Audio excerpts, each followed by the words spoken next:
Okay, good evening everyone and welcome to the February 2026 Ordinary Council meeting. We acknowledge and pay our respects to the traditional custodians of this land, the Whadjuk people of the Noongar Nation and their elders past and present. And as this is the first full meeting of Council for 2026, it's important to set the scene for the year ahead. And so, with that, we welcome Mr. Matthew Maguire, who will be performing a Welcome to Country for us. Welcome to you, Mr. Maguire. The floor is yours. Yarnba Nanaka Maman Brio, the Jenny, May Milna, and in Europe, according to the Wandaluno, Alabuja, Nalaka Moor Babuja, and in the Jada Wanga, Jah Moor. Legend of Bojawa, Bunro. Good evening, ladies and gentlemen, distinguished guests, Mayor Milner. It is my honour to stand here this evening and welcome you to the land of the Whadjuk people, and I welcome you in the first language to the first people that walk this land. In the time of the year we call Bunro, which is one of the 6 seasons of the Noongar calendar. And in a while, Mamanga Dimaka, we're in the Jinakolija, Nalaka Europe and the Jenny. Europe, the Jenny, Bro and Colin, Nanaka. Not Bojawa, not a Euro, but in a column. I ask that my old people's spirits can be part of this evening with you, that you have a wonderful time here tonight. But more importantly, when you leave, that you have safe journeys home to your own homes and families, wherever that may be, in this beautiful city. Ngala Murtwa, Ngala Kanijin Yeniba, Kura. Ngala Ganyan in Yeniba. Burdon, Ngala Kolonga in Yeniba. Ngala Kolongawa. No Kolonga. Valabaja and you are in a Cobra Puja. This is a land that my family have occupied for thousands and thousands of years. It is a land that we occupy today, it is a land we will occupy for thousands of years to come. Ngala Kolongawa, our children and our children's children. No Kolongawa and your children. Valabaja and you are in a Cobra Puja. Living together here as one on this beautiful land that God has blessed us with. When you open the Jenny by year, calling you and you cape in the barang and your pocket, you're calling you on the double lyric and gel garwa. Barang Nalaka Moortmo, pocket you calling you on the Bujo, Nalaka. The way I like to explain my family belonging to this country is how the water, the care, runs through this place from the Durban Earring and the Swan River, the Gel Garwa, the Canning River, Nalamoor, North Nijana Barang. Carrying our family's blood back into this country, Nijana Bujawa, Nalakanga, this land we call our mother, our provider. It is always an honour to be here at the opening of the year with you guys and your sessions that you have throughout the year. It's a privilege of mine to be here, and I thank the City of South Perth for the ongoing and constant respect for the Whadjuk people. And I don't live in the city myself. I live down south a little bit further. So, but yeah, coming here and being part of this is pretty awesome, I think. I want to leave you with a song. This song's called Wanarega Malana, and it sings to the Mayoral, the spider. It comes out of a place we call Kings Park. Sorry, we call Garkarab, that we all call Kings Park. It sings of the spider, but I sing of the spider's web. Because us as people, I think that web is like us. It is connected to itself in so many places and so beautifully connected to itself, and not only to itself, it's connected to country. It's like when you something lands in there, or you touch the spider's web, it sends a reverberation around it. It's like us and things we do in our life, in our community. But we need to make sure that what we do is positive, because that reaction is going to go down the track and be met by someone down there. So as long as it's a positive action, the recipient will receive something that's positive. And I reckon 9 times out of 10 it's going to be our kids. So we need to make a better city, a better country, a better world for our kids. A country that, a land that we have had the privilege of growing up as kids and enjoying. So this song comes out of Katkara. When we sing and dance in our country down here, our kailis, our boomerangs, our instruments for songs, dances and ceremonies.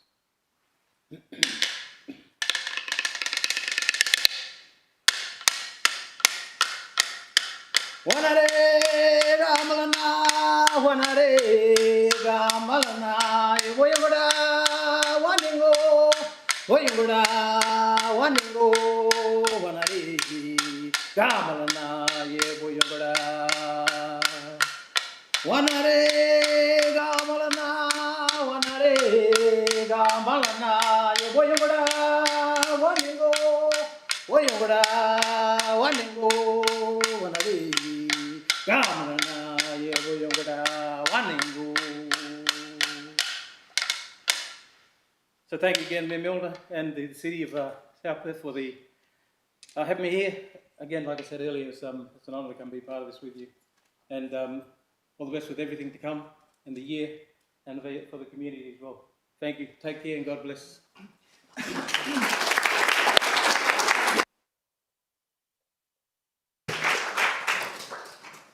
Thank you very much, Matthew, for that wonderful welcome to country. Very much appreciated. Thank you again. All right. We'll continue with the meeting. I'd like to advise everyone that the audio and video of this meeting is being live streamed to YouTube. I request everyone to please turn off your mobile phones. I remind you that any recording of the meeting proceedings and photography within the chamber is prohibited unless prior approval has been granted, and councillors and city officers are reminded to disclose any declarations of financial interests and interests affecting impartiality, and are requested to activate their microphones when addressing the meeting. So, with that, we move to item 1, which is the declaration of opening, and I declare this meeting open at 11 minutes past 6 p.m. Item 2 is a disclaimer. Members of the public are cautioned against taking any action as a result of council decisions until such time as they have seen a copy of the minutes or been advised in writing by the council's administration with regard to any particular decision. Item 3 is announcements from the presiding member. That's me. We've got a few this evening, so bear with me. Okay, so the first thing I'd like to say in terms of announcements of the presiding member is a little bit of a correcting of a record. I would like to correct the record on a matter said at the last Ordinary Council meeting. At the Ordinary Council meeting held on 16 December 2025, Councillor Tim Howling said in relation to item 12.7 that, open quote, "I note that the mayoral vehicle often is fuelling up in Mosman Park." Councillors, that statement isn't true. I've asked the City Administration whether they have any records of the mayoral vehicle being refuelled in Mosman Park. They have not provided any. To the best of my knowledge, I've never refuelled the mayoral vehicle in Mosman Park. Secondly, I've had some members of the community express concern to me about community members perhaps getting a couple of questions after they've made deputations at council agenda briefings. So with that in mind, I've asked the City Administration whether there's any legislative requirement for me as presiding member to allow elected members to ask questions of deputies at council agenda briefings.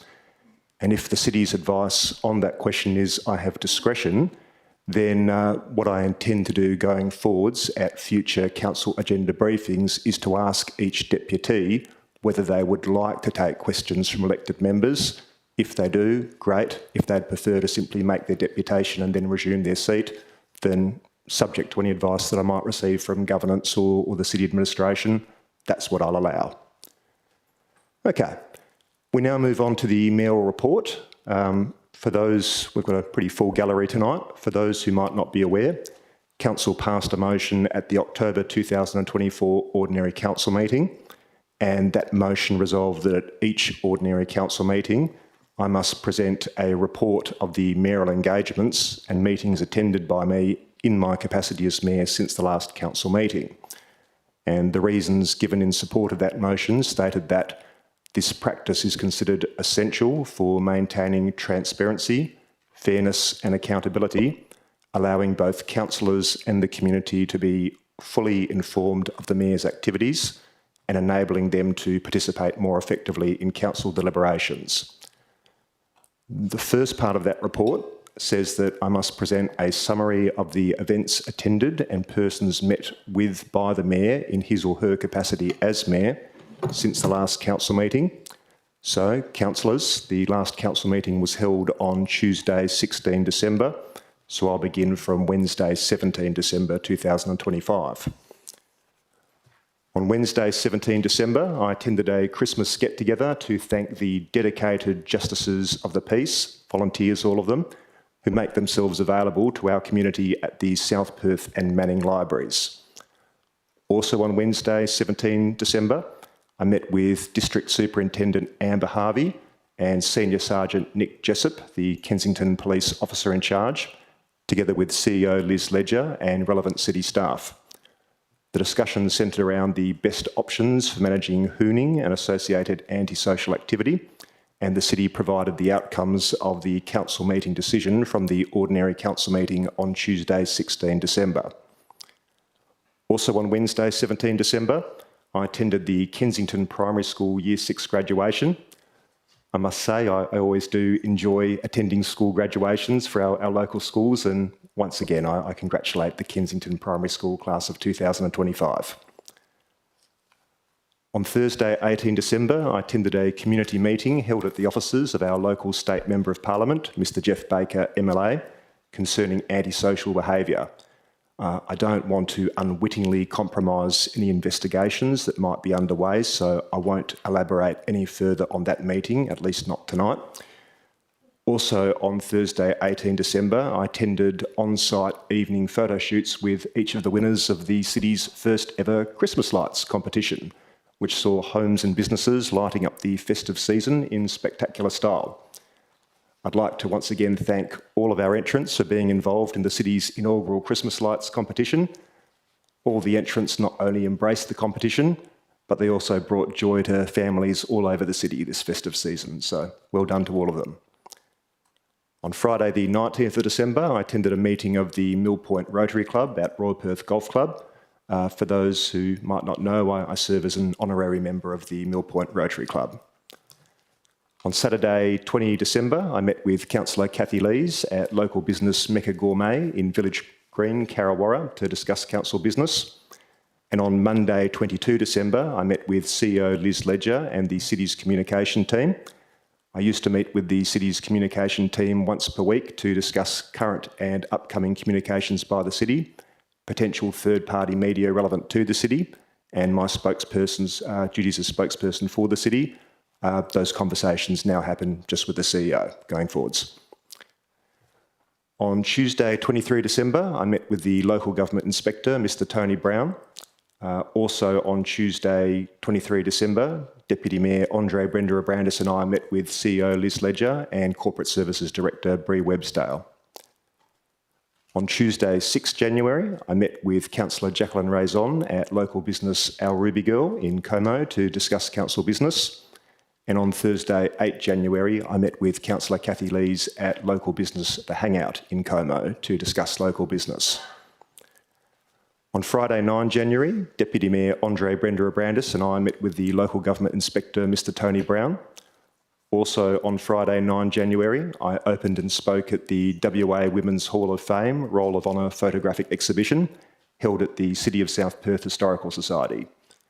It was a privilege to help recognise the 69 new Hall of Fame inductees, all of whom represent wonderful role models for future generations. So a big thank you to the City of South Perth Historical Society for the very important work they do to celebrate women's achievements, preserve our cultural heritage, and share the stories that define our community.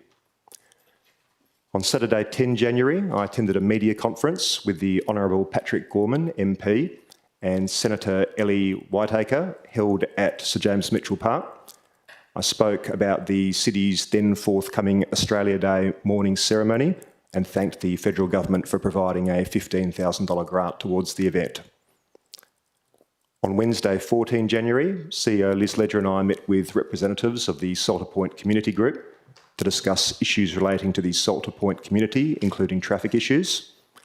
On Thursday, 15 January, I met with CEO Liz Ledger, Director Bree Websdale, Director Donna Shaw, and community members Nick Tana and Cecilia Brook to discuss the proposal by Old Salt Proprietary Limited for a floating restaurant on the Swan River.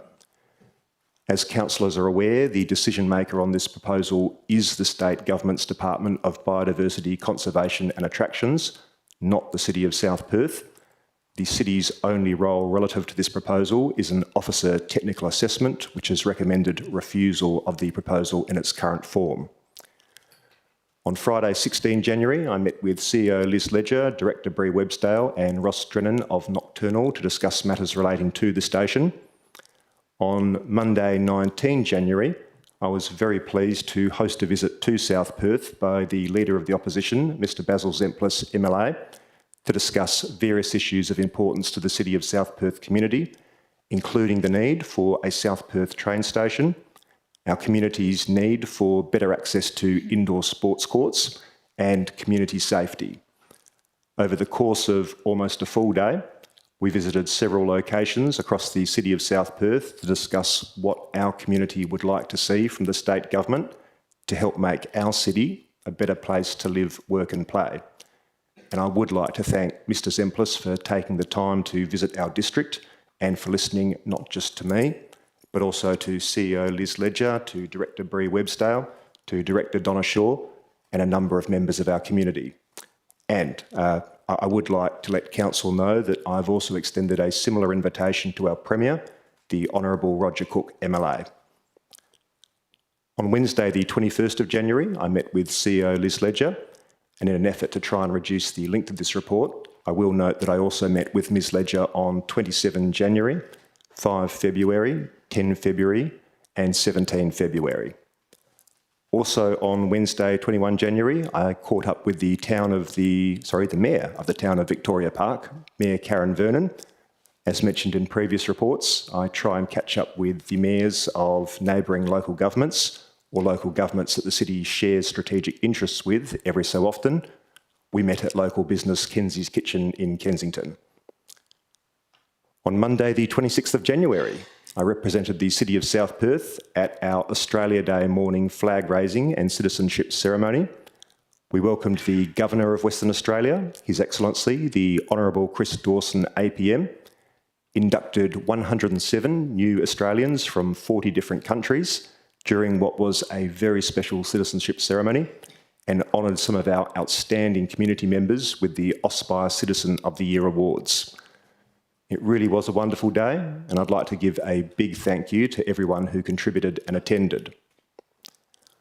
On Thursday, the 29th of January, I attended the Royal Perth Golf Club presentation described at page 8 of tonight's agenda. And on Monday, 2 February, I attended the Local Government Inspector and Community Scorecard results presentations described at page 8 of tonight's agenda. On Tuesday, the 3rd of February, I attended the Structure Plan and Planning Delegations discussion described at page 8 of tonight's agenda. On Monday, the 9th of February, I met with CEO Liz Ledger, Director Donna Shaw, and representatives of the Como Bowling Club to discuss the club's priorities. Also on Monday, 9 February, I served as presiding member at the city's annual electors meeting. On Tuesday, the 10th of February, I served as the chair of the Local Emergency Management Committee meeting held at the City of South Perth. Also on Tuesday, 10 February, I attended the Council Plan Overview workshop described at page 9 of tonight's agenda. On Wednesday, 11 February, I attended the City's Community Safety and Crime Prevention Group meeting. And on Thursday, 12 February, I attended the Record Keeping Requirements training session conducted by WALGA and described at page 9 of tonight's agenda. On Friday, 13 February, I met with our local State Member of Parliament, Jeff Baker, MLA, at local business Mecca Gourmet at Village Green in Carrawarra. As you all know, Mr Baker and I meet approximately once per month to discuss issues of importance to our local community and to consider what options are available at both the state government level and the local government level to help keep making this district a better place to live, work and play. I've lost track of my time here. On Monday, the 16th of February, I attended the Council Plan Workshop 1, Councillor Workshop described at page 9 of tonight's agenda. On Tuesday, the 17th of February, I served as presiding member at last week's Council Agenda briefing. On Wednesday, 18 February, I attended and participated in an on-camera interview with Channel 9 about how to safely dispose of batteries and other hazardous household waste. As some of you may be aware, a cleanaway truck contracted by the city caught fire on Wednesday, the 4th of February, after a battery was incorrectly placed in a recycling bin.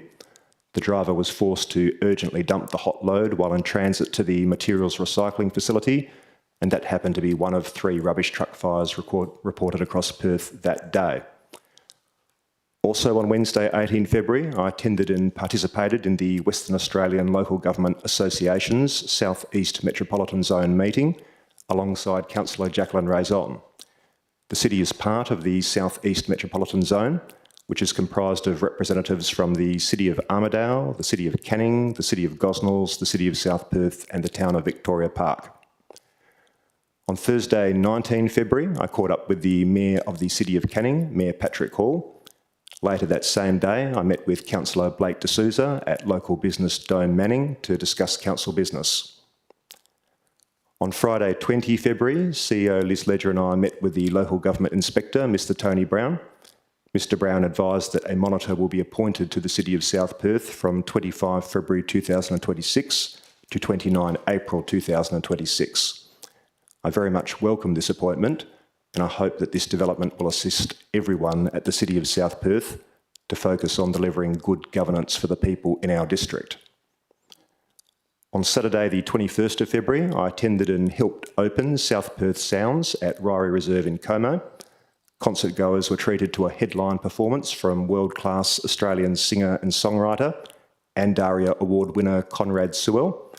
Mr Sewell is a global talent who has toured with Ed Sheeran and Maroon 5 and performed at Madison Square Garden and Coachella. Local Aussie indie rock quartet Shorehaven joined Mr Sewell on stage for what was an unforgettable night of music, and I hope that everyone from our community that attended had a really wonderful evening. And my notes have just disappeared on me for some reason, so bear with me. Here we go. On Monday, 22 February, I attended a meeting with CEO Liz Ledger, Corporate Services Director Bree Webstale, Superintendent Manus Walsh of the Canning Police District Office, and Senior Sergeant Nick Jessup, the officer in charge of Kensington Police. Topics discussed included hooning and noise disturbances on and around the South Perth foreshore, nitrous oxide use, handheld metal detector searches enabled by recent legislation inspired by Jack's Law in Queensland, and the anti-hooning noise detecting camera trial announced by the state government in December 2024. Also on Monday, 22 February, CEO Liz Ledger and I met with the local government inspector, Mr Tony Brown. Mr Brown confirmed that Ms Gail McGowan, PSM, has been appointed as a local government monitor to the City of South Perth. Ms McGowan's terms of appointment are as follows.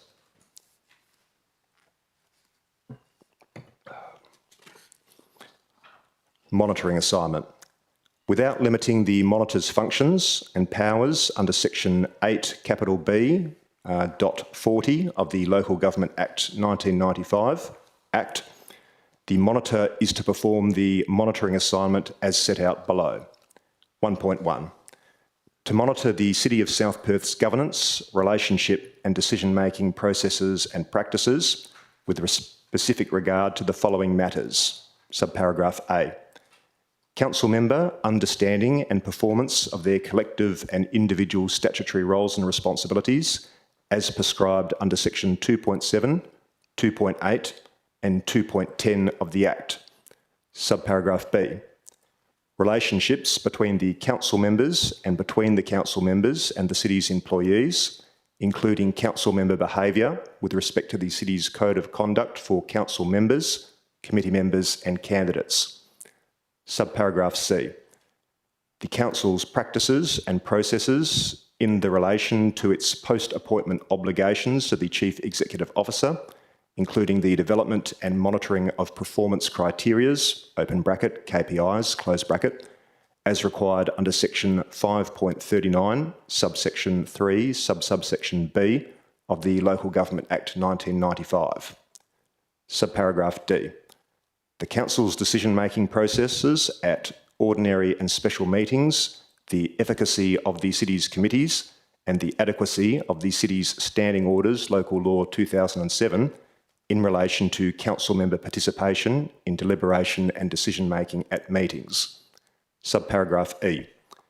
The City's contemporary processes and practices in relation to monitoring, reviewing and eliminating worker health and safety risks and provision of safe systems, training and consultation in accordance with obligations of a PCBU as provided for under the Work Health and Safety Act 2020. Subparagraph F. The efficiency and effectiveness of the Chief Executive Officer's advice in relation to Council's decision-making functions at ordinary and special meetings and the performance of the Council's functions in accordance with Section 5.41, subsection 3 of the Local Government Act 1995. Subparagraph G. To identify the underlying causes of any issues affecting the ability of the Council and or individual council members to perform their statutory roles with specific regard to the matters raised in clause 1.1. Then it goes on to clause 1.2. Assist the City develop an action plan setting out any necessary governance and or relationship improvemements with specific regard to remedying identified issues relative to the matters set out in clause 1.1 and final subclause Clause 1.3, to provide a final report to the Local Government Inspector by Wednesday 29 April 2026 with respect to the conduct of the monitoring assignment as set out in Part 1 of the Terms of Appointment. On behalf of the City, I welcome Ms McGowan and very much look forward to working constructively and cooperatively with her to help ensure that our City remains focused on delivering good governance outcomes for our residents and ratepayers. Also on Monday 22 February, I attended the Lunar New Year Lion Dance celebrations performed by the Yale In Kung Fu Association at Miss Chow's South Perth. It was a very spectacular event and I hope everyone who attended had a wonderful time. Okay, that's the first part of the report that I'm required to present. The second part of Council's resolution from the October 2024 meeting requires me to present an overview of the key issues, initiatives and matters that I've been addressing in my capacity as Mayor since the last Council meeting. So, on the advocacy front, I continue to advocate on behalf of our community for a South Perth train station, for increased and improved access to indoor sports facilities and for enhanced community safety. I was pleased to host Mr Basil Zemplis for a full-day visit to discuss these priorities, but I do also want to acknowledge our ongoing productive collaboration with Mr Jeff Baker, MLA, and with WA Police. Regarding the broader challenges that the City faces, tonight I'm going to speak very plainly. Reporting on these matters requires a careful balance. Under our Code of Conduct, I have a duty to avoid damaging the City's reputation, and perhaps more than that, publicly detailing specific internal hurdles can at times hinder their resolution rather than help it. And that wouldn't be consistent with my obligation, with Council's obligation, to provide for the good government of persons in our district. That said, it's now public knowledge that a local government monitor has been appointed to the City of South Perth. And councillors, this is a positive step. As detailed in Part 1 of this report, I have met with the Local Government Inspector on a number of occasions since our last council meeting. I've reached out to the Local Government Inspector because I believe that certain issues are detracting from our ability to properly serve our community. Our community has raised concerns in recent months, perhaps most recently through deputations heard at the 9 December 2025 Council Agenda Briefing.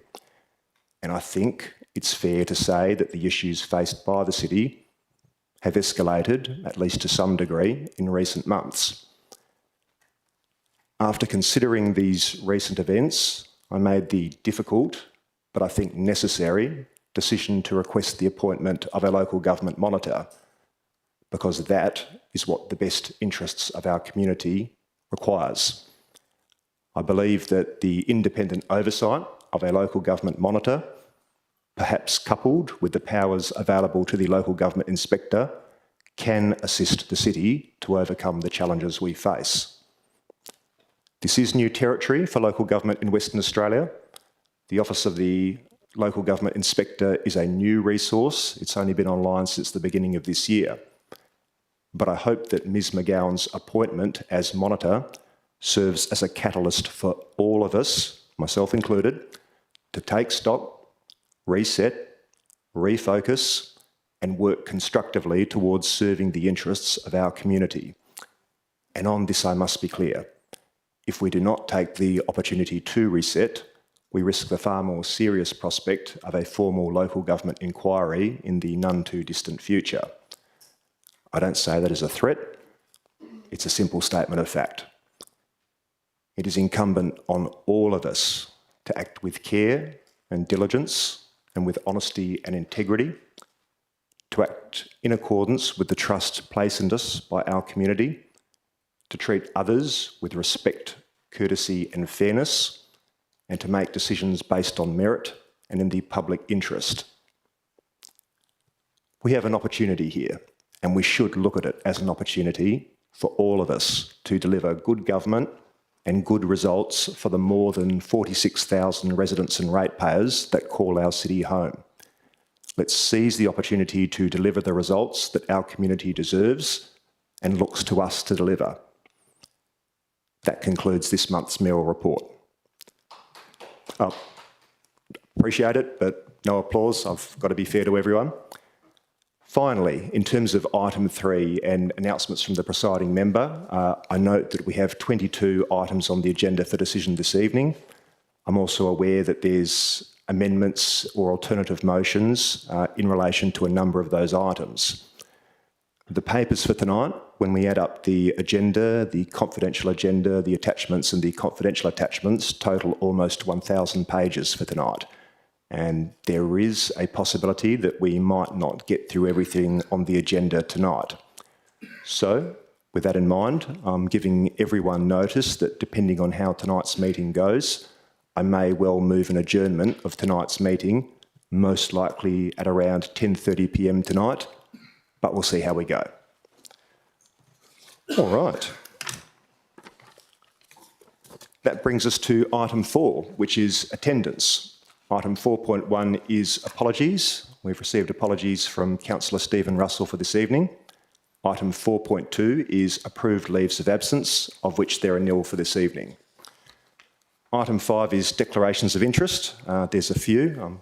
My voice box is getting a workout tonight, so bear with me and I'll plunge into those. Okay. Mayor Greg Milner, that's me.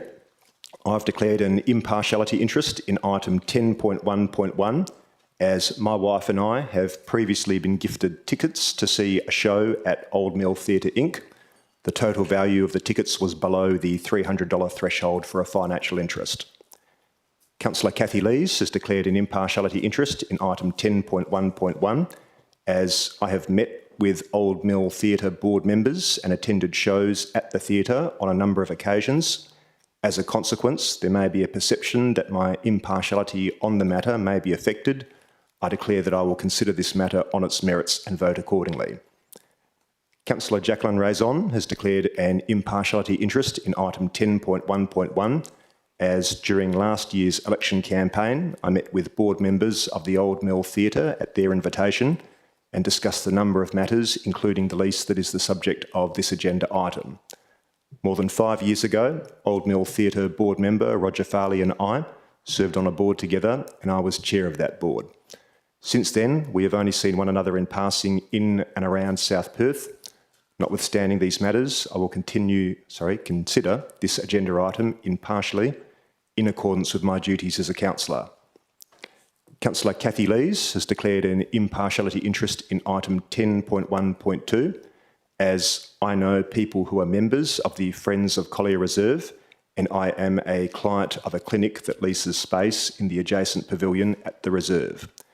As a consequence, there may be a perception that my impartiality on the matter may be affected. I declare that I will consider this matter on its merits and vote accordingly. Councillor Hayley Prendeville has declared an impartiality interest in item 10.1.2, as my son has previously been involved in the South Perth Junior Cricket Club at this reserve. Councillor Jacqueline Raison has declared an impartiality interest in item 10.1.2, as in my capacity as a councillor, I have been contacted by and met with various members of the community in relation to Collier Reserve, but there have been no discussions about this proposal. I do not know any of these community members personally. More than 5 years ago, one of my children played cricket for the South Perth Junior Cricket Club, and my husband coached one of the junior teams. I will consider this agenda item impartially in accordance with my duties as a councillor.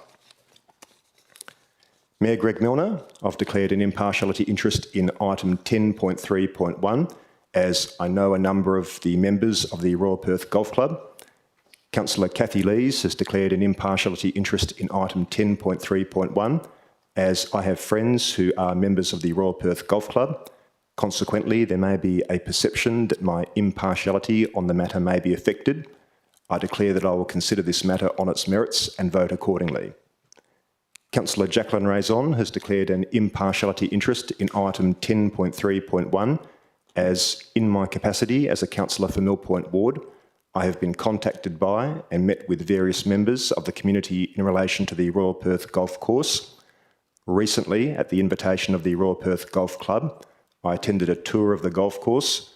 I also attend private events at the club from time to time at the invitation of community groups such as Seroptimist International. Notwithstanding these matters, I will consider this agenda item impartially in accordance with my duties as a councillor. Mayor Greg Milner, I've declared a financial and proximity interest in item 10.3.2 as the proposed closure of the South Perth Esplanade Car Park, SPE11, could potentially affect the financial and business interests of persons who contributed to my election campaign in 2023. Mayor Greg Milner, I've declared an impartiality interest in item 10.3.4 as CEO Liz Ledger, Director Bree Websdale, and I met with Ross Drennan of Nocturnal on 16 January 2026. Councillor Jacqueline Raison has declared an impartiality interest in item 10.3.2, as in my capacity as a councillor for Mill Point Ward, I have been contacted by and met with various members of the community in relation to issues connected with the foreshore around Men's Street. I also have acquaintances who live in apartments near South Perth Esplanade Car Park number 11. Notwithstanding these matters, I will consider this agenda item impartially in accordance with my duties as a councillor. Councillor Kathy Lees has declared an impartiality interest in item 10.3.3, as I am a co-founder of the South Perth Tree Canopy Advocates and a co-founder and committee member of the WA Tree Canopy Advocates. Through this work, I know the landowner's arborist, and the landowner has also contacted me to discuss the requested tree removal. As a consequence, there may be a perception that my impartiality on the matter may be affected. I declare that I will consider this matter on its merits and vote accordingly. Councillor Kathy Lees has declared an impartiality interest in item 10.3.4, as I am a co-founder of the South Perth Tree Canopy Advocates and a co-founder and committee member of the WA Tree Canopy Advocates, and I note the application involves removal of a tree. As a consequence, there may be a perception that my impartiality on the matter may be affected. I declare that I will consider the matter on its merits and vote accordingly. Councillor Jacqueline Raison has declared an impartiality interest in item 10.3.4, as in my capacity as a councillor for Mill Point Ward, late last year I was contacted by one of the owners of the station to discuss various issues relating to the station. I also attend functions and dine at the station from time to time as a resident of Mill Point Ward. Notwithstanding these matters, I will consider this agenda item impartially in accordance with my duties as a councillor. Councillor Kathy Lees has declared an impartiality interest in item 10.3.5, as I am a co-founder of the South Perth Tree Canopy Advocates and a co-founder and committee member of the WA Tree Canopy Advocates. As a consequence, there may be a perception that my impartiality on the matter may be affected. I declare that I will consider this matter on its merits and vote accordingly. Mayor Greg Milner, I've declared an impartiality interest in item 10.4.1 as I know a number of the members of the Royal Perth Golf Club. Councillor Kathy Lees has declared an impartiality interest in item 10.4.1 as I am a co-founder of the South Perth Tree Canopy Advocates and a co-founder and committee member of the WA Tree Canopy Advocates. I also have friends who are members of the Royal Perth Golf Club. Consequently, there may be a perception that my impartiality on the matter may be affected. I declare that I will consider this matter on its merits and vote accordingly. Councillor Jacqueline Raison has declared an impartiality interest in item 10.4.1 as in my capacity as a councillor for Mill Point Ward, I have been contacted by and met with various members of the community in relation to the Royal Perth Golf Course. Recently, at the invitation of the Royal Perth Golf Club, I attended a tour of the golf course. I also attend private events at the club from time to time at the invitation of community groups such as Sir Optimus International. Notwithstanding these matters, I will consider this agenda item impartially in accordance with my duties as a councillor. Councillor Hayley Prendeville has declared an impartiality interest in item 10.4.1 as I know someone who is a member of that golf club. Councillor Kathy Lees has declared an impartiality interest in item 10.4.6 as I am a co-founder of the South Perth Tree Canopy Advocates and a co-founder and committee member of the WA Tree Canopy Advocates. As a consequence, there may be a perception that my impartiality on the matter may be affected. I declare I will consider this matter on its merits and vote accordingly. Mayor Greg Milner, I've declared an impartiality interest in item 12.1 as Councillor Howling's motion specifically names me and seeks to increase my reporting requirements. Councillor Jacqueline Raison has declared an impartiality interest in item 12.2 as in my capacity as a councillor for Mill Point Ward, I've been contacted by and met with various community members in relation to various matters that concern the South Perth foreshore. I also live in Mill Point Ward and enjoy and attend various events at the South Perth foreshore. Mayor Greg Milner, I've declared an impartiality interest in item 15.1.1 as the complainant, the respondent and the other relevant party / witness referred to in the investigation report are all council colleagues and are all known to me. Councillor Andre Brender-Abrandis has declared an impartiality interest in item 15.1.1 as I know the councillor that is the subject of the Code of Conduct. Councillors, does anyone else have any interest that they wish to declare this evening? Councillor Prendeville. Thank you, Mr Mayor. Just a question on the impartiality interest in 15.1.1. Is that question to governance, I suppose, is a requirement that we all make that impartiality interest claim, or yes, can you please explain that one? Because I wasn't under the impression that we had to. Should I send that to Ms Ledger or Ms Webster? Ms Ledger. Thank you, Mayor, and thank you, Councillor Prendeville. There is no requirement to declare impartiality interest in that one. Any further interest to declare, councillors? Thank you. Mr Mayor, can I ask, in relation to item 10.3.2, that's the closure of the car park, I didn't quite pick up what the nature of what you said was your interest to being disclosed. I'll repeat it for your benefit, Councillor Howling. Mayor Greg Milner, I've declared a financial and proximity interest in item 10.3.2 as the proposed closure of the South Perth Esplanade Car Park, SPE 11, could potentially affect the financial and business interests of persons who contributed to my election campaign in 2023. Councillors, any further declarations to make this evening?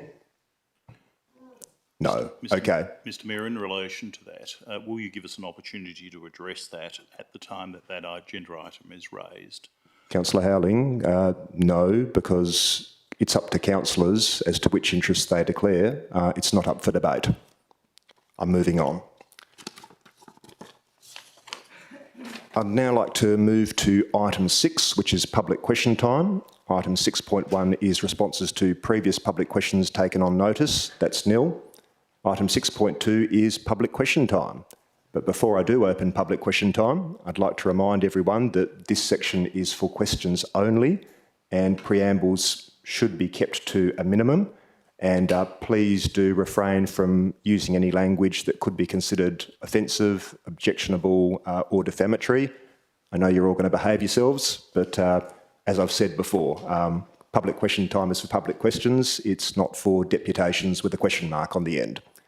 So, I now open public question time at 6:49 p.m. We've received 16 written submissions prior to tonight's meeting, and I'd like to begin by inviting Dr. John Bassett of Como. If you'd like to come to the microphone, the floor is yours, and we look forward to your questions. Thank you. This is looking like it's going to be an epic event tonight, so good luck.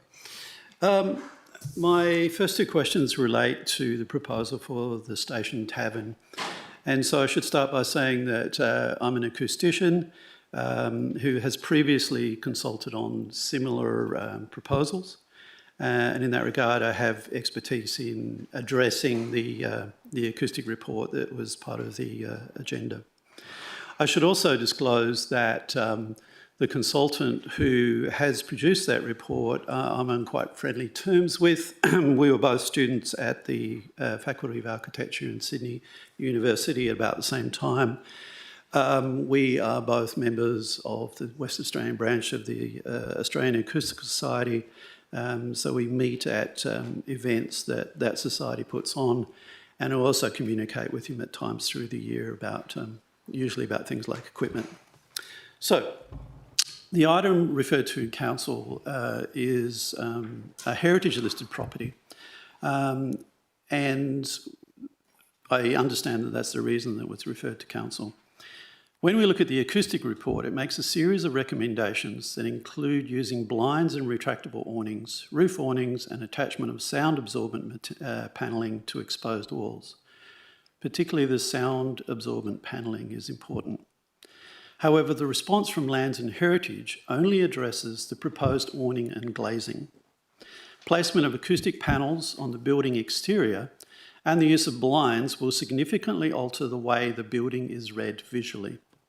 Dr. Bassett, I will interrupt here. We've got a lot to get through tonight, and I'm trying to be fair to everyone. Can I get you to jump to question one now? Yes, I'll miss that one sentence.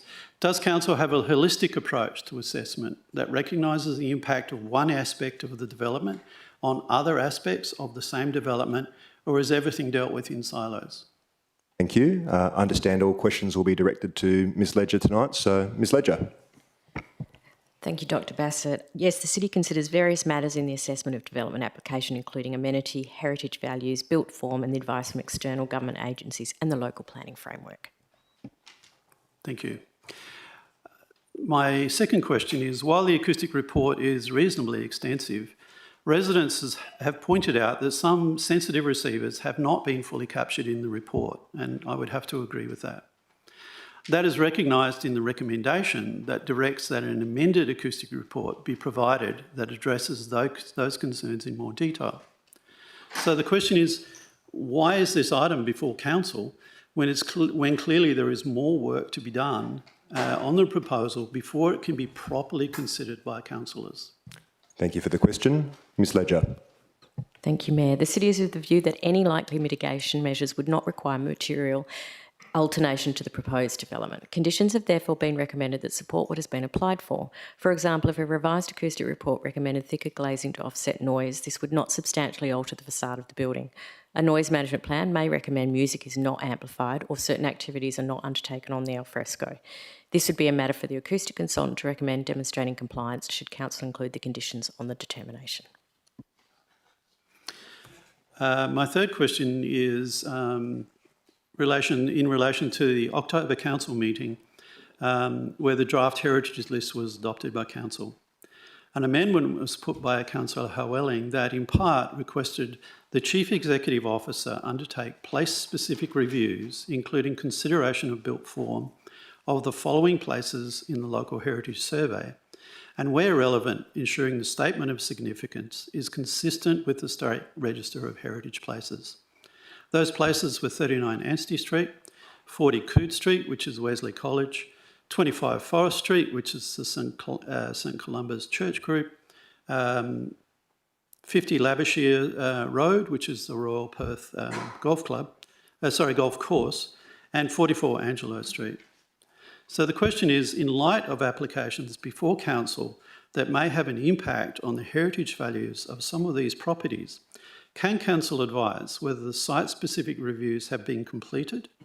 If so, are the details available to residents? And if not, will any application relating to the above properties be paused until the completion of that review? Thank you for the question. Ms Ledger. Thank you, Mayor. The site-specific reviews have been completed. However, the City is awaiting the final report to be provided by the independent heritage consultant. The City intends to present a report for Council to consider at the March round of meetings, and the outcome of the review will be available to the public. The site-specific reviews relate to the local heritage survey and not the heritage list. Inclusion on the local heritage survey is not a criterion under the definition of a heritage protected place under the Planning and Development Local Planning Schemes Regulations 2015 that otherwise warrants consideration in the assessment of a development application. The site-specific reviews will not pause the assessment of a development application. Thank you. Thank you. Thank you, Ms Ledger, and thank you, Dr Bassett, for the questions.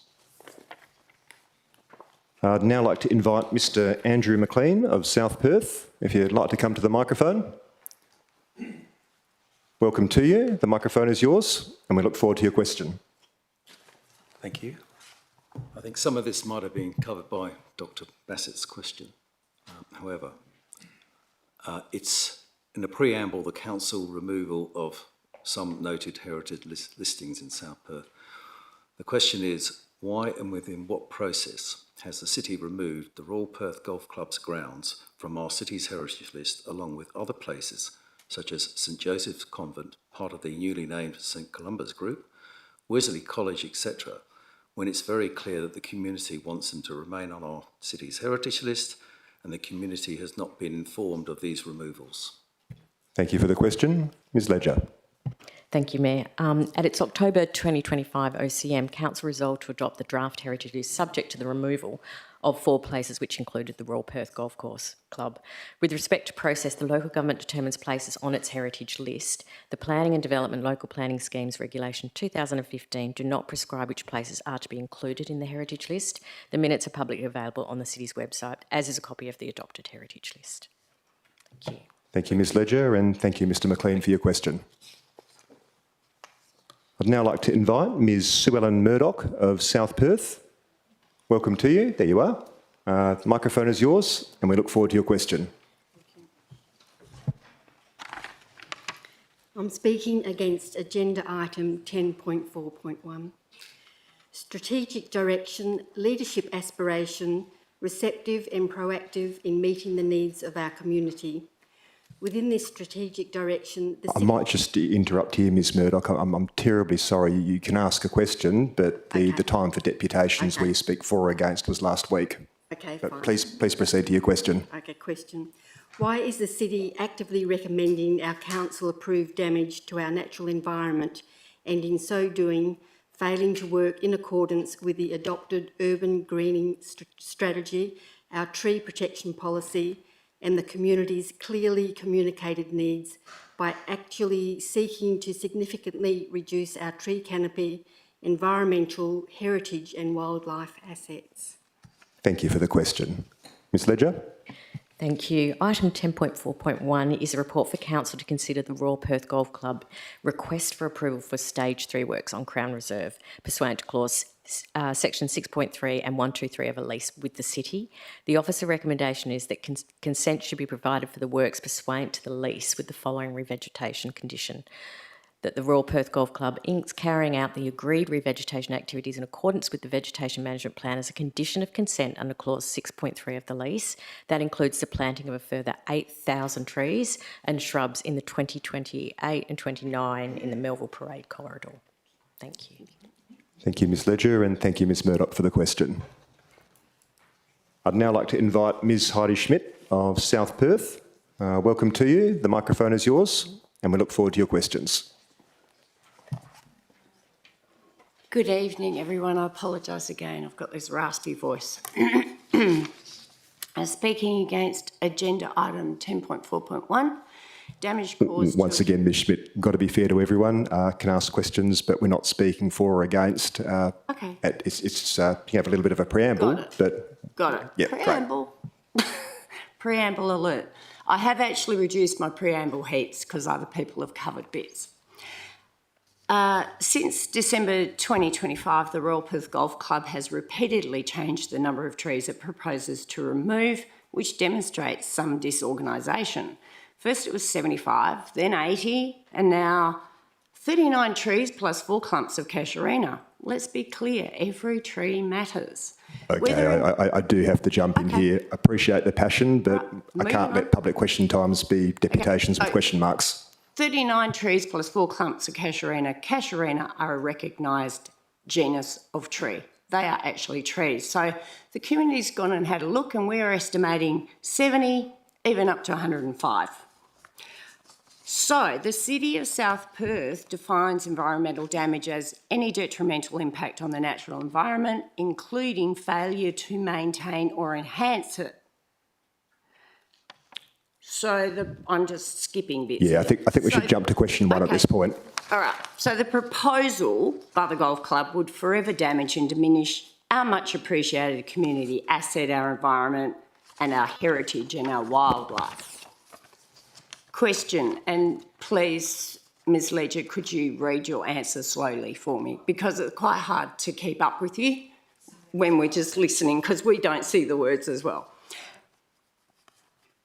Because there's no community nor environmental benefit for removing these trees, Ms Schmidt, I do have to insist that you go to question 1 now. please provide details as to why the city is recommending that our council approves an action that will damage our natural environment, fail to maintain it, and erode a valued community asset, when it directly contradicts the city's own publicly stated strategies and policies and the community's clearly stated expectations. Thank you for the question. Ms Ledger? Thank you, Mayor. Thank you, Ms Schmidt.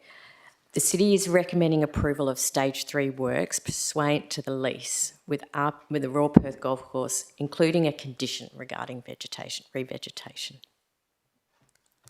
Thank you, Ms Ledger. Your second question, Ms Schmidt? Okay, short preamble. Sorry, Ms Schmidt, I do have to be fair. I'll get you to jump straight to question 2 now, please. All right, so there are 2 with this one. So, given the importance of ensuring that our councillors are fully informed about matters relating to tree removals, as well as planting on public land, will the city now include the topic and issue of tree removals on public land in the upcoming councillor workshop that deals with tree planting on public land? If not, because that hasn't happened yet, please provide details as to why not. Thank you for the question. Ms Ledger? Thank you. A workshop in accordance with the council resolution is planned for the 14th of April this year. Just planting. Just for the planting on public land, not including removal. It will relate to the council resolution. So Planting, yeah. thank you. You're welcome. Just to be clear, my question was about could it include removal? Yep, got to jump in again. Yes. I can't have back and Okay. forth between the officers. My apologies. Thank you, Mr Mayor. With regard to tree removal on public land being included in the councillor workshop about tree planting,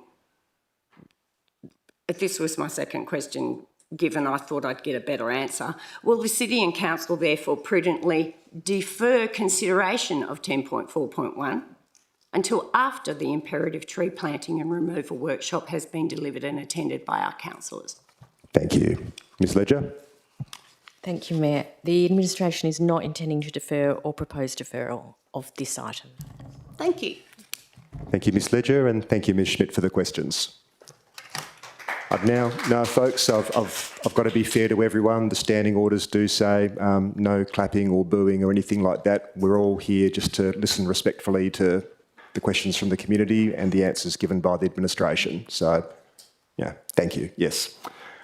I'd now like to invite Ms Kay Poe of Como to the microphone. Welcome to you, Ms Poe. We look forward to your questions. Good evening, everyone.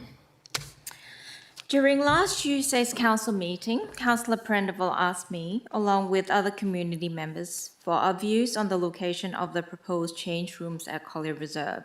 On behalf of Friends of Collier Reserve, I shared that we have not received any opposition to the location and that community feedback consistently highlights how outdated the existing facilities are and that the proposed upgrades are welcomed.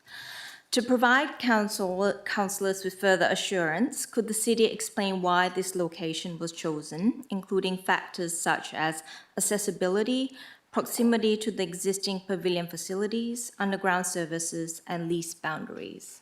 Thank you for the question. Ms Ledger. Thank you, Mayor. Thank you, Ms Poe. The proposed building location avoids impacts to existing sporting user group field boundaries and required runoff distances as per discussions with the clubs. The building is located to avoid the established tree protection zones along Thelma Street boundary and minimise impact with existing site services.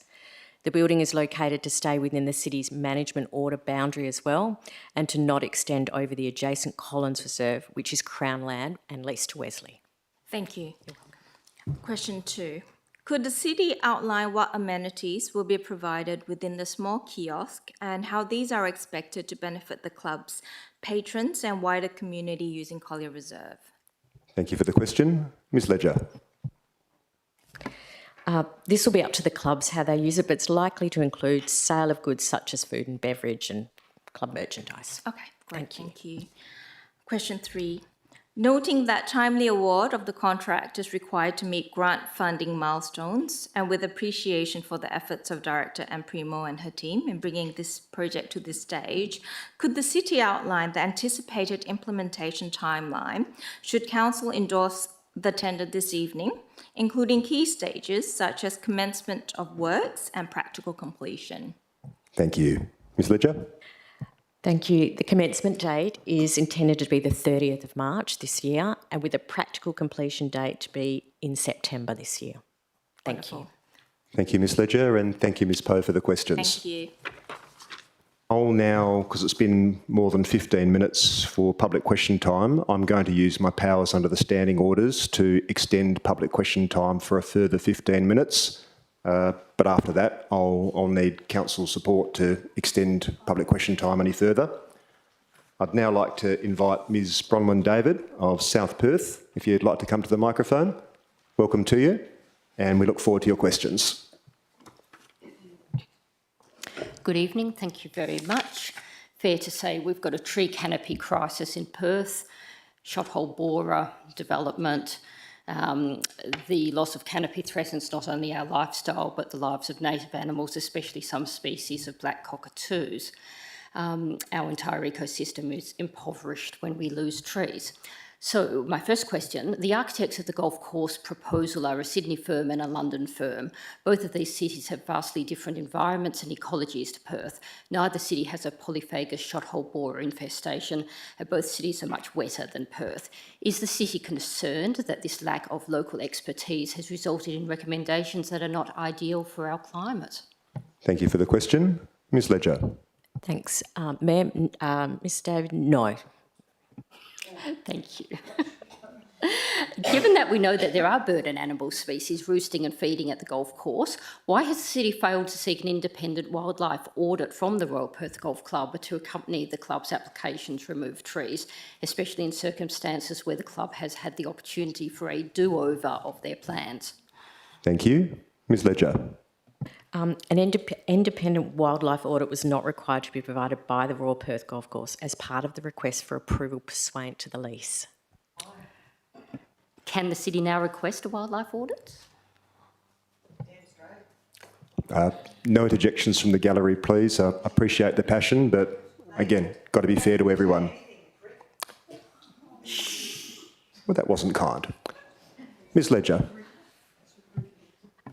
I'll answer that by saying any condition imposed by the city must be reasonable.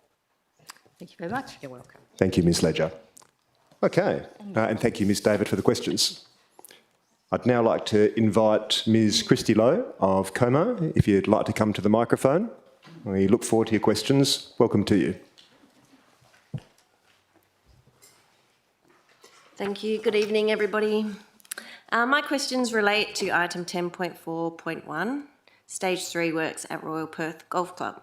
The report states that 39 mature trees and four clumps of casuarinas are proposed for removal. These trees provide important habitat and food sources for local wildlife, including common brush-tailed possums, ospreys and endangered Carnaby's black cockatoos, which rely on the seeds and insects associated with some of these trees. My first question. The report refers to the removal of 4 clumps of casuarinas, which are a key food source via their seeds for the Carnaby's black cockatoos. Can the City clarify how many individual casuarina trees are contained within these 4 clumps? Thank you for the question. Ms Ledger. Thank you. Ms Lowe, I can confirm that the advice I've been given is that there are 69 trees in total. Okay. Second question. Has the City received or commissioned any independent environmental or ecological impact assessment to identify and quantify the potential impacts of the proposed tree removal on local wildlife? Thank you for the question. Ms Ledger. Similar to the previous question, no. Okay, stage 3. Question 3, sorry. The stage 3 works are justified in the report as being necessary for safety improvements. However, limited detail is provided. Can the City clarify what specific safety issues these trees present and whether the City has independently verified the safety information provided by the club? Thank you for the question. Ms Ledger. Thank you. The Royal Perth Golf Course have redesigned some greens and fairways which have resulted in the proposed tree removals. The City has not commissioned an independent review of the reports provided by the Royal Perth Golf Club. Okay. Thank you, Ms Ledger, and thank you, Ms Lowe, for the questions. Thank you. I'd now like to invite Ms Cecilia Brooke of South Perth. Welcome to you. The microphone is yours, and we look forward to your questions.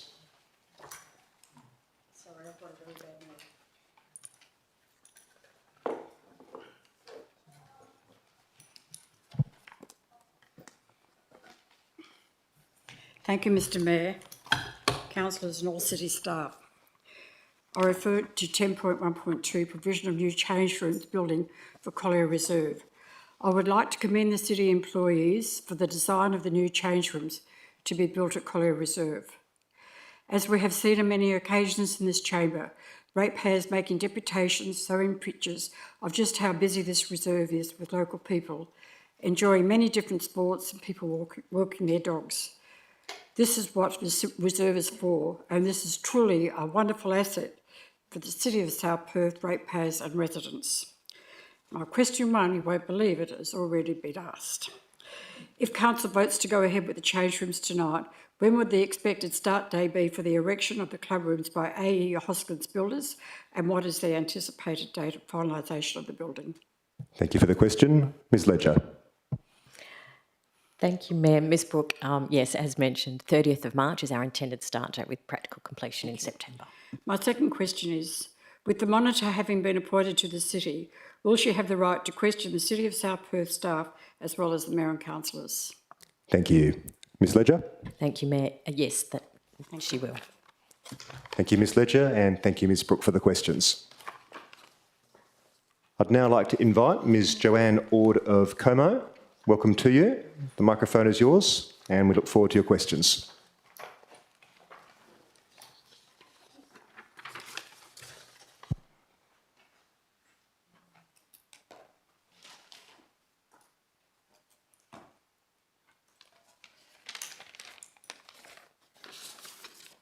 Good evening, Mayor and councillors.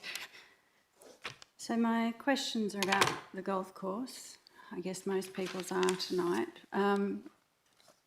But first, I guess a quick apology. Last week I took a nuanced approach to the golf course proposals and to get myself and everyone here thinking, but I've read them a couple more times since then and I realised I made a mistake or two. One of which was referring to the proposals as being somewhat disingenuous. And I perhaps should have said that they could be interpreted as deceptive and misleading instead. Okay, I've got to jump in there, Ms Ord. I've got to be fair to everyone. Noted. So you all know I love a number and I love numbers to be accurate. So it's important for everyone to understand actual tree removals from both proposals put forward by the Golf Club for Stage 3 works. So could the City please provide the following? The total number of individual trees, including individual casuarinas that were to be removed under the first proposal in October, and the total number of individual trees, including individual casuarinas, to be removed under the proactive pivot from January. Thank you for the question. Ms Ledger. Thank you, Mayor. The first round was 96 trees, and the second round is 39 trees plus the 69 casuarinas, 108. So it's gone up. Question 2, Ms Ord. Sorry, I'm just doing some quick maths. 108, right. And I'd also like some further clarification on the percentages asserted by the Golf Club. So could the City please advise if the following percentages are correct, and if they're not correct, please provide the correct percentage. The first proposal asserted that only 5% of the trees on site were to be removed. But is this correct, given that you've just said 96? So could you please clarify? Ms Ledger. Thank you, Ms Ord. Unfortunately, the City doesn't maintain a register of trees for the golf course. Those figures are from the golf course, and we could only get that percentage worked out from them. Well, I think I can't confirm the overall percentage. 76 and not 96 is not 5%. Ms Ord, again, I've got to be fair to everyone. We can't have back and forth between the officers and people asking questions. Noted. But please feel free to move on to question 3. The percentage reduction in the total number of trees to be removed when comparing the first proposal to the second proposal is asserted by the club to be almost a 50% reduction. So is this percentage correct when all the trees on site, given that the trees have actually gone from 96 to 108, is there any reduction at all? Ms Ledger. Thank you, Mayor. Again, I'd have to refer that to the Royal Perth Golf Course. I don't have the amount of trees that they have, so I can't confirm that that's accurate. The questions are on notice. No, but they said that they went from 79 to Again, 30%, folks, which is a 50% I reduction. appreciate the passion And so it's in clearly the not chamber. I've got to move on to the next. Sorry, Ms Webster. Sorry, through the chair. Yes, please. Sorry, I didn't catch what you said. Then the answer to the question, which I believe you're looking for, is the difference in the numbers removed relates to individual trees as opposed to the clumps of the casuarina trees which have been separated out. Was the 50% reduction in overall tree removals correct? That's been already answered, that one. I was just trying to clarify your first question. So just to confirm the answer, Ms Ledger. There is no answer. I'd have to do the math. I haven't done the math on the well, question you're asking. Sorry. Well, I love numbers. All right, folks, we are starting to lose order here, and that's one of my jobs to preserve order. Okay, I accept that. Yep. Ms Ord, you've asked your 3 questions. No, that was 2. I've got a third one. So, how many did you think it was, Ms Webster? because there was 2 parts to those questions. So I have submitted 3 questions and they've All been right, accepted. I'll allow it, but just the question, please. Yep. So it's not quite the same as numbers, but it's about clarification of details. So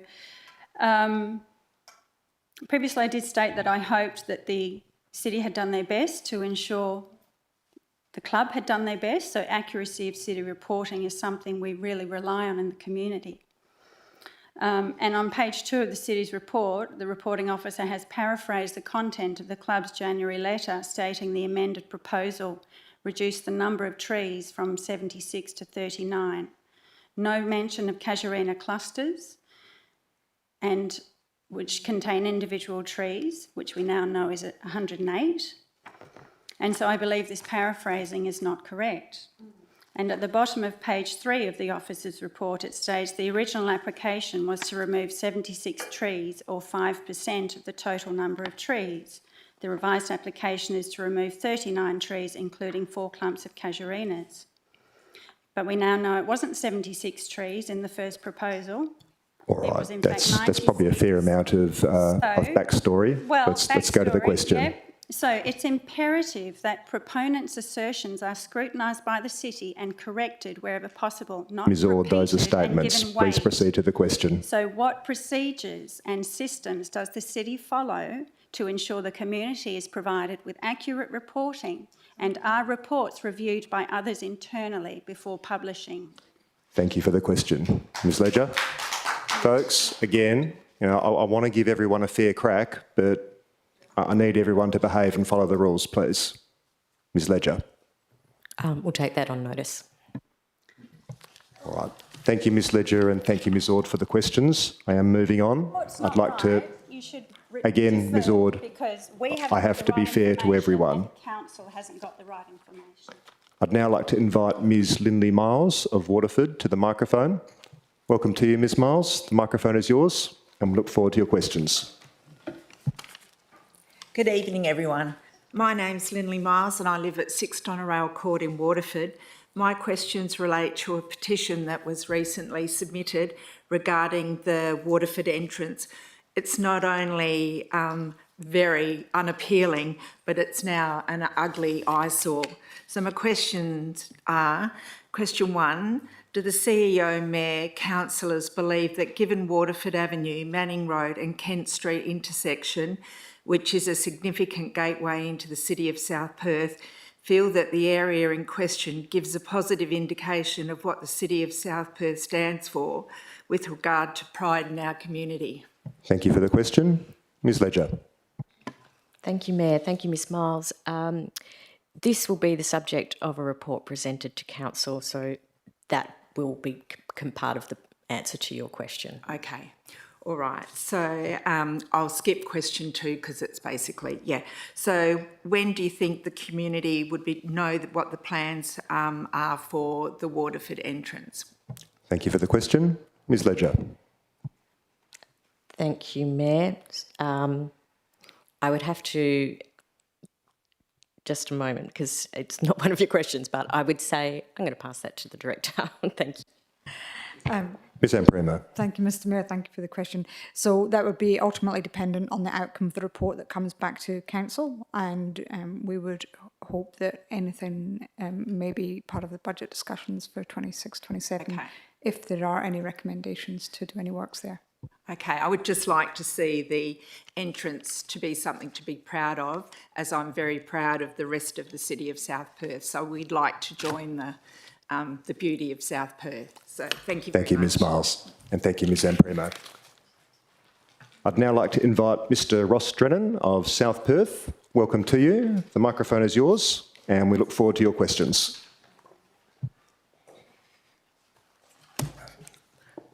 Picked a fun... Sorry to do it to you, Mr. Drennan. I've just noticed that the 15 minutes for... Well, that's weird. Okay, now it's working again. Great. Councillors, the second tranche of 15 minutes for public question time has expired. I will move a motion that we extend public question time for a further 15 minutes. Could I have a seconder, please? Councillor Brenda Abrandis, thank you. Councillors, please cast your votes. We can probably do it just by a show of hands for the time being. All those in favour? That was unanimous. Sorry to interrupt, Mr. Drennan. It really is your microphone now. Thanks. Look, I'm going to keep this very brief. My questions relate to the station's DA, which is purely for the construction of a lightweight pergola out the front and retrospective approval for a few panes of glass we put into an already approved and operating part of the venue. Both these minor adjustments to the venue will actually assist acoustic performance. We were pretty blown away that we needed a full acoustic report in the first place just to put up a little pergola out the front of our venue. We are not proposing any changes at all to the already approved use of that venue. No changes are being made to the trading hours or patron capacity. So my questions, to get straight into it, Can the administration just please confirm that this application does not propose any changes to the approved use, patron capacity, trading hours or operations of the venue, and purely relates to the construction of an awning structure and glazing to an existing approved and operating part of the venue? Thank you for the question. Ms Ledger. Thank you, Mayor. Thank you, Mr Drennan. The application does not propose any changes to patron numbers, trading hours or operations of the venue, and purely relates to the construction of an awning structure and glazing to existing approved and operating areas of the venue. Thanks. Second question, and probably the main reason why I've come here today after listening to the agenda briefing, there were some proposed conditions for this development, which relates to further acoustic reporting for things which have to do with operations. They've got nothing really to do with what this DA is about. So my question, just to jump straight into it, is can the administration clarify whether proposed conditions 8 and 9 arise from any impact associated with the physical awning and glazing works themselves? Thank you for the question. Ms Ledger. Thank you, Mayor. Yes, the awning and glazing have the ability to impact how noise travels and is directed and how it reverberates from the premises. Conditions 8 and 9 arise from the works currently being considered as part of the development application. All right. Existing acoustic reporting proves that these will only improve the acoustic performance of the venue, which is already approved. But anyway, are conditions 8 and 9 considered essential to make these minor works acceptable, or are they discretionary additions? Thank you for the question. Ms Ledger. Thank you, Mayor. The conditions are not considered essential in respect to the physical construction of the awning structure and glazing. However, once constructed, these structures have potential amenity impacts which the City has considered as part of its assessment of the application. The City has recommended the conditions to ensure noise is appropriately managed. Thank you, Ms Ledger, and thank you, Mr Drennan, for the questions. I'd now like to invite Mr Murray Rosenberg of Como. Welcome to Mr Rosenberg. The microphone is yours, and we look forward to your questions.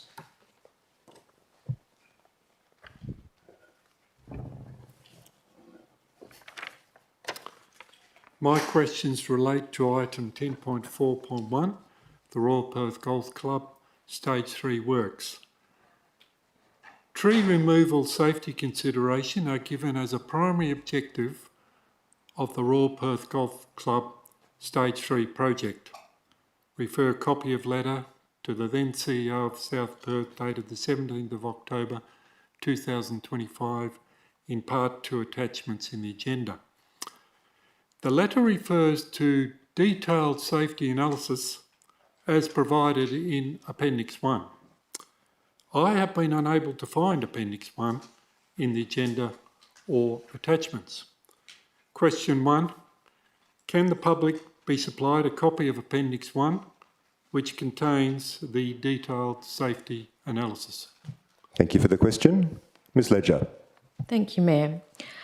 Mr Rosenberg, this document can be found in the council meeting section on the website, the City's website, as attachments, part 2, from the December Ordinary Council meeting. Okay. December. Okay. Question 2. What are the safety concerns which necessitate the removal of trees at the Royal Perth Golf Club? Thank you for the question. Ms Ledger. Thank you, Mayor. The detailed safety analysis addresses the Royal Perth Golf Course safety concerns. And question 3, Mr Rosenberg. How likely are these safety concerns to occur? Thank you for the question. Ms Ledger. Thank you, Mayor. The administration cannot answer this question. Thank you for your questions. Thank you, Ms Ledger, and thank you for the questions, Mr Rosenberg. I'd now like to invite Mr Max Makura of South Perth to the microphone. Welcome to you. The microphone is yours, and we look forward to your questions.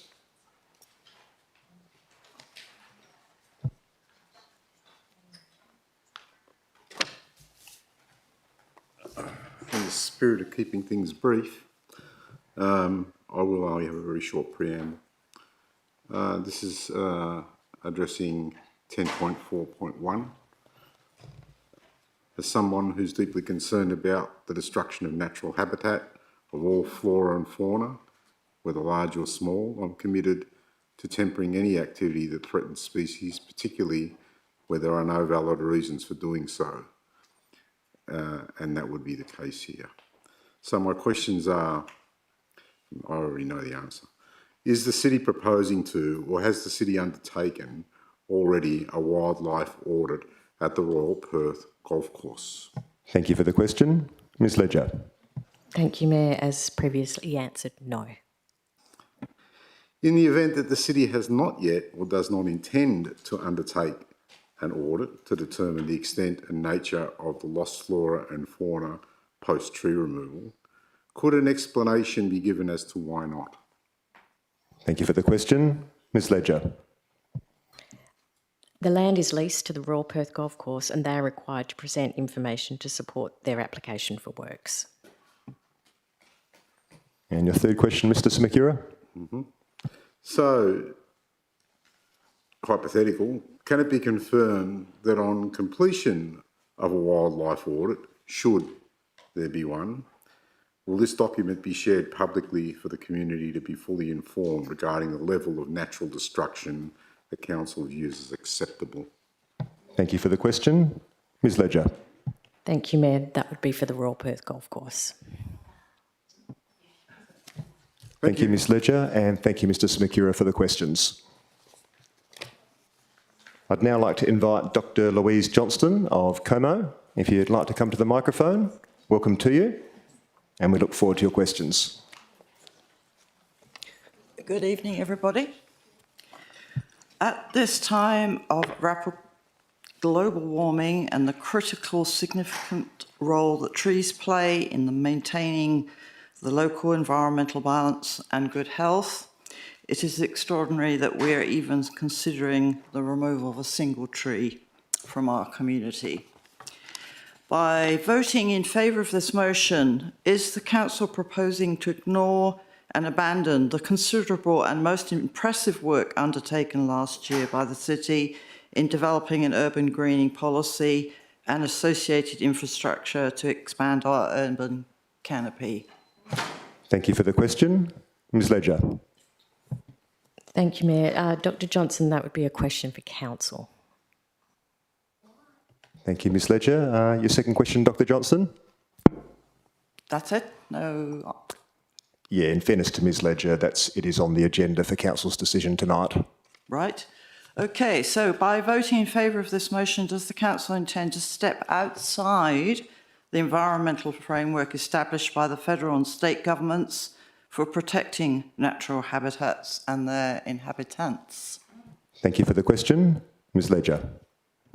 Thank you, Mayor. The answer is the same. For the council? Yeah, it's a decision for council.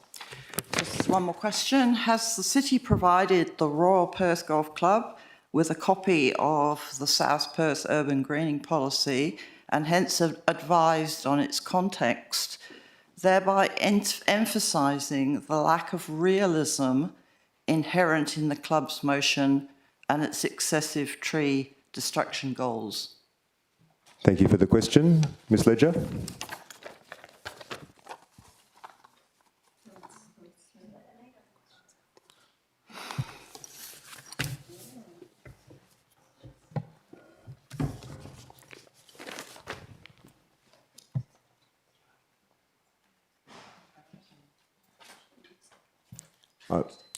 While Ms Ledger is taking advice, I suppose I should point out that wasn't the question that was submitted, so that's why Ms Ledger is currently conferring. Sorry, Dr Johnson, I'll take that on notice. Okay, thank you, Ms Ledger, and thank you, Dr Johnson, for the questions. I'd now like to invite Mr Oliver Crosthwaite of South Perth, if you'd like to come to the microphone. Welcome to you, and we look forward to your questions.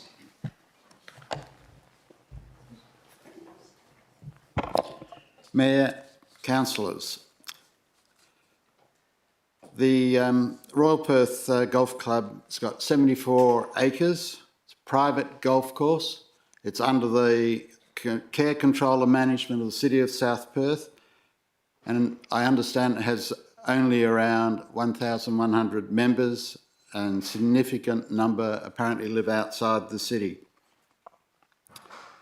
Question 1.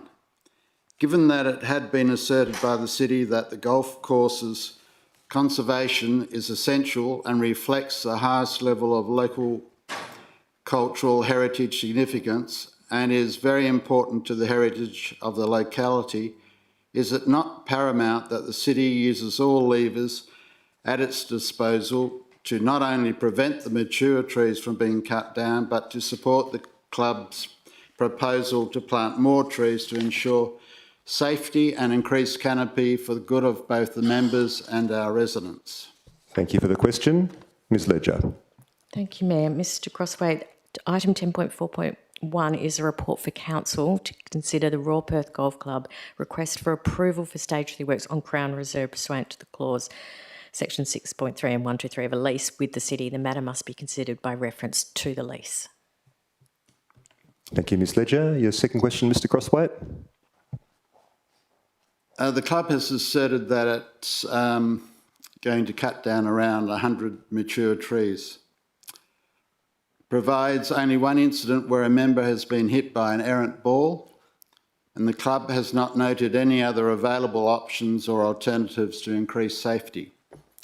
The question: will the city postpone making its decision until after an independent body person has examined the issue with the object of finding alternative solutions to resolving any safety issues?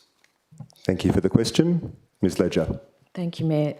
This item is up for council decision this evening. And your final question, Mr Crossway. It can be argued that the city's power is not insignificant, given the club must consult with the city and that both must work together to resolve the situation. The golf club will suffer significant reputational damage if it were to go against the city's recommendation to save the trees. And given the language used in the officer's advice to the council, it appears to be skewed in favour of the club's proposal. I've got to jump in there, Ms Crossway. I can't let statements that the advice provided by the city officers is skewed one way or the other. I can't let that stand. Can you perhaps maybe say you just don't agree with it? I can give examples if you like. No. That's not what public question time is for. But there's 3 of them handy. No. Just move to the question, I'll please. move on. Thank you. The question 3. Will the city reject the officer's recommendation and take the proposal to remove the trees from the Royal Perth Golf Course back to further consideration and the clarification of the matters which provide a one-sided view of the proposal? Thank you for the question. Ms Ledger. Thank you, Mayor. Again, this is an item up for council decision this evening. Thank you. Thank you, Ms Ledger, and thank you, Mr Crossway, for the questions. I'd now like to invite Mr Aidan Carlson of Carrawarra. If you'd like to come to the microphone, welcome to you, and we look forward to your questions.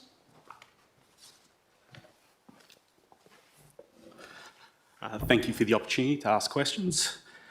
So we understand that the city did not have full visibility of tree removal within stage 3 works. At the time, stages 1 and 2 were endorsed by the city and indeed the council. This is not in line with community expectations, nor what we would expect as best practice. What does the city consider to be best practice when considering approval of multi-stage proposals of works, particularly where later stages are dependent upon the earlier ones? Ms Ledger.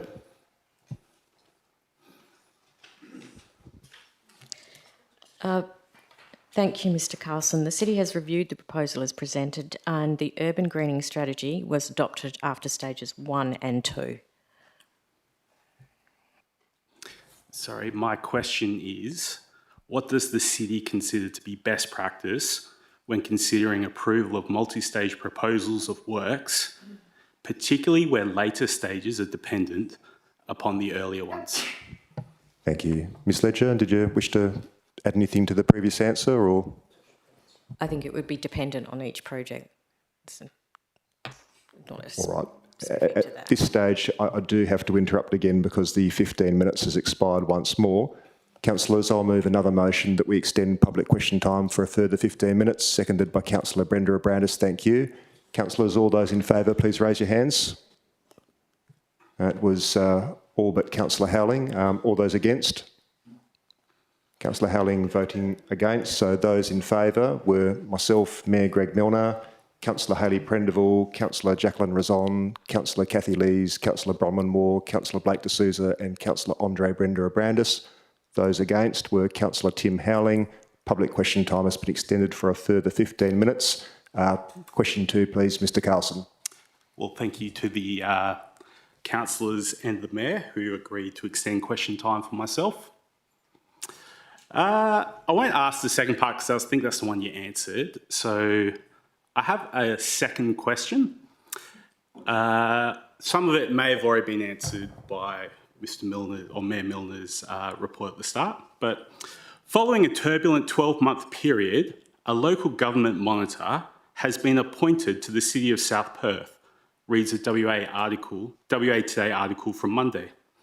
The monitor will be providing support to the city on governance practices and decision-making process. We in the community welcome this oversight. Can the city provide details as to what government practices and decision-making processes led to the appointment of the local government monitor so that we the community stakeholders can understand the processes and procedures of concern? Specifically, do the issues relate to issues such as item 12.1 in tonight's agenda, requiring additional onerous mayoral reporting? Or is it 10.4.1, Royal Perth Golf Club staged approval processes not meeting best planning practices? Or could it be 10.4.3, candidate code of conduct issues? Or was it ignoring the community voice from a special electors meeting concerning the removal of 6 saplings on public land in 2025? Was it the processes that led to a proposed plan for I challenge? think we probably get the point, Mr Carlson. Okay, I'll get to the question then. No, you did ask a question. Can the city provide details as to what governance practices and decision-making procedures led to the appointment of the local government inspector so that we, the community, can understand the processes and procedures of concern? Can I just finish one part of this question? Again, it's starting to get a little bit pointed, and I am trying to keep it light in the chamber. So I'll let Ms Ledger answer that question. Accepted. Thank you.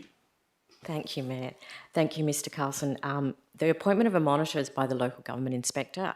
It's not appropriate for us to speculate on the reasons for his appointment. That's done by the decision of the inspector. Thank you for your answer. Thank you, Ms Ledger, and thank you, Mr Carlson, for the questions. Okay. No, folks, please. I'm trying very hard to keep it light and even and neutral and welcoming for all parties, but I do need your assistance with that. Ms Webster, I understand that we did get some late questions. Is that correct? Yes, we received some questions at 6:56 which will need to be taken on notice, and I can, with the Chair's permission, read those out if you would like. Of course, yeah. Please feel free. The questions were from Mr John Ferguson. There is 3 questions. It is in relation to Carew Street. So question 1, a large tree has been partly removed at 20 Carew Street. Was this activity approved by the council? So I will take that on notice as we've only received it 4 minutes before the meeting. I can't hear properly. Sorry. Okay, I'll go louder. Question 2, if no one... Okay, question 1. A large tree has been partly removed at 20 Carew Street. Was this activity approved by the council? Question 2. Sorry, it's very difficult to read this handwriting. If no, will the council be pursuing the fine of $200,000 for illegal removal of trees? Question 3. Will the tree be replaced with a similar tree? That tree was 30 metres tall and only a trunk remains. confirming all three questions will be taken on notice. Thank you, Ms Webstale. There were, just checking with governance and Ms Webstale, no further late questions in the tray? No. No, okay. In that case, I now close public question time at 7:44 p.m. Okay, that brings us to item 7, which is confirmation of minutes and notes. Item 7.1 is minutes. Item 7.1.1 is the ordinary council meeting held 16 December 2025. So I'm about to look for a mover and a seconder that the minutes of the ordinary council meeting held 16 December 2025 be taken as read and confirmed as a true and correct record. I've got a question, Councillor Brenda Brandis. Fire away. Thank you, Mr Mayor. I have a question just with regard to the minutes and just clarification. On page 125, it notes the withdrawal of agenda items in December 12.1, 12.2, 12.4, 12.5 and 12.9. On that page, it doesn't note the withdrawal of item 12.6, but then on page 100, it notes the withdrawal of item 12.6. Could I just have an understanding as to the inconsistency between the pages and what is the correct items that should be withdrawn from the December 2025 meeting? Thank you for the question. Ms Ledger? Thank you, Mayor. Councillor Brenda Abels, I'll take that on notice. It might take some time to work that out for you. Thank you. Further question, Councillor Brenda Brandis? Yes, thank you, Mr Mayor. With regard to approving the minutes, would we approve everything but that item, given that there's clarity around the withdrawal of the items? I was going to propose exactly that. No, Ms Webstale, we can't do that. The microphone is yours. I'll let you answer that question then. That's up to the council, but that's not normally how it's done unless there's my understanding is what you're saying is there is a difference in treatment, not that there's something factually incorrect. I suppose for clarification, just to actually understand what took place, with regard to the meeting, I played back the audio and video, and there was a lack of clarity about what had actually been withdrawn, so hence my question, because I'm still a bit confused as to whether it actually did get withdrawn or not. If the Mayor would like to allow me some time, I believe the answer has already been provided and the administration has no concerns with the accuracy of the minutes. That is still up to you to raise that and vote accordingly, but I don't believe you need to defer it because the administration believes it's been fact-checked and is correct. But I'll leave that up to the Mayor. Well, I guess at this point, I can either propose that we defer approving the minutes until after that question's had an opportunity to be answered, or we can plough on. The standing orders say that when the standing orders are silent about something, it's at my discretion. So I think under the circumstances, do I need to move a motion to defer the decision on the minutes to the next council meeting, or can that be done administratively?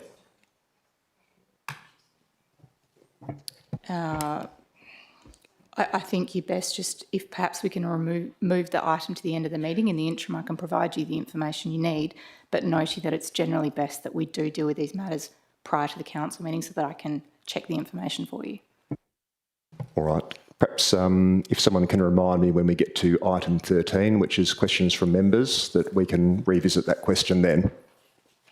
All right. So I'm moving on from 7.1.1, councillors. We're moving on to 7.2, which is notes of briefing. I'll call for someone to move that council notes the following council briefings and workshops were held. That's items 7.2.1, concept briefings and workshops, and 7.2.2, council agenda briefings, 17 February 2026. Can I have a mover, please? Councillor D'Souza, I think, was first, seconded by Councillor Brenda Abrandis. Councillors, does anyone oppose this item? No. Okay. Then that was carried unanimously. We now move on to item 8, which is presentations. Item 8.1 is petitions. Item 8.1.1 is the Waterford Entry Statement petition.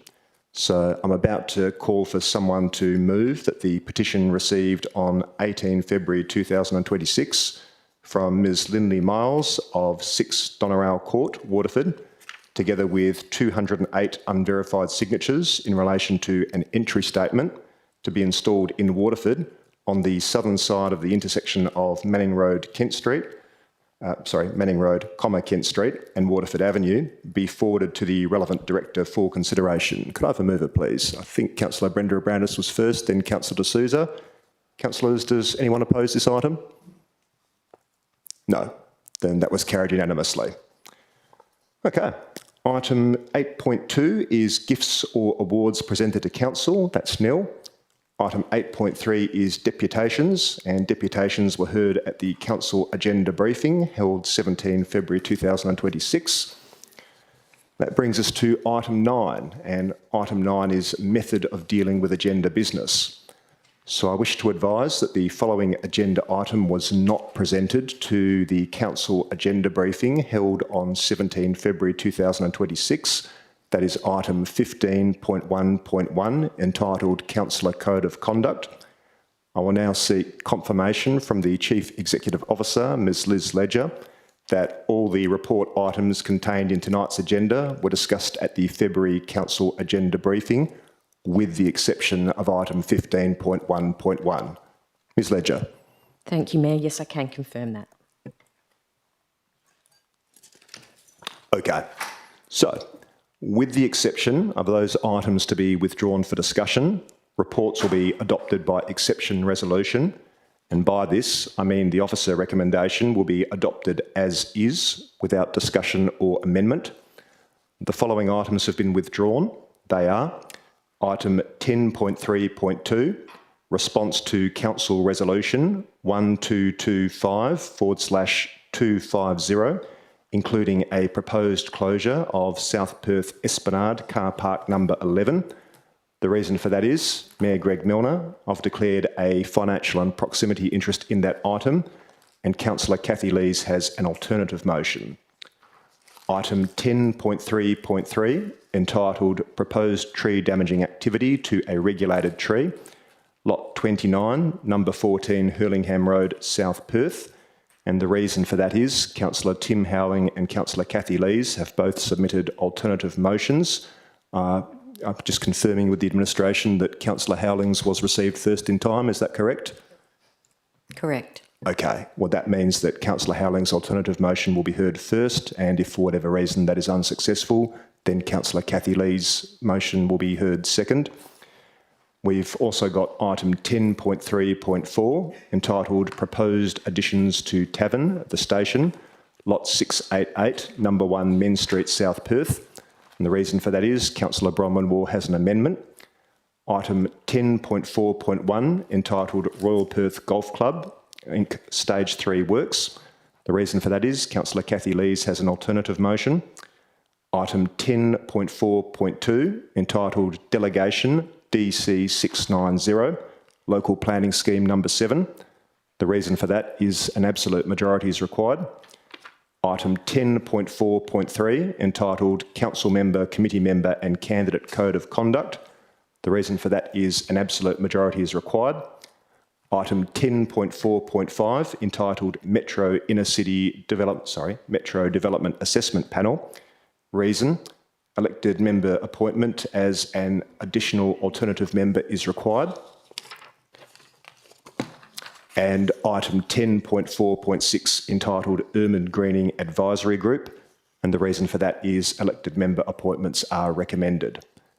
Councillors, does anyone have any other items that they wish to withdraw for discussion this evening? I think Councillor De Souza was first. Just a question, Mr Mayor, just confirming all of the items under item 12 will be considered individually? That's right. So we're only considering items in item 10 for exception resolution. Thank you. Councillor Lees, I saw your hand go up. Yes, thank you, Mr Mayor. I would like to withdraw 10.3.5, tree damaging activity to a regulated tree in Carew Street, South Perth, for discussion.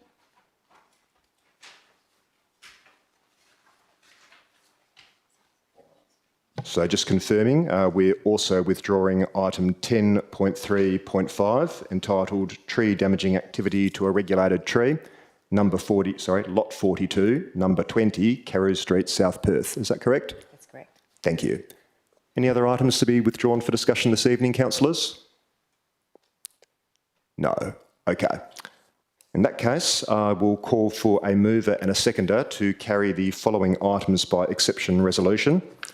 Those items are item 10.1.1, entitled Lease for Old Mill Theatre, item 10.1.2, entitled RFT 7 of 2025, provision of new change room buildings for Collier Reserve, item 10.1.3, entitled RFT 8 of 2025, provision of new public toilets and changing places building at Neil McDougall Park, item 10.3.1, entitled Proposed Scheme Amendment Number 3 to Local Planning Scheme Number 7, Lot 1, Labashire Road, South Perth, item 10.3.6, entitled Rivers Regional Subsidiary Waste to Energy Contract Amendment, item 10.4.4, entitled Meeting Attendance Fees for Independent Committee Members, item 10.4.7, entitled Listing of Payments, December 2025 and January 2026,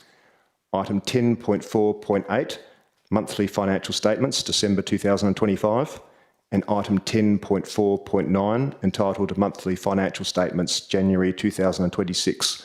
Could I have a mover, please? Councillor Brenda Abrandis to move, Councillor Lees to second. Thank you both.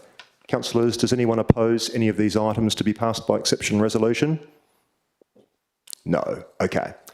In that case, those items have just been passed by exception resolution in accordance with clause 5.5 of the City of South Perth Standing Orders Local Law 2007, and the officers' recommendations have been accepted by Council.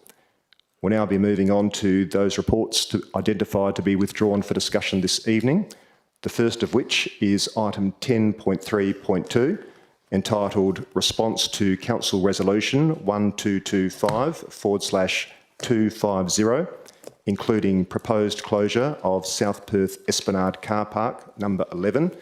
Now, councillors, I mentioned before that I've declared a financial and proximity interest in this item, so I will be leaving the room for the duration of this item, and I'll be inviting Deputy Mayor Andre Brenda Abrandis to take my seat and serve as presiding member for the duration of this item.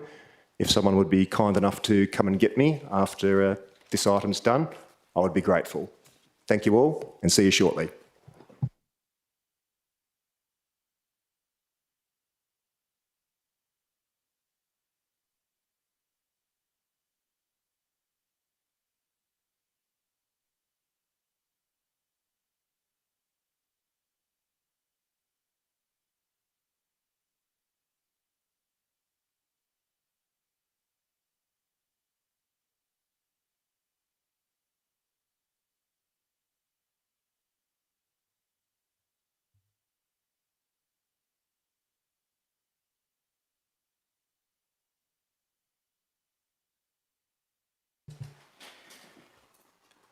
Council, item 10.3.2, response to Council Resolution 1225/250, including proposed closure of the South Perth Esplanade Car Park number 11.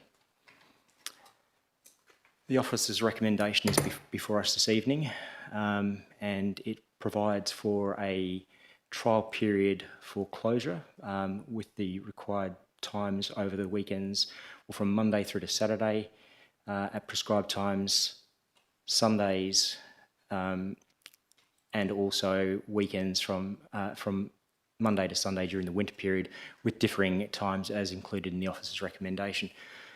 Were there any questions with regard to this item, councillors?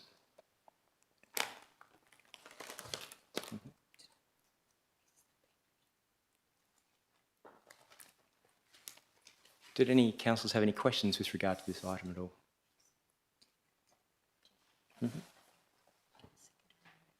Yeah. So could I have someone move this motion, please? Thank you, Mr. Presiding Member. I'll move the motion. Move it. Thank you, Councillor Howling. And someone second the item? Thank you, Councillor De Souza. Were there any questions with regard to this item? Yep, Councillor Lees. Sorry, I have an alternative motion on this item. Sorry, Mr. Deputy Mayor. After a motion's been moved, you have to go to the mover for statements. Yep. So, yes, Councillor Howling, if you'd like to actually give your reason. Thank you.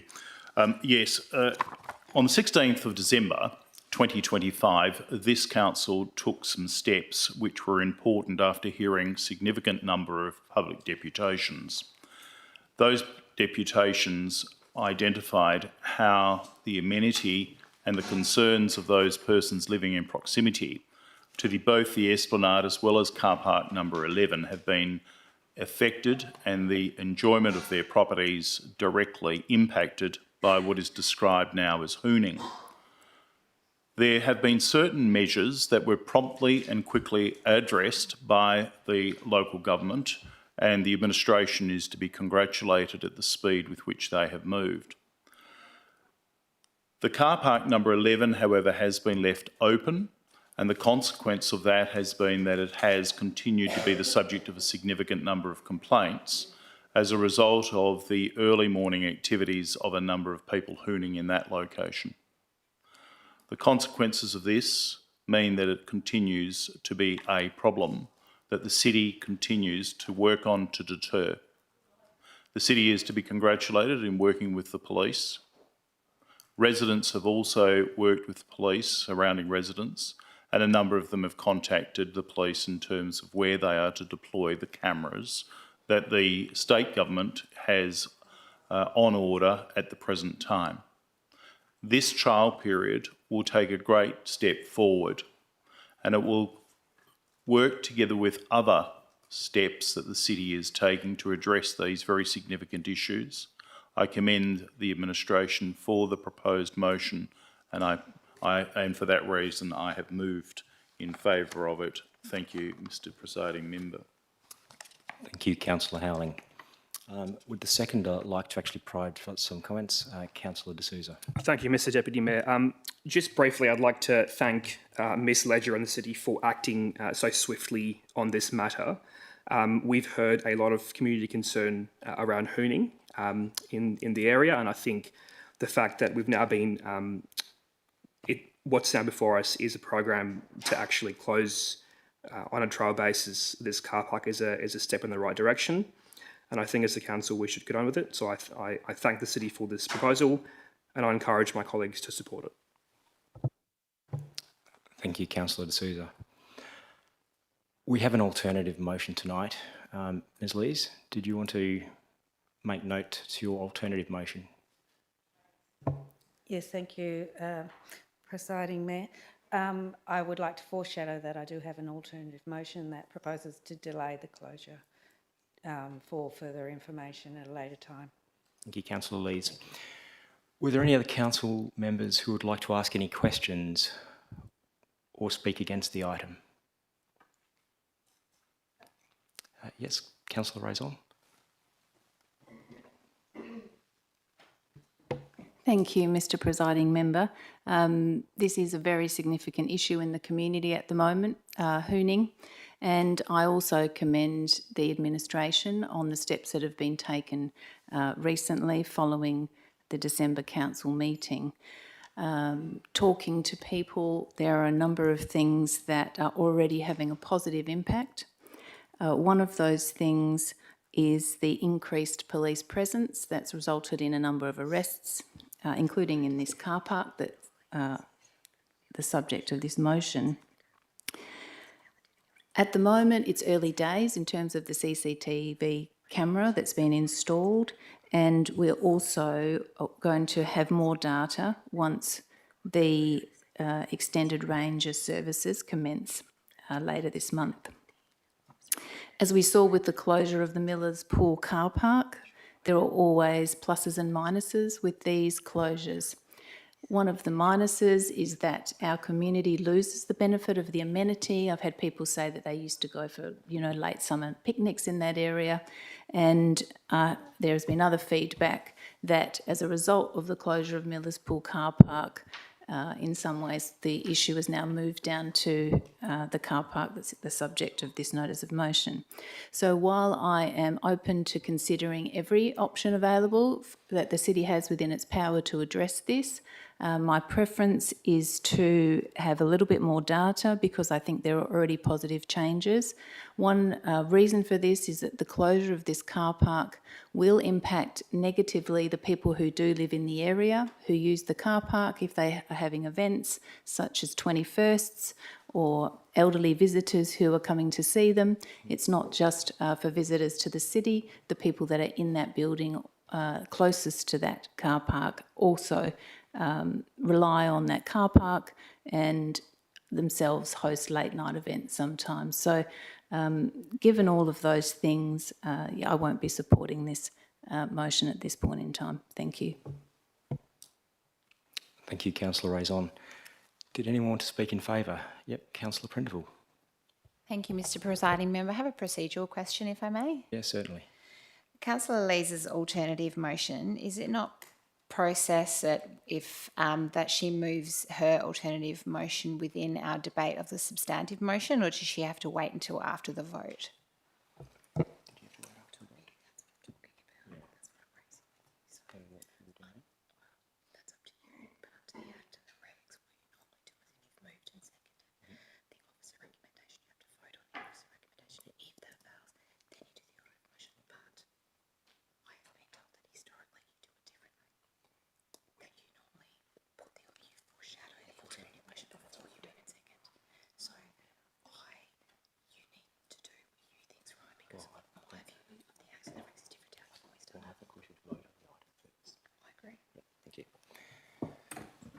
Thank you for asking the question, Councillor Prindiville. Given that the substantive motion, the officer's recommendation, is actually before us now, we'll proceed with this item, and then should that fail, then we'll move on to the alternative motion. Thank you. Thank you. Thank you. Did anyone else want to speak in favour or against this item or have any questions? Yes, Councillor Lees. I would like to speak against the item, please, Presiding Member. So much of the reasoning behind why I would speak against it is contained in my alternative motion, but I think it is a premature move to shut the car park at this stage. There does not yet seem to have been sufficient evidence to determine whether it's warranted. We have a CCTV trailer there at the moment, but it's not clear what the impacts of that have been. We also have a ranger patrol service that is starting on Thursday, which could also make a difference there. Similarly, the revised police roster that's commenced yesterday, I think could make a difference. I am very concerned that closing the car park is not a solution, and potentially it will move the problem to another location, and we can't just continue to close car parks one after the other. I think we need to look for better solutions. It's also understood then from last week's agenda briefing that a group of 6 community members have been meeting with the CEO, and some of their feedback supported the closure, but I would prefer to have an understanding of the composition of the group and their feedback before we agree to the closure, because I'm not clear whether that's a widespread feeling of residents in the locality or who those members represent. So I would like further evidence before we proceed. I think we need to give the measures that are in place now further time to take impact, and based on previous experience, I don't think we should be looking at displacing the problem to another location potentially at this time until we have properly evaluated all the measures that the council, the city is putting in place. Thank you. Thank you, Councillor Lees. Anyone who hasn't spoken yet would like to speak to the item? Yes, Councillor Wall. Thank you. Yeah, I'm going to speak in favour of this one. And the reason being is that this has been an issue for the entire of the time that I've been on council, and I'm aware that it was an issue well before I was on council. And every single year we do have a lot of residents from the whole entire effectively Mill Point Strip all the way down to that car park, complaining loudly. I know that our 2 Mill Point councillors particularly receive it heavy, but I also, as a Como ward councillor, am also receiving a lot of complaints about people who are not able to sleep, who are not able, there's a lot of people who are now telling me that they're looking to leave the area because of it, which is a real shame. I note some of the comments in terms of summer picnics and 21st birthdays. However, I can't imagine that it would impact too much. I don't think that they are particularly regular occurrences, but also noting that the closure period is anticipated between 11:45 p.m. and 5 a.m. on the weekends, and then between 10 p.m. and 5 a.m. on the Sundays. So Sundays during summer. But anyway, the timeframes of the closure, I think, really warrant consideration. What I'm concerned about, well, the other thing is people have suggested that we're just going to move them around the city. I am aware that a lot of the problem is in that location because of the city backdrop. So there's not really a whole lot more places where they can go in the city. But as far as I'm concerned, we've kicked the can down the road for a very extended period of time. We've tried a number of things and it hasn't worked. I'd probably be open to even trialling this and maybe bringing it back in a period of time to see. But I do think that it would be appropriate for the residents just to show that we're actually doing everything we can. And I do take on what Councillor Lees has said in terms of having more information, but I don't think that passing this now is going to prevent us from still getting additional information. Thank you. Thank you, Councillor Waugh. Were there any further questions with regard to this item, councillors? Yes, thank you. I'd like to ask the Chief Executive Officer, there was a suggestion of a group that you were meeting with. I hadn't understood that it was the subject of a meeting. Separately, I'm aware of that you've met, I understand, with police, and do police have any view as to the closure of this car park? CEO. Thank you, Presiding Member. Councillor Howling, yes, we have met with the police and discussed this issue with them. It's a tricky one for them to arrest and make arrest someone for it, given the situation is hooning is very sporadic and they have to be there at the time, etc. And it's a bit complicated, but they have suggested that anything that can deter them is usually a good start. Places that they like to go, which are generally dark, they say light up or use any sort of infrastructure you can to make it unwelcoming. So this has been discussed with the police and they felt that it was a viable option to trial. The question prior to that was about meeting with people. I've had one meeting with those, with a group of residents that did deputations and asked for their feedback and comment. Thank you. Thank you, CEO. I just have one question for the administration with regard to the item. As it currently stands, this is a proposal for closure of car park SPE 11 on the particular days and hours provided. I understand that this closure, though, is for a trial period of 12 months. Is that correct? Yes, that's correct. Based on this being a trial period closure and not an indefinite closure, would we be able to amend the officer's recommendation to include the trial period on this one?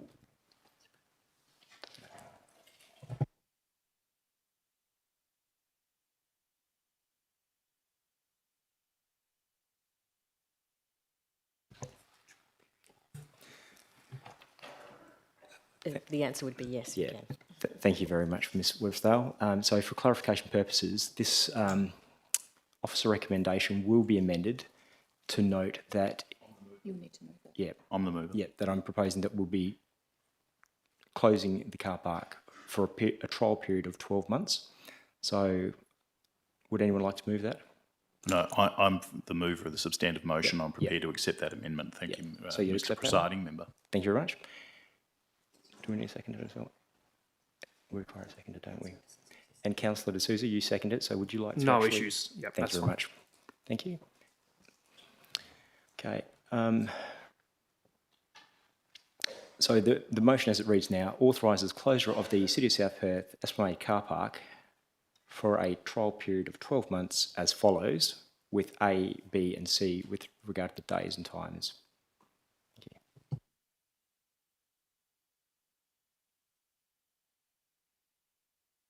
Thank you.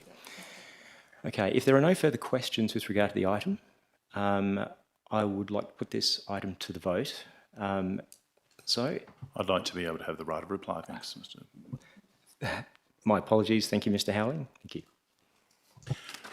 Thank you, and thank you for the discussion and debate. I have 4 matters that I'd like to address. Firstly, events and suggestion of picnics occurring at 11:45 p.m.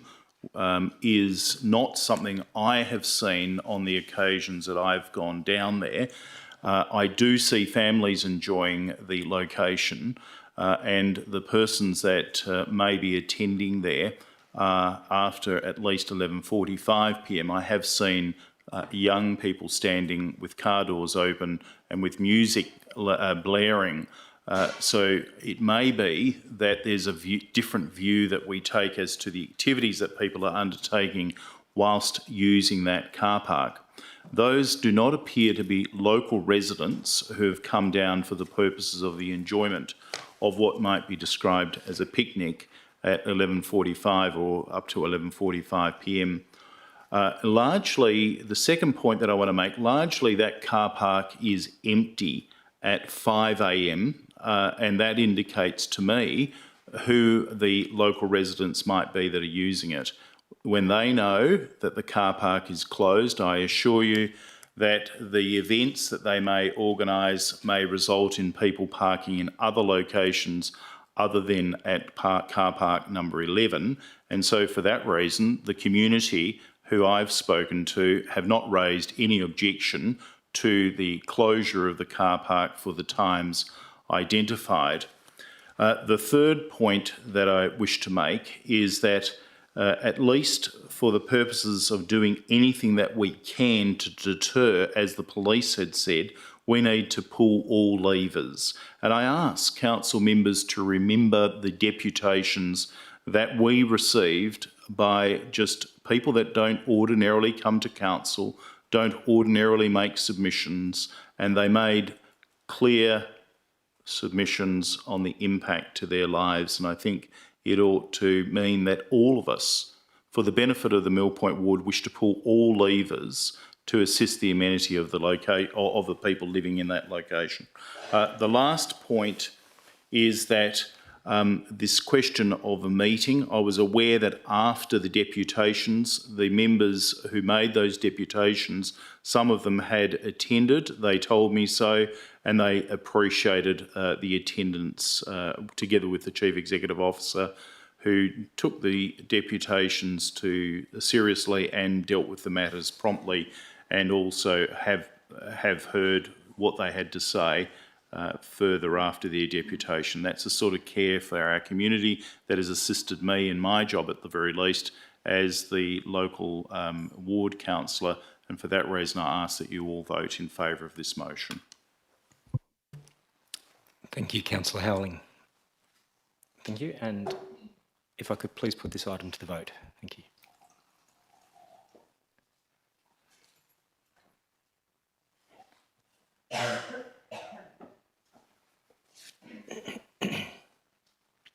We're waiting on one more vote, please. No, all votes are in. Thank you. Okay. So the outcome was 4 in favour and 3 against. Those in favour were Councillor D'Souza, Councillor Howling, Councillor Prindiville and Councillor Waugh. Those against, myself, Councillor Andre Brandis, Councillor Lees and Councillor Raison. Thank you. Can someone please call the Mayor into the room? Thank you.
All right, thank you for waiting, folks. I take it we're now up to item 10.3.3. Okay, so item 10.3.3 is the next item to be withdrawn for discussion this evening. It's entitled Proposed Tree Damaging Activity to a Regulated Tree, Lot 29, number 14, Hurlingham Road in South Perth. We have two alternative motions that have been received for this evening. I understand from the administration that Councillor Howling's alternative motion was received first. Councillor Howling, if you would like to move your alternative motion now, I'll give you the opportunity to do so. Thank you, Mr Mayor. I do move the motion as put and circulated. And that is that pursuant to the provisions of the City of South Perth's local planning scheme and the Metropolitan Region scheme, that the application for development approval for tree damaging activity to a regulated tree at lot 29, number 14, Hurlingham Street, South Perth, or Road, South Perth, sorry, be approved. All right, I'll see if there's someone willing to second that alternative motion. Does anyone wish to second that? Councillor Waugh, Councillor Howling, the floor is yours for your reasons. Thank you. I have circulated the basis of the alternate motion, and I hope that most members of council have had the opportunity to consider that and think about carefully what's going on in respect of these sorts of matters. Firstly, can I say that the Zorzi decision of the State Administrative Tribunal has had some degree of impact on the way within which local governments consider trees. And the local governments, various local governments, have considered how they are best to approach those activities of tree damaging activities that might be considered to be exempt under the provisions of the Local Planning Schemes Regulations 2015, Clause 61. Now, simply because a tree is exempt, that is, that it's less than 8 metres in height, does not automatically mean that a tree that is greater than 8 metres in height is development within the meaning of the word. Because the first step that we have to take in order to consider whether a development application must be or is to be made is to consider a tree in its context, in its circumstances, and consider whether or not that tree and the removal of that tree or the tree damaging activity amounts to development. And development is defined within section 4, and it includes the well-known and oft-stated change of use, the activities which fundamentally change the character, as well as works.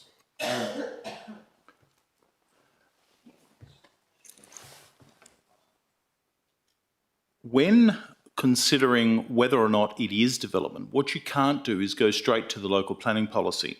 Now, I commend the administration.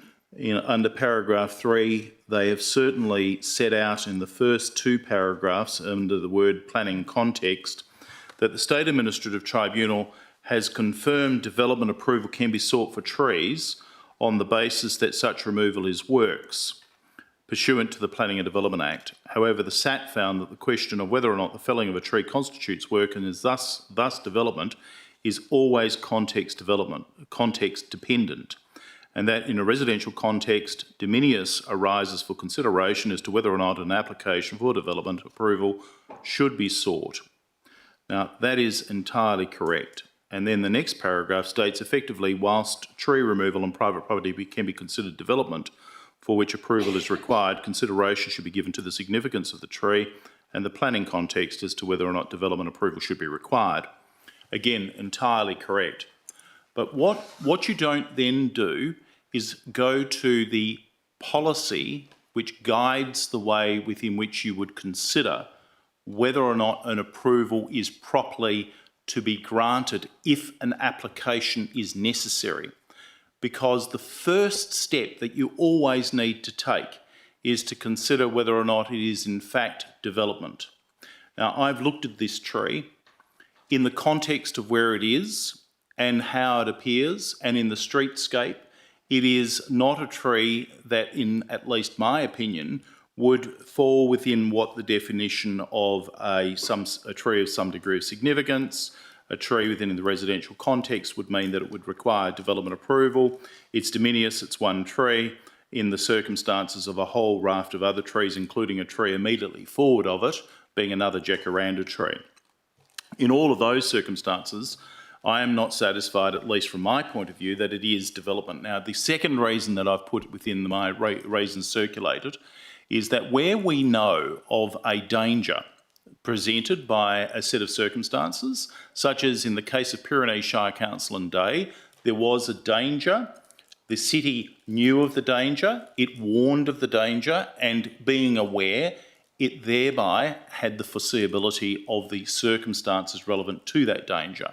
Now, where that occurs, a local government must take such steps as is necessary to prevent or to avoid the danger affecting other persons. These residents have raised danger, they've raised safety as an issue, and for that reason, as a secondary basis, I take the view that it is properly ought to be considered for approval in any event, even though it is not my view, at the very least, that it is development. So I take the view that if we were to go to the State Administrator... Councillor Howling, that's 5 minutes. I'll move a motion that you be granted a further 5 minutes. Would anyone like to second that motion? Councillor Waugh. Councillors, please cast your votes on a motion that Councillor Howling be granted a further 5 minutes to speak.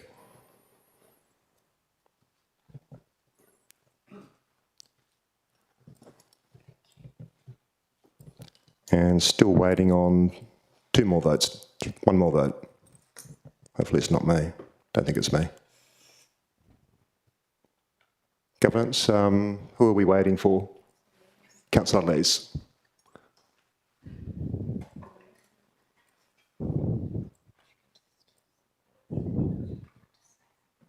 There we go. That was unanimous. Please continue, Councillor Howling. Let me assure you it will take less time for me to finish my deputation. If the matter proceeded through to the State Administrative Tribunal, the first question that the State Administrative Tribunal undoubtedly will be concerned with was whether or not this is development at all, applying the context of the case of Zorzi. They will not proceed straight away by looking at the policy. There is very real safety concerns. I consider this development ought properly to be the subject of an approval in any event. It's a very straightforward approval. We simply don't want to be caught up in the circumstances of placing ourselves into the cost. Not that that is a relevant planning consideration, as I previously had circulated to all the councillors. It's simply not. But nevertheless, it is a matter that would have some degree of weight and some degree of concern, at least in some people's mind, that if it's a matter of fairly limited significance, we ought not to place ourselves at risk of spending the cost. A simple application to the State Administrative Tribunal, in my view, would find that there would be a Section 31 referral, and we would be likely to have to approve it in any event. Thank you, Thank you, Mr. Mayor. Thank you, Councillor Howling. Councillor Waugh, you're the seconder. Would you like to speak? Thank you, Mr. Mayor. I'll be brief. So I've considered this application pretty carefully, and I also went out and had a look at the tree. And I'm just approaching it from a different and fairly straightforward position. So obviously, Council adopted the tree retention policy to protect meaningful canopy and to guide decision making. But it was never intended to operate as a rigid or punitive mechanism that overrides common sense or site-specific circumstances. So we know that the SAT has made clear that whether tree removal constitutes development is context dependent, and my colleague Councillor Howling has gone into that in some detail. But the ultimate conclusion is that planning law does not operate in an abstract, it applies to the facts. So in this instance, what we've got before us demonstrates that the tree roots are lifting the paving, they're creating a trip hazard. There's a documented structural impact. There's also conflicting expert advice as to whether the mitigation measures can resolve the issue without compromising the long-term stability of the tree. That creates a safety hazard. Importantly, the owner didn't approach this lightly. She deputised last week and explained to us all that she had explored alternate options and that there are already established eucalyptus on the site, and I did see those today, and additional planting has occurred apparently. So that context matters. Even if one accepts that the proposal requires approval, the question for us is whether on balance retention is reasonable in the specific circumstance. And my view is that policy is intended to guide our discretion, not to eliminate it, and each decision must be made on its merits. So having weighed the amenity value of this tree against the safety risks and the broader site context, I'm satisfied that approval in this case is justified and does not undermine the intent of LPP 3.2. And for these reasons, I support the motion. Thank you. Thank you, Councillor Waugh. Councillors, is there anyone who would like to speak against the alternative motion? Councillor Lees. Thank you, Mr Mayor. I have a question, first of all. So, my alternative motion, which I will foreshadow at this point, has the same recommendation, but for very different reasons in terms of, very different rationale. It's not questioning the validity of the LPP and whether this application is development. So I'm just not clear. The advice to me today was that this should be determined on the basis of Councillor Howling's rationale, and that if we don't accept that rationale, then we can go to my alternative motion. Is that correct? Can you please confirm that again for me? Ms Ledger. Thank you, Mayor. Yes, Councillor Lees, as previous, this will play out, and if it is lost, then we'll go to your alternate. Even though it's the same outcome, your reasoning is different. All right, thank you for that, Ms Ledger. Speaking or asking a question, Councillor Lees. Well, I suppose the difficulty for me is that many of the reasons that Councillor Waugh just raised are similar to what's in my alternative motion. So it seems a bit of a weird situation to be in. But can I speak against the motion then, please? You may. Thank you. So I don't support Councillor Howling's alternative motion based on the rationale put forward for the recommendation. The tree retention planning policy was lawfully adopted by the previous council, and in my view, the reasoning in the alternate motion effectively undermines that decision. With all respect to Councillor Howling as well, I do not support his judgment that the tree is not significant and does not meet the requirements for requiring development approval. It's also worth noting that the policy is based on the Walga template, which itself was the product of extensive legal advice. Given that I don't believe it's appropriate to question the validity of the policy as part of our deliberation on this specific application, I won't be supporting the motion. Thank you, Councillor Lees. Councillors, is there anyone who would like to speak in favour of the alternative motion before us? Councillor D'Souza. Thank you, Mr Mayor. We heard last week from the applicant, Ms Harford, who tried all she could to retain this tree, but evidently the safety implications pose too large a barrier for us to ignore. I think both Councillor Howling and Councillor Lees have motions to approve this activity. So as Councillor Lees rightly said, this comes down to the reasons. I support the reasons put forward in terms of the planning rationale by Councillor Howling. But more to the point, I support the raising of two interlinked issues, which is my main reason for supporting this motion, which is the interlinkage of safety and liability. These routes have uplifted the pavers to the point, and we can argue how many mills here or how many mills there, but it very clearly is a safety risk, a safety hazard. And this in turn raises the issue that if in 5 or 10 or 15 years from now, if someone was to injure themselves on that, and council knew this was the issue, but still did not approve this activity being the removal, then we might potentially be on the hook for liability. And this has actually been sort of raised recently with regards to the City of Stirling and council tree roots extending into council pipes. And it's a live issue. It's a novel area of law, but I think we need to apply a very risk-aware lens to this matter because it is one of liability. And I think Councillor Howling's motion touches on foreseeability of risk. It's clear by this report coming before us, we have now foreseen the risk. The question is, what do we do in response to that? And I think what we should do is support this motion and allow Ms Harper to progress with her application. Thank you, Councillor D'Souza. Councillors, is there anyone who would like to speak against the alternative motion? A question, Councillor Brenda Brandis.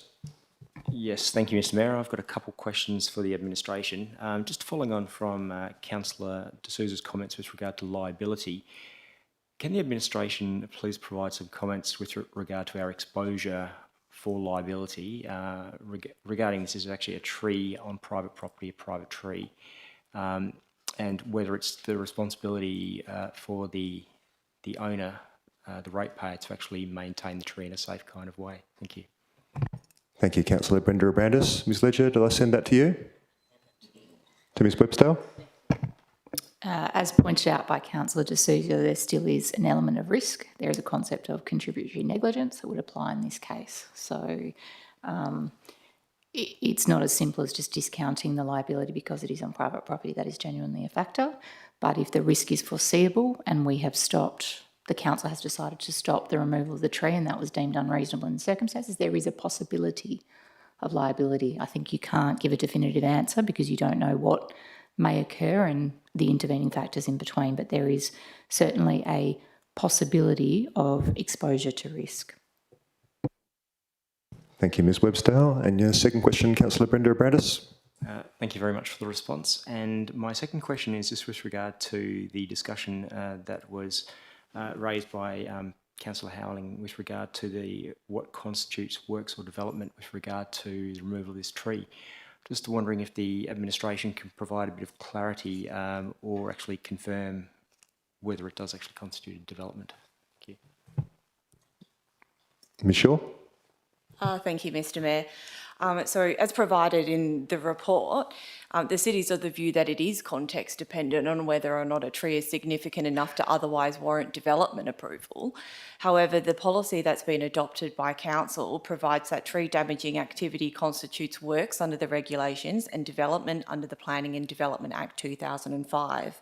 And so the city is in a position where, in accordance with its delegation, it's required to comply with different local planning policies, and we're required to administer the policies that have been adopted by the council. So separate to this matter, it may be opportune for council to consider its policy settings in this respect, but in terms of this application itself, we have considered the context of the site itself, and there's a site section in the report that talks to the immediate locality having mature trees visible from the streetscape, and then the additional assessment in accordance with the requirements of the policy is further contained within the report. Thank you, Ms Shaw.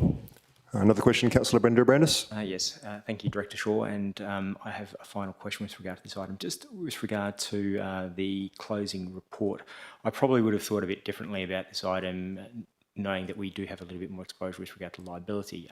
But just in that risk assessment at the back, maybe if the identification of liability with regard to these matters could be included as part of that table, that may assist the decision-making process. Thank you. Shall I take that as noted? All right. Councillors, where are we up to? Councillor D'Souza spoke last, I think. Is there anyone who would like to speak against the alternative motion? Councillor Brenda Brandis. Yes, thank you, Mr Mayor. Look, I will be speaking against this alternative motion on the basis that Council have had a monumental shift with regard to its views on trees and protection of trees, in particular on private property. And, you know, in the last 12 months, we've seen the local planning policy 3.2, tree retention, private policy, put in place to address the issue with regard to the declining tree canopy cover, and also to improve the amenity for the community and also the habitat for wildlife, which is often struggling in our changing changing climate. We've also had the urban greening strategy put in place as well, and this sees the prioritisation and retention, protection and the provision of trees. That's the first pillar. I think it's fundamental that we actually do focus on preservation of trees on private property. The canopy on the city public open space is not sufficient enough to actually ensure that we have an expanded canopy cover. I appreciate that residents may have concerns about the trees and it may actually impact maybe future development and it may present a form of risk. From the deputation last week, I was a little bit unclear as to the extent of the actual damage that was caused. And I did ask the question about the surface area and also the height, and it wasn't particularly clear. Seeing the independent report provided to the city, it also didn't address the same sort of risks and concerns. Based on this tonight, and based on changing strategies and also policies adopted by the city, which I will actually be adhering to, I won't be supporting this alternative motion, as I think it's important that we actually do need to actually adhere to these policies. Thank you. Thank you, Councillor Brenda Abrandis. Councillors, is there anyone who would like to speak in favour of the alternative motion? Is there anyone else who would like to speak against the alternative motion? Councillor Raison. Thank you, Mr Mayor.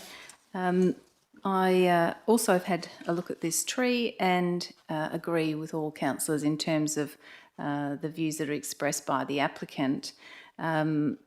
Given that there's an alternative motion which foreshadows the same outcome, I guess for me it's a distinction between the choice of rationale. This is an emerging area of law.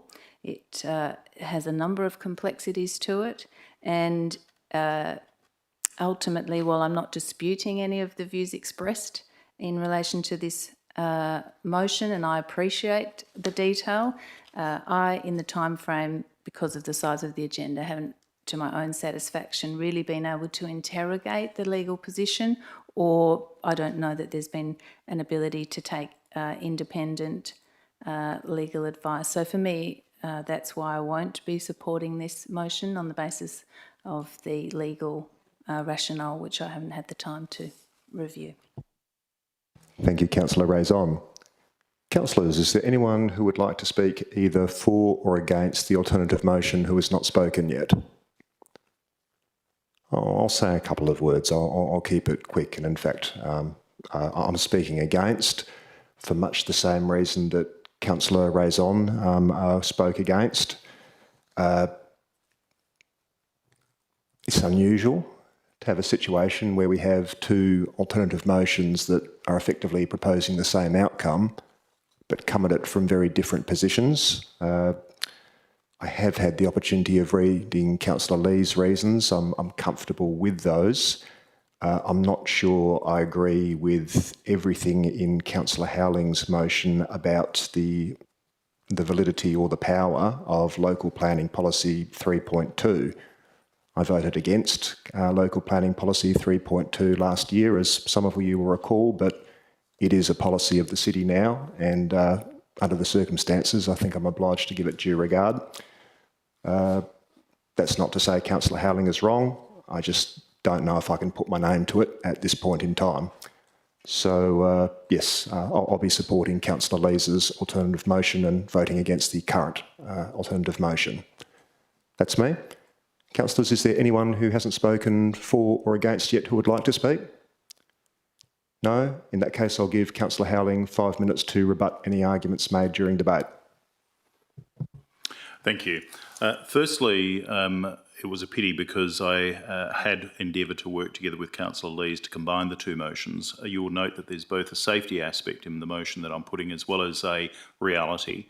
It is not about not following the policy. So let me be very clear about this. It's not my position that we do not follow policy once adopted. Policy is there, we follow it. The precondition to following the policy under clause 67 of the regulations, clause 67.2, says upon receiving a development application. So that's the precondition. Now, the precondition is so necessary. Tonight, the City of Belmont voted to only have an exemption policy. In terms of what we've got, that is for trees, in terms of what we've got is a policy that insofar as it endeavours to define an act, does so impermissibly. The Walga policy is under scrutiny. It cannot do what it does, but the first thing we do is make a decision as to whether or not it is development. Now, Director Shaw quite correctly pointed out that within the report there's an analysis under the amenity considerations under Regulation 67. But that's an analysis in respect of those concerns which are included within Regulation 67, which probably need to be something that we have due regard to, in addition to the local planning policies, and the local planning policy is a due regard document. So what I'm saying is that before you get to the gate, before you can prosecute, before you can even accept or you should accept an application or run out and stop somebody from carrying out the removal of a tree, you need to be on solid ground knowing that it's development. And as it stands at the moment, I am not satisfied that it's development. Now, I must indicate this. I give credit to Councillor Lees, who takes the view, after weighing it all up, no doubt, as a reasonable person or objective test, she's applied her mind and thought, well, this tree amounts to development in all of the circumstances. It's higher than 8 metres, but nevertheless, I still take the view. Now, that is something that on which different people may, in fact, differ, but it would be of assistance to all of us if a motion was put which included, if there was a consideration of whether or not the precondition was necessarily satisfied. For that reason, I say that this is the appropriate motion to put. It follows what other local governments are doing. It's not undermining the policy. There is nothing, what I'm saying, to undermine a due regard policy. It's applying it properly. It is not looking at ways within which we can get around it. It is applying it in the way within which it properly ought to be applied, which is the necessary first question. I also accept everything that's been said in respect of safety, including the question of whether or not an individual occupier of a premises has the first duty, and I commend the Director who gave that legal analysis. The last point is that this is the correct motion because it's the correct way of looking at the problem. And for that reason, I ask you to support this motion. And of course, if the alternate is necessarily put, I would be also supporting that. Thank you. Thank you, Councillor Howling. So, councillors, I'm about to put Councillor Howling's alternative motion to the vote. If it succeeds, it succeeds. If it doesn't succeed, then I'll be inviting Councillor Lees to put her alternative motion. So with that, I'm putting Councillor Howling's alternative motion to the vote.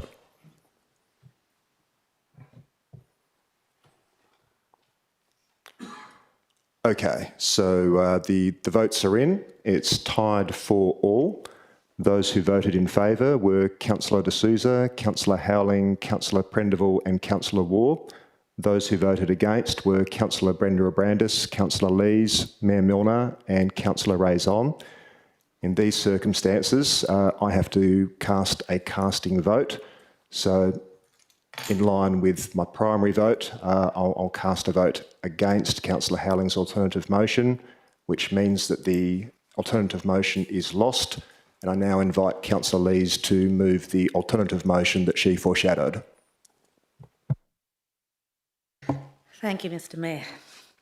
So in relation to item 10.3.3, my alternative motion is that pursuant to the provisions of the City of South Perth Local Planning Scheme and Metropolitan Region Scheme, the application for development approval for tree damaging activity to a regulated tree on lot 29, number 14, Hurlingham Street, South Perth, be approved. Thank you. I'll just see if someone wants to second your alternative motion. Councillor D'Souza has seconded it. Councillor Lees, you now have the floor for your reasons.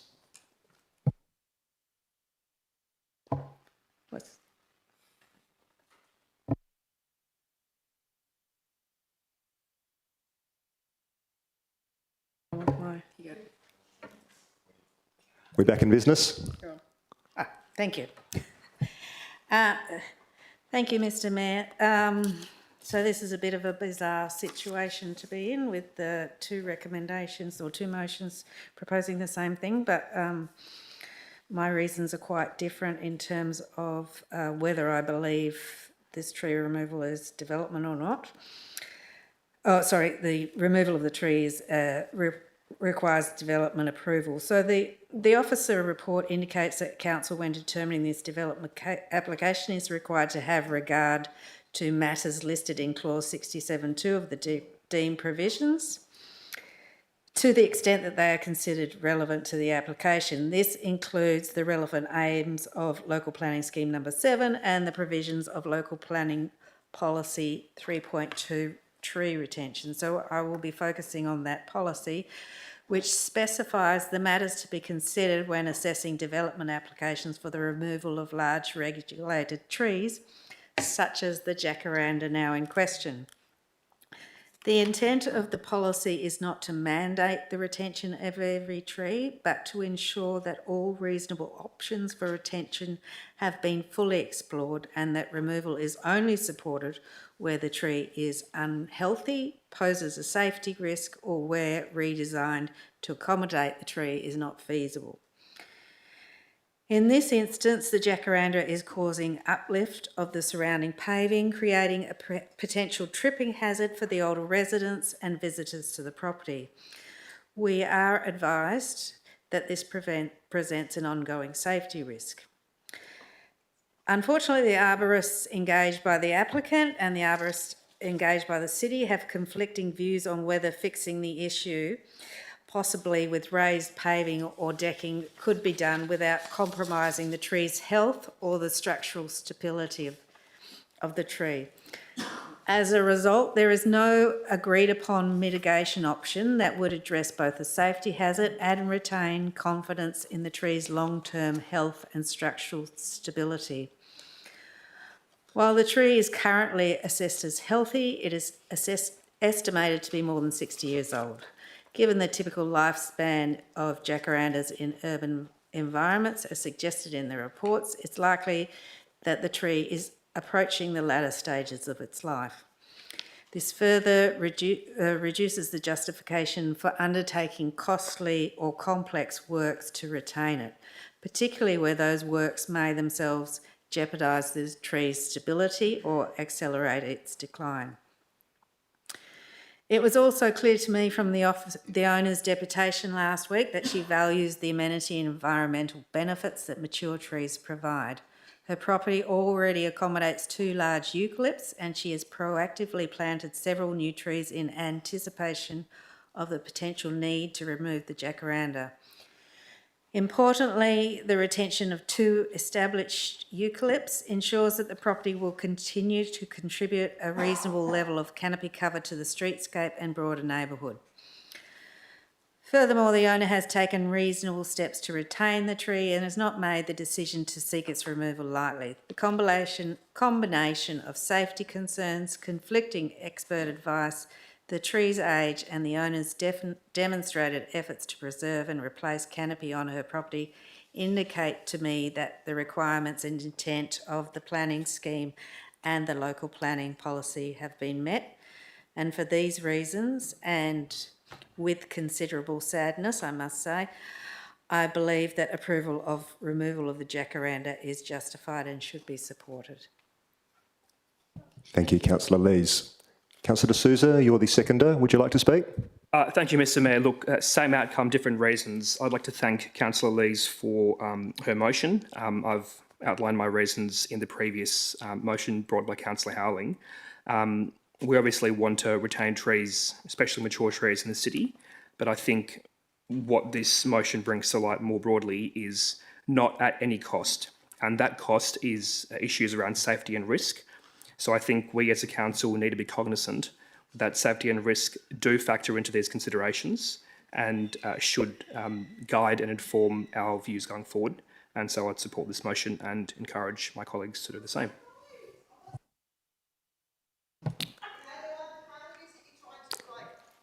Governance.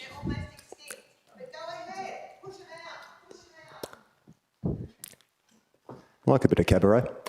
Thank you, Councillor D'Souza. Councillors, is there anyone who would like to speak against the alternative motion before us? Councillor Brenda Abrandis. Thank you, Mr Mayor. I think, firstly, the jacaranda tree in question is quite a significant tree.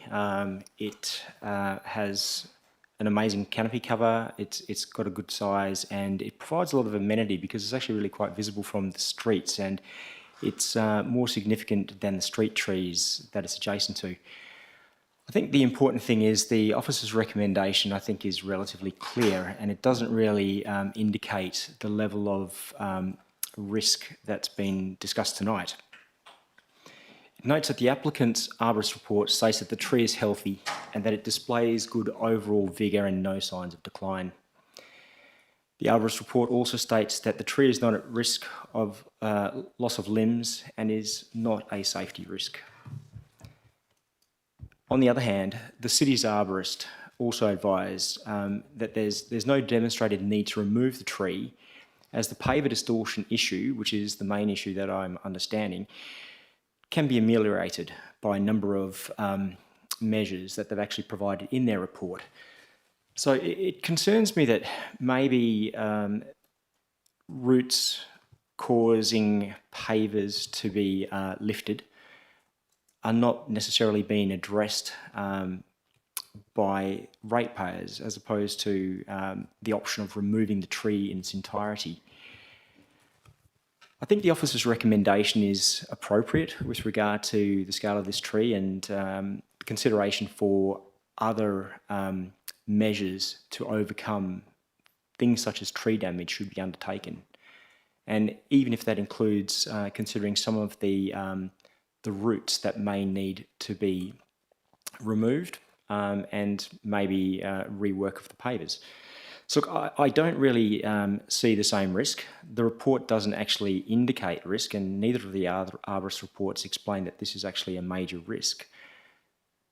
And for that reason, I think we should ensure that we still continue to comply and work through the policies and try to ensure that we do actually have significant tree retention on private properties. For these reasons tonight, I won't be supporting this alternative motion. Thank you. Thank you, Councillor Brenda Abrandis. Councillors, is there anyone who would like to speak in favour of the alternative motion before us? Councillor Raison. Thank you, Mr Mayor, and thank you, Councillor Lees, for bringing this alternative motion. I've said a number of things already generally in relation to this particular matter, but one thing that is, I think, of interest is the kind of issues that do arise in consideration of these matters as we chart new terrain. And for me, a couple of those things, just I think, so that members of our community are aware and we can start to consider them ourselves, is one of the things for me was the adequacy of a peer review report that does not include a site visit. That for me is a question for us to think about, and when we're supporting members of our community, how far we will go and what costs are involved in that.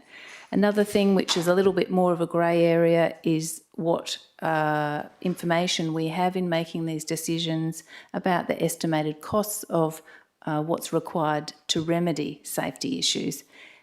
We heard from the applicant that in her view she didn't think it was possible to, in this case, build decking in and around a tree because of the supports required for that structure. But I just would like to have that on the record, that I think that these kinds of issues, I'm sure that the administration will begin to reflect on them, because as we heard last week, it was a matter of major significance, and I think as a community we do want to be supportive of people who do want to age at home and age in place. So I thank Councillor Lees, and I am in favour of the motion, but also can understand that it's a difficult decision for her as well. Thank you, Councillor Raison. Councillors, is there anyone who would like to speak against the alternative motion who hasn't already spoken? No? Is there anyone else who would like to speak in favour? No? In that case, I'll give Councillor Lees 5 minutes to rebut any arguments made during debate. Thank you, Mr Mayor. I will try and keep this brief. Firstly, I acknowledge Councillor Abrandis's concern, and I do agree that the jacaranda is a significant and beautiful tree. And so I don't take this decision lightly. I've thought long and hard about it to arrive at this position. I also acknowledge Councillor Razon's concerns in relation to the city arborist not visiting the site, and I'm not sure what the cost implications of that are, but ideally I would have preferred that the arborist had visited the site. It was raised by the owner, and I think we need to consider that in the future. But the jacaranda is causing surrounding paving in a thoroughfare to be displaced. While the extent of the safety risk isn't fully clear to me, it is concerning for the owner. On its own, I don't think uneven paving would ordinarily be grounds to remove a large healthy tree. In fact, I certainly don't agree with that. But the arborist's advice on whether this can be resolved without affecting the tree is conflicting. And the tree itself is likely in latter stages, and there would be some significant cost implications for the owner, with no clear clarity about whether the tree would or wouldn't survive that. So the owner has taken reasonable steps to maintain the canopy on the property. She designed her extension around the tree, so she loves the tree too. I don't think she's taking this decision lightly. And from my point of view, it's important that we apply this policy in a reasonable and balanced way. And on balance, sadly, I think removal in this instance is justified. Thank you. Thank you, Councillor Lees. So, councillors, I'm now putting Councillor Lees' alternative motion to the vote. Please cast your votes.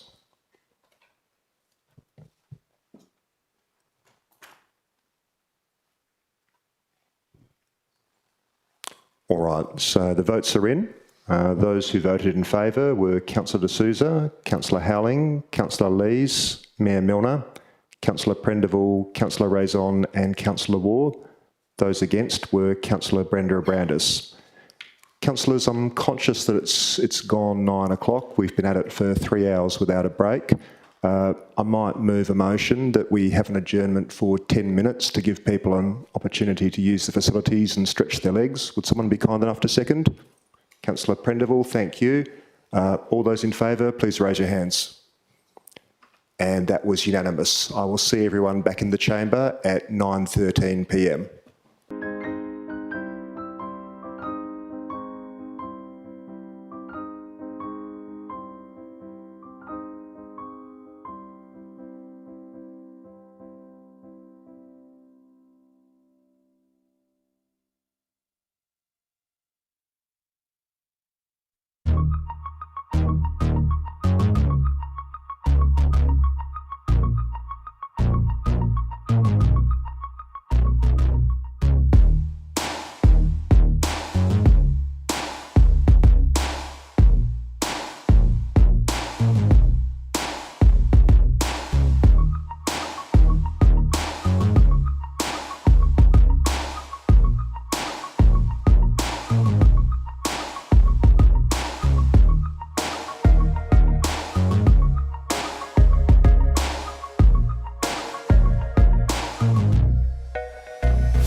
2019, so time to reconvene.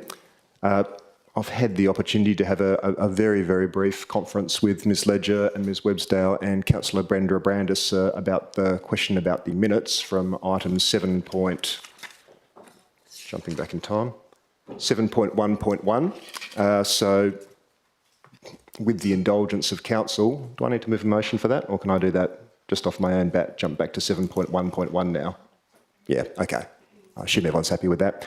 So, if you recall, we moved on from item 7.1.1, which is the confirmation of the minutes of the ordinary council meeting held 16 December 2025. There was a question asked. I understand that's been resolved, so I'll now look for a mover for a motion that the minutes of the ordinary council meeting held 16 December 2025 be taken as read and confirmed as a true and correct record. Could I have a mover, please? I'll move, thanks. Councillor Howling, a question, Councillor Lees? Or... I note that you said the matter's been resolved. What was the resolution? Oh, Ms Websdale?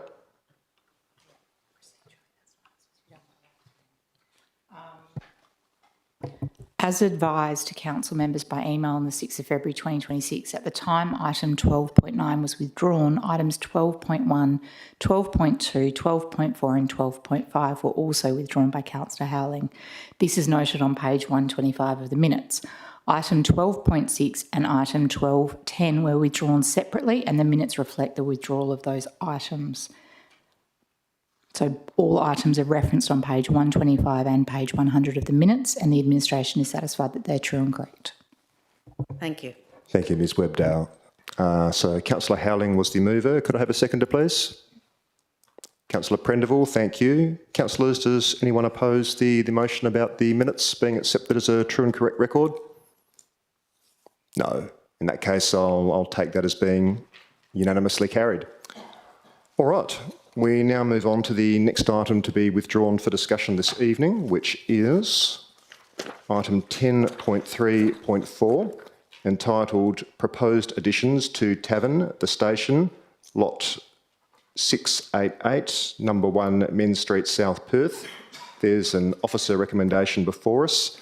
I understand that Councillor Waugh has also got an amendment.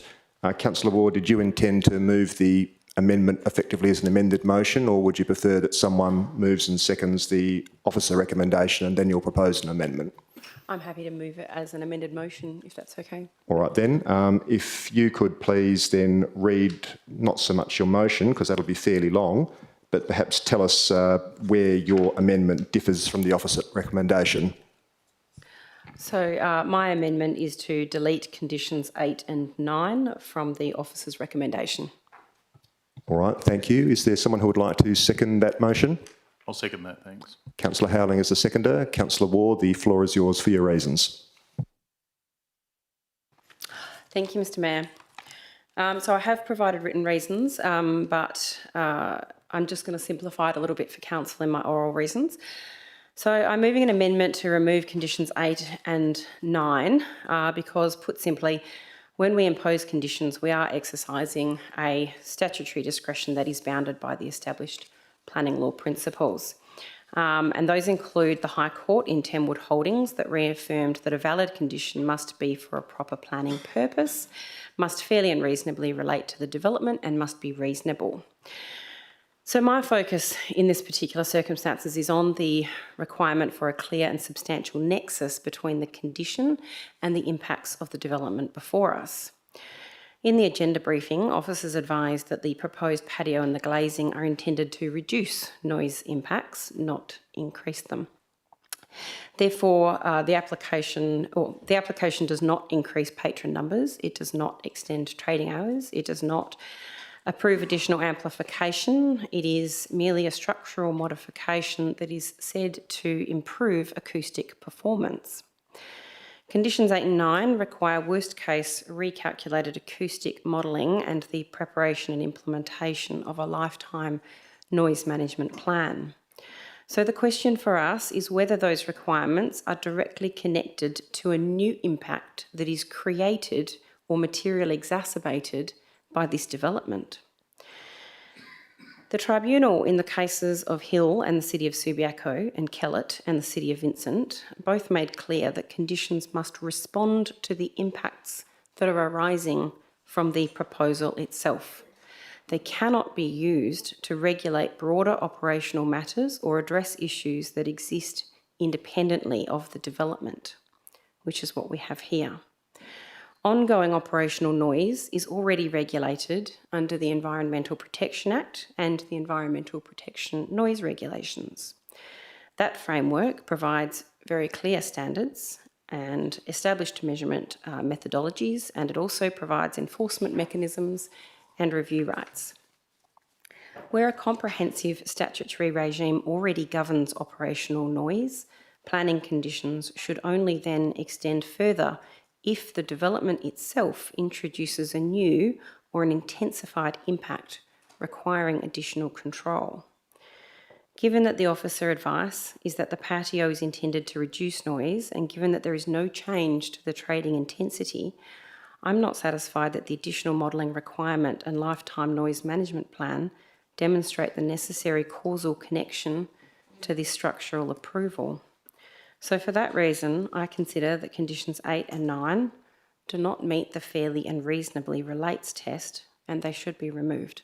Thank you. Thank you, Councillor Waugh. Councillor Howling, you're the seconder. Would you like to speak? Thank you. In exercise of a statutory judicial type role, when we're considering a question of what conditions ought properly to be imposed and are properly required by the form of the development, we need to have regard to precedent in the way within which the question of the nexus, or whether or not a proposed condition does fairly and reasonably relate to the development. That was established by the case of Pyramid Investments, proprietary to the West Australian Planning Commission, where the tribunal held that a condition must arise from the changes precipitated by the development itself. Now, I'm going to return to that point. So it's the changes precipitated by that particular development. A condition can't solely arise from the existence of pre-existing circumstances in the situation.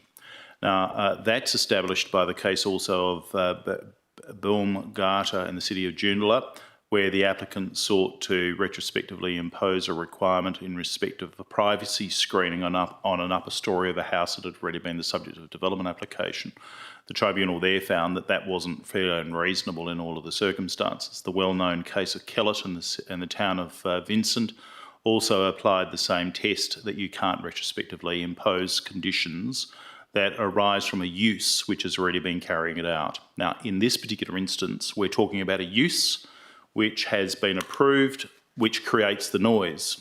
It is not the proposed development that creates the noise. And that is consistent with what is stated in Local Planning Policy 2.2 in respect of the non-residential mixed-use development, and bearing in mind our very well-stated views that we need to adhere to policy. Let me refer you to clause 5.8.1, where it sets out that an acoustic report is properly required in circumstances where it is determined that the proposal may impact the surrounding properties through the generation of noise. This requirement will be determined on a case-by-case basis. The important ingredient here, according to our own policy document, is that the proposal may impact on the surrounding properties through the noise generation. That's our policy. This proposed development does not do that. Why? It doesn't generate noise. It is also the activity centre plan, similarly in respect of entertainment noise, that refers to applications for a specific use and the nature of the uses that could result in a noise management plan for a tavern. That's clause 4.3.2 of the activity centre plan. And again, we do not fall within that. What we fall within is a proposal not that generates more noise, but that simply puts a cover or a patio over a particular area for those reasons, having regard to the decisions that have previously been made by the State Administrative Tribunal, the Supreme Court in respect of nexus, the Newbury test, which is often stated in the Supreme Court tests, which has been stated. This is not a generating of noise that is done by this proposed development. And that's what we have to be concerned about, this proposed development generating noise, and for that reason I apply the test also set out in the case of Kellett and the town of Cambridge, and say that there is no nexus between the conditions proposed to be imposed and the development. Thank you. Thank you, Councillor Howling. Councillors, is there anyone who would like to speak against the amending motion? Councillor Lees? I've just got some questions, if that's okay. By all means. So I would appreciate if the city can please explain why it believes that the conditions 8 and 9 are fair and reasonably relate to the application currently before us as deemed necessary by the motion.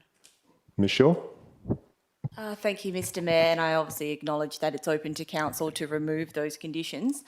So in terms of how we consider those conditions relate, the city formed the view that the proposed structure itself is changing the existing situation. So effectively, sound is obviously a mechanical wave from particle vibrations. It can be reflected and absorbed depending on how the sound itself interacts with the density and the elasticity of the materials that the sound hits. And so on that basis, even though the applicant has provided in the cover letter that the intent of the structure itself is to mitigate potential acoustic impacts, the city was seeking the acoustic report and updating that report to model the worst case scenario to see how the sound would actually travel as a result of the awning structure itself, and then model that scenario, see whether or not it would then be within the acceptable limits of the noise regulations, and if required, that acoustic report can recommend mitigation measures to try and address those potential concerns. In part of, just going to the next part of the test in terms of whether it's so unreasonable that no reasonable planning authority could have imposed it, the city formed the view that a reasonable planning authority would seek to address impacts associated with amenity and noise, and acoustic reports and noise management plans are often standard conditions on development approval. And then the last part about whether or not the condition's certain and final. The wording of the condition itself provides for an appropriate time frame for the submission and who the satisfaction, etc. is. So we consider that it met that limb. But as I said, it's open for council to remove those two conditions if it wishes to do so. Thank you, Ms Shaw. Another question, Councillor Lees? Thank you, Mr Mayor. I'm not sure how relevant, but the resident living in the closest apartment has indicated that a large number of complaints have been made about excess noise, and I wondered what the city's response has been to those complaints. Ms Shaw or Ms Ledger? Ms Shaw. Thank you, Mr Mayor. The city has investigated those complaints and we have attempted to undertake noise monitoring from the department. There is another option that's potentially available to the landowner provided in the Environmental Protection Act, where if there is considered to be unreasonable noise emission from the premises, there are provisions there that if they're directly affected by the offence, then they themselves could initiate a prosecution. There's also the option for that resident to liaise with the Department of Water and Environmental Regulations noise branch, or potentially even initiate their own civil proceedings. But certainly the city has tried to work with that landowner to investigate the complaints relating to noise. Thank you, Ms Shaw. Councillors, would anyone like to speak against the amending motion? No? Would anyone else like to speak in favour? Oh, a question, Councillor Brenda Abrandis. Yes, thank you, Mr Mayor. Just with regard to the awning, would that increase the actual usable surface area and also contribute to additional noise because it's actually going to be a more functional area under the awning? Ms Shaw? Thank you, Mr Mayor. Sure. The applicant hasn't indicated that the patron numbers would change as a result of the application. We're simply just looking to see how that structure impacts how noise travels. Thank you, Ms Shaw. Councillor Brenda Abrandis. Thank you. Just one more question. Just with regard to the removal of these 2 points, does the administration have any concern with not actually having a noise management plan prepared, and could there be consequences of that, in particular with regard to the residents that may complain in the future because we haven't undertaken what would probably be a reasonable step with regard to this development? Ms Shaw? Thank you, Mr Mayor. So in terms of whether or not we would prefer it be included, yes, given we've recommended that in the officer recommendation. However, this application is quite unique in the sense that the original application was approved by the Minister for Planning, and that application did not include a condition requiring a noise management plan. The benefit of having a noise management plan is that it sets out how the facility will be managed and operated, which we could then enforce as a condition to ensure compliance with the noise regulations. But I do acknowledge that one was never required as part of the original Civic Heart development or the then modification to include the station. Sorry, folks. Time for public submissions and questions is over. We can't have interjections from the gallery. No. I can't allow it for anyone else. I can't allow it for you. I've got to be consistent. Can I ask a question, please? You may, Councillor Howley. Thank you. Firstly, Ms Shaw, have you appreciated the distinction between the Wednesbury test of no reasonable planning authority and what is being raised as the Newbury test of the nexus, which is the point being made? Ms Shaw? Thank you, Mr Mayor. No.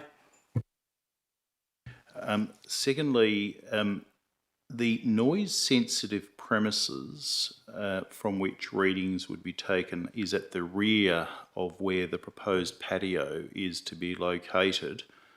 How would you see or envisage that more noise would be generated from the premises as a result at the noise-sensitive premises testing place? Ms Shaw? Thank you, Mr Mayor. In terms of the noise itself, we're not suggesting that the proposal would result in more noise. It's how the noise itself traverses the site and how it's reflected and absorbed by the different structures.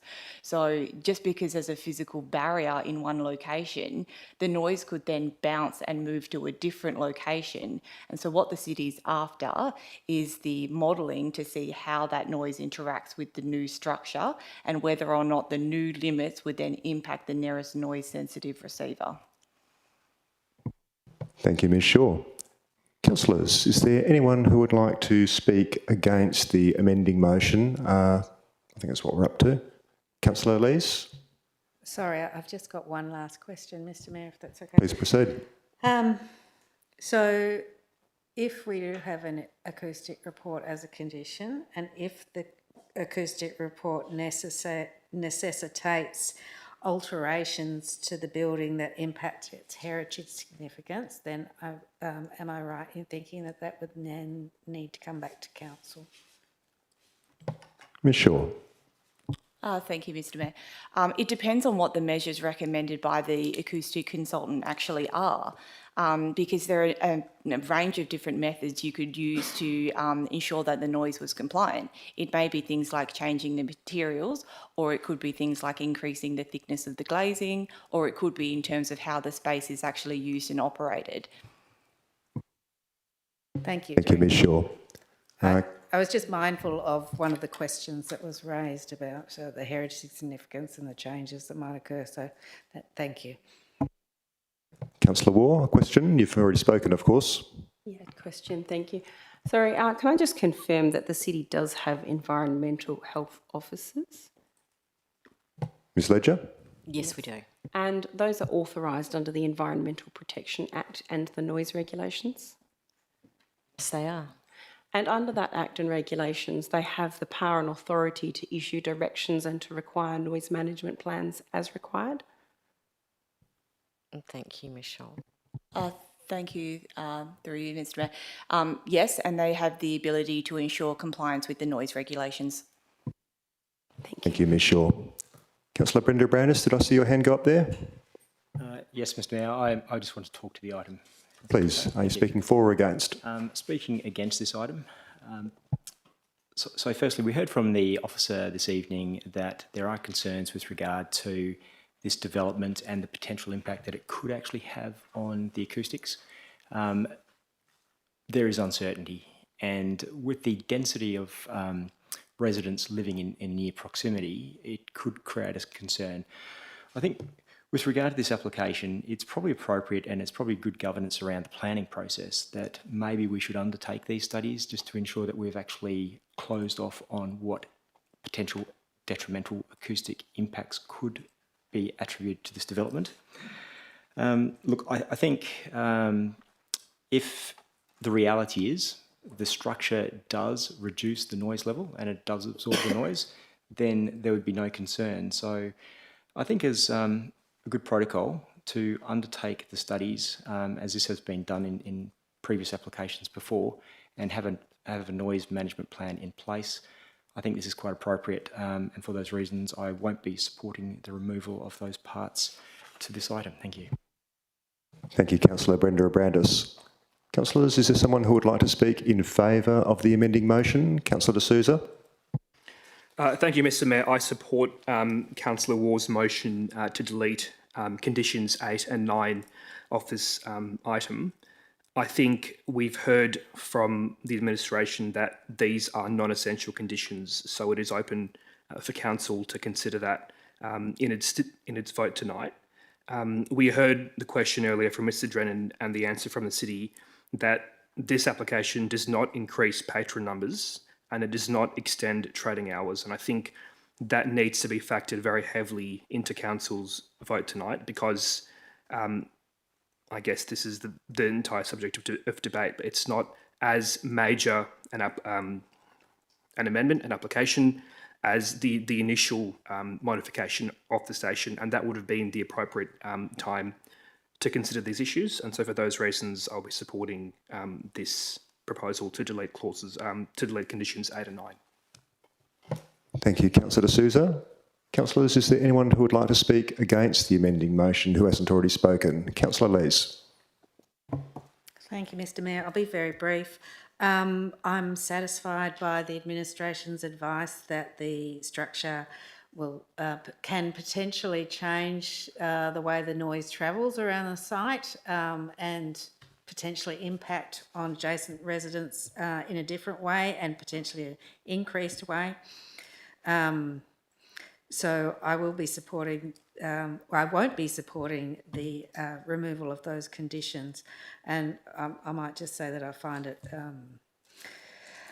it difficult to comprehend that the original approval for the tavern granted by the Minister for Planning did not include a noise management plan, or the requirement for a noise management plan, or although I note that Mr Drennan has indicated there is one in place.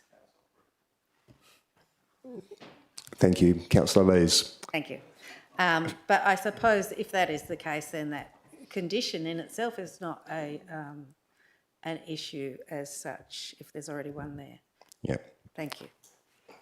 Now, I'm just going to break for a moment.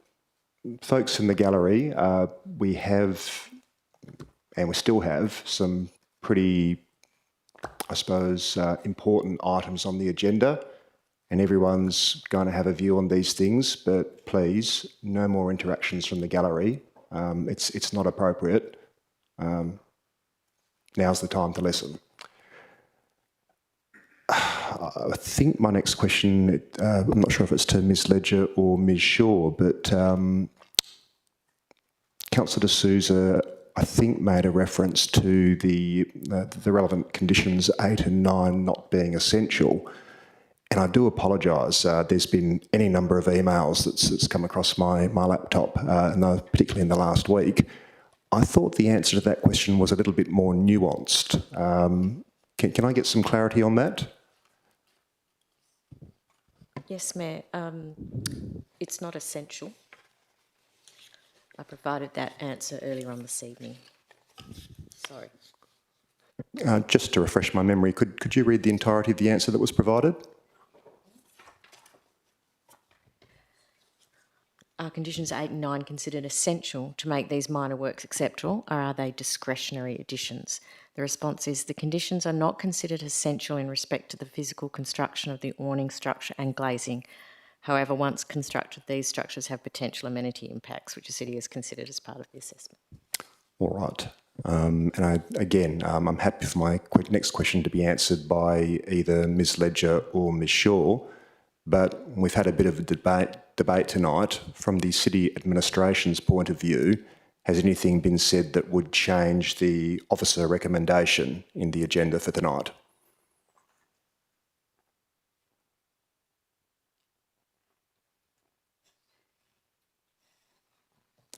And again, I'm happy for Ms Ledger or Ms Shaw to answer that.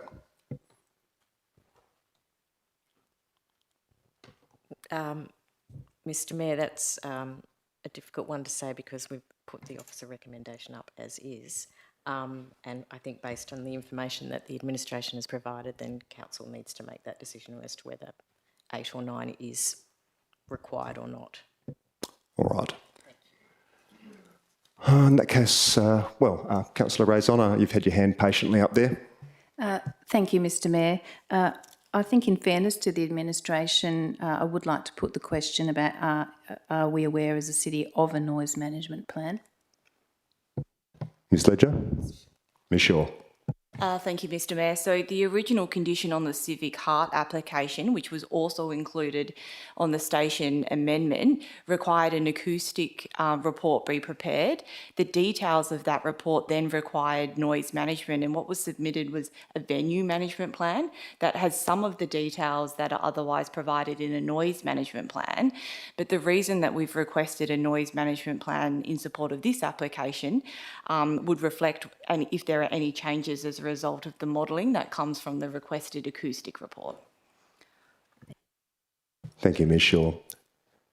Councillors, is there anyone, I think we're up to someone speaking for the amending motion. Is there anyone who would like to speak for the amending motion who hasn't already spoken? Just a question, thanks. Please proceed.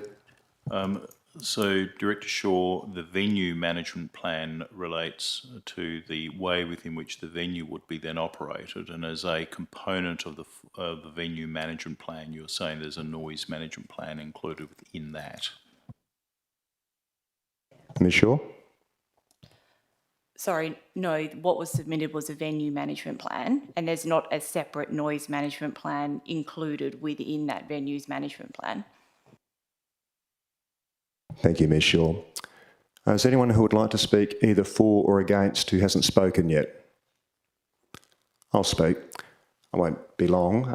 I don't know if anyone's foreshadowed the officer recommendation, but I will foreshadow the officer recommendation now. I'm speaking against. I've listened carefully. I've read the report.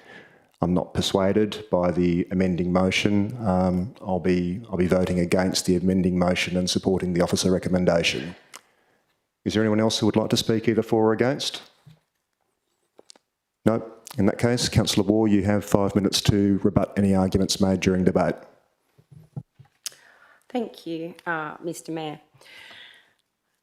So we've heard from Director Shaw this evening that the movement of the noise on the materials may impact it. I'm not sure of Director Shaw's expertise in noise, but I can tell you that I have prosecuted many of these, and I also have presented at many environmental health conferences in respect to... Councillor Waugh, on balance, I will pull you up on that. That could be seen as being slightly disrespectful to Ms Shaw. Any chance you can rephrase that? Sorry, I didn't see it as disrespectful. Director Shaw is a planning officer, and I would not anticipate that she would have noise. Perhaps let's not question the expertise of the city staff in the chamber, please. I can tell you, however, that noise is measured on impulsiveness, tonality and modulation, which is the intermittency. And I can also tell you that the noise moving around on the materials will not be affected by way of impulsiveness, tonality and modulation, and neither will it affect the decibels. So I do not think that the noise, this structure could possibly have the effect of increasing the noise. However, as Director Shaw rightly stated, the owners can initiate their own prosecution, as can DEWA, as can the environmental health officers in our local government. Our environmental health officers are equipped and empowered to be able to issue direction notices, and they can require a noise management plan as part of that. And that is the usual mechanism for imposing noise management plans after a development has already commenced. So that is the appropriate mechanism in the circumstances. I am concerned that if we were to approve this in the officer's recommendation with conditions 8 and 9, that it may not withstand the scrutiny of the State Administrative Tribunal for the reasons that I have outlined. So the development itself does not increase noise. It is merely a structure. It does not increase patron numbers. As we've said, it does not approve any additional amplification or anything of those matters. And if we do not approve it, or even if we approve the officer's recommendation as stated without the amendments, it is entirely open to the proponent or the applicant to simply not commence the development, in which case the noise will continue as it is and there will be no requirement for a noise management plan. Thank you. Thank you, Councillor Waugh. So, councillors, I'm about to put Councillor Waugh's amending motion to the vote. If it succeeds, it succeeds. If it is not carried, then I will, as foreshadowed, move the officer recommendation. So, councillors, please cast your votes on Councillor Waugh's amending motion.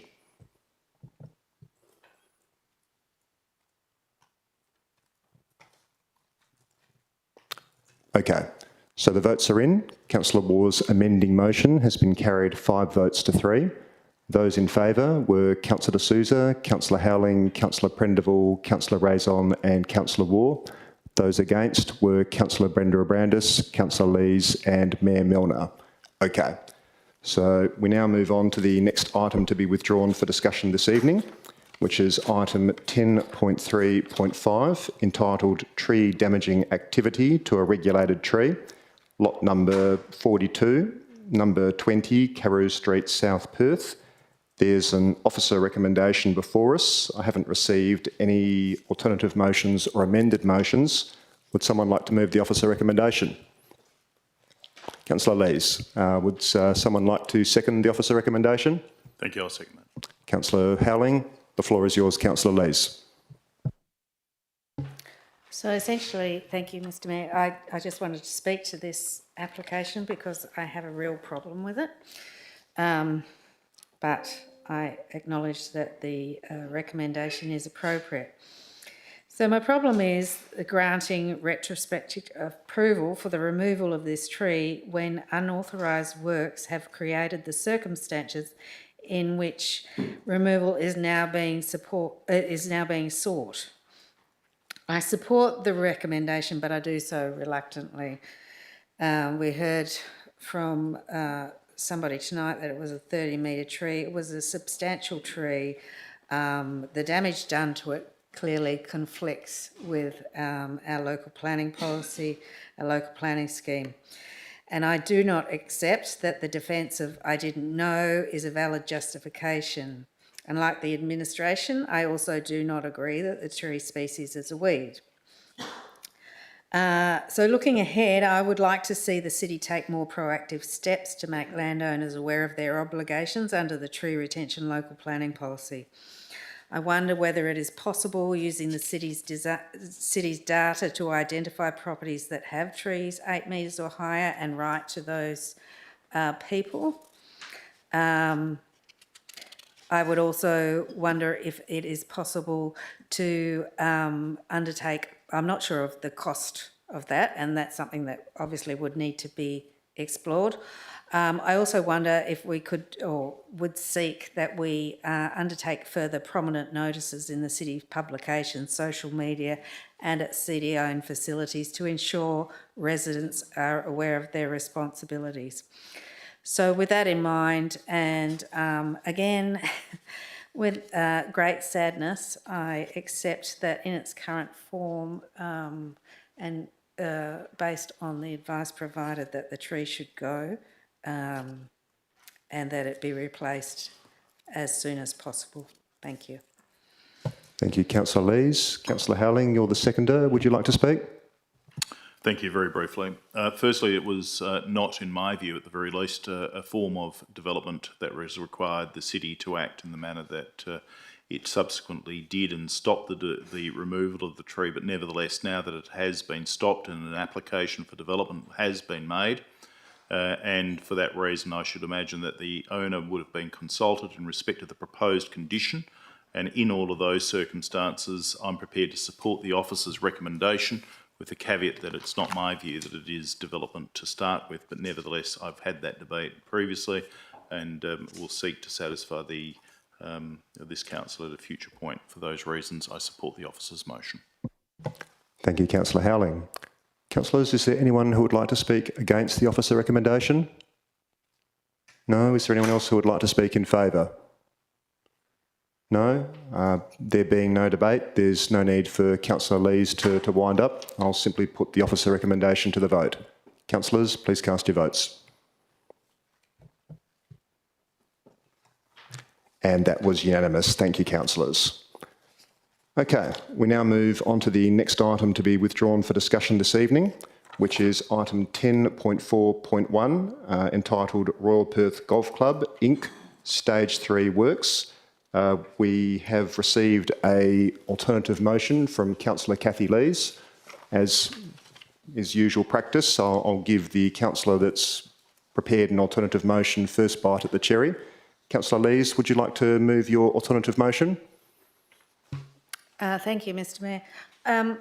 I am concerned about some of the questions raised during deputations tonight in terms of the information that has been provided and the accuracy and consistency of that information and the details that are, as a consequence, contained in the officer report. So I'm wondering whether a deferral might be appropriate for those matters to be addressed. Sorry, Ms Webster. That was to you. Yeah, I didn't hear that.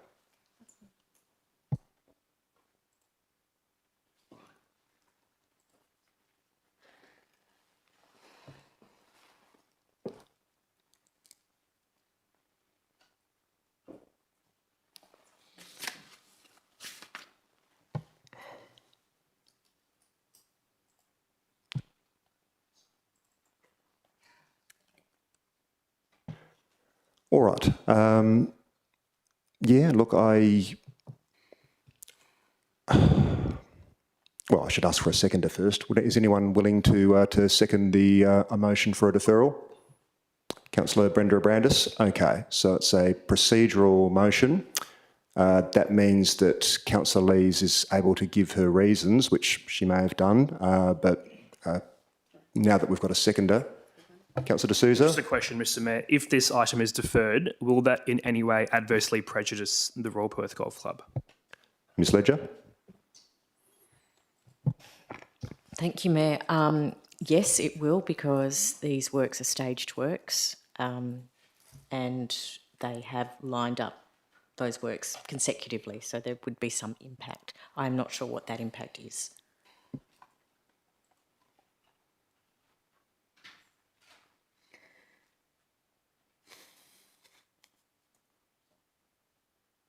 No, I'm just thinking. It's open to council to move a deferral. There's no further details, Ms Ledger, that you can provide council about any detriment that might be suffered by Royal Perth Golf Club for if it were to be deferred to next month's meeting? Not having asked the Royal Perth Golf Club directly what the impact is, I am unable to provide that to council right now, definitively. All right. We've got a mover, we've got a seconder. Councillor Lees, I'd invite you to give your reasons.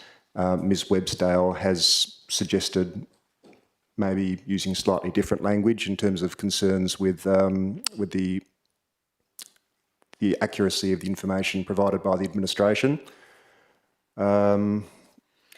If you wanted to give any further reasons, you can, if you're happy with the previous reasons. I don't think it was so much accuracy about the advice provided in the by the administration. I think there is a real question around the number of trees that are being removed, the percentage of canopy cover, whether this application is actually a reduction or an increase in the number of trees being removed. There seems to be a lot of confusion around that, which is not clearly explained in the administration's report. All right, thank you for the clarification. I do appreciate that. All right, so the procedural motion to defer until next month's council meeting has been moved. It's been seconded. There's no debate on a procedural motion. I'm simply putting a motion that item 10.4.1 be deferred until the next ordinary council meeting. Councillors, please cast your votes.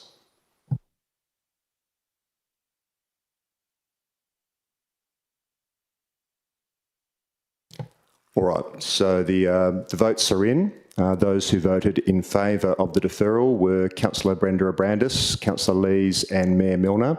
Those who voted against were Councillor D'Souza, Councillor Howling, Councillor Prendeville, Councillor Raison and Councillor Waugh. In that case, I will invite Councillor Lees to move her alternative motion and then I will see about a seconder. Thank you, Mr Mayor. So my alternative motion on item 10.4.1 Royal Perth Golf Club Incorporated Stage 3 work is that Council does not consent to the Royal Perth Golf Club's application dated 27th of January 2026 as shown in attachment D for the Stage 3 works on Crown Reserve 10250 pursuant to clause 6.3 of the lease with the City of South Perth. And 2, request the Chief Executive Officer to advise the Royal Perth Golf Club that the Council would be prepared to consider an alternative Stage 3 proposal that prioritises the retention of large healthy trees and the associated habitat, ensuring that removal is considered only as a last resort, consistent with the Council's strategic framework, including relevant strategies, and secondly, seeks to address safety concerns through methods other than tree removal wherever possible. Thank you, Councillor Lees. Would someone like to second the alternative motion? Councillor Raison. Councillor Lees, the floor is yours for your reasons. Thank you, Mr Mayor. Please bear with me. I did have a... Yeah. So, councillors, while I acknowledge that the Royal Perth Golf Club has revised its proposal and engaged openly with the council, the extent of tree removal still proposed remains inconsistent, and clearly there is now a very big question about how many trees we are now looking at. So I am concerned about that inconsistency in information. But it remains inconsistent with community expectations and with our own environmental commitments. The removal of 39 trees and more again when clump species are counted individually, potentially more than, well, it sounds very much like it's more than 100 trees, represents a significant and irreversible loss of canopy. These trees provide cooling, amenity, climate change mitigation, habitat, improved air quality, biodiversity benefits and more. These are benefits that simply cannot be replicated by new plantings for many decades. So our strategic community plan requires us to respect and value the natural environment, including maintaining and improving biodiversity and enhancing the city's urban forest. Our urban greening strategy, which applies to city-owned and managed land, as in this case, states clearly under its protect pillar that tree removal should be a last resort. To disregard either document would be to disregard the very policy framework designed to guide responsible decision-making. These strategic documents are relevant considerations when council is asked to exercise its discretion under the lease, even if they are not expressly referenced within it. Clause 4.5 of the lease also reflects the city's long-standing intention to protect significant trees on the site, an intention that remains relevant despite the Minister for Planning's 2024 decision to abolish the significant tree register. In my view, that decision does not render the clause meaningless. It shows that at the time the lease was approved, the council had a genuine interest in safeguarding trees on the golf course, and we should remain mindful of that. We also need to recognise that our policy context has shifted significantly since then, and our understanding of what constitutes a significant tree is now more stringent. The administration's report states that the urban greening strategy is not a matter arising under the lease and therefore does not require consideration. While the strategy is not referenced in the lease and therefore it is not made relevant by the lease, I do not think it is reasonable to conclude that this makes it irrelevant. When council is asked to give or withhold consent, it is both reasonable and responsible for us to have regard to our strategic and planning framework. Any party entering into a long-term lease with the council would reasonably anticipate that the council will act consistently with its own policies. And as the local government and the lessor, we have a duty to consider relevant planning and environmental matters, many of which cannot be foreseen or articulated in a 50-year lease. So this one, in this case, being signed in 2004. It is also important to note that a number of the relevant considerations identified in the administration's report are inherently subjective assessments rather than matters of law. Council is not bound to accept those interpretations, nor should we disregard our own policy framework simply because the lease does not expressly reference it. We must exercise our own judgment informed by our present environmental responsibilities and community expectations. So the city has noted that the Stage 3 works represent the culmination of the club's broader course renewal program under its master plan for the reserve. However, the city did not have visibility of Stage 3 or the extent of tree removal when it approved Stages 1 and 2. Those approvals were made without any understanding that more than 100 trees might ultimately be proposed for removal. It is therefore not appropriate to assume that earlier approvals commit Sorry, Councillor Lees, that is 5 minutes. I will move a motion that you be granted a further 5 minutes. Would someone like to second that? Councillor Brenda Abrandis, thank you. Councillors, please cast your votes on a motion that Councillor Lees be granted a further 5 minutes.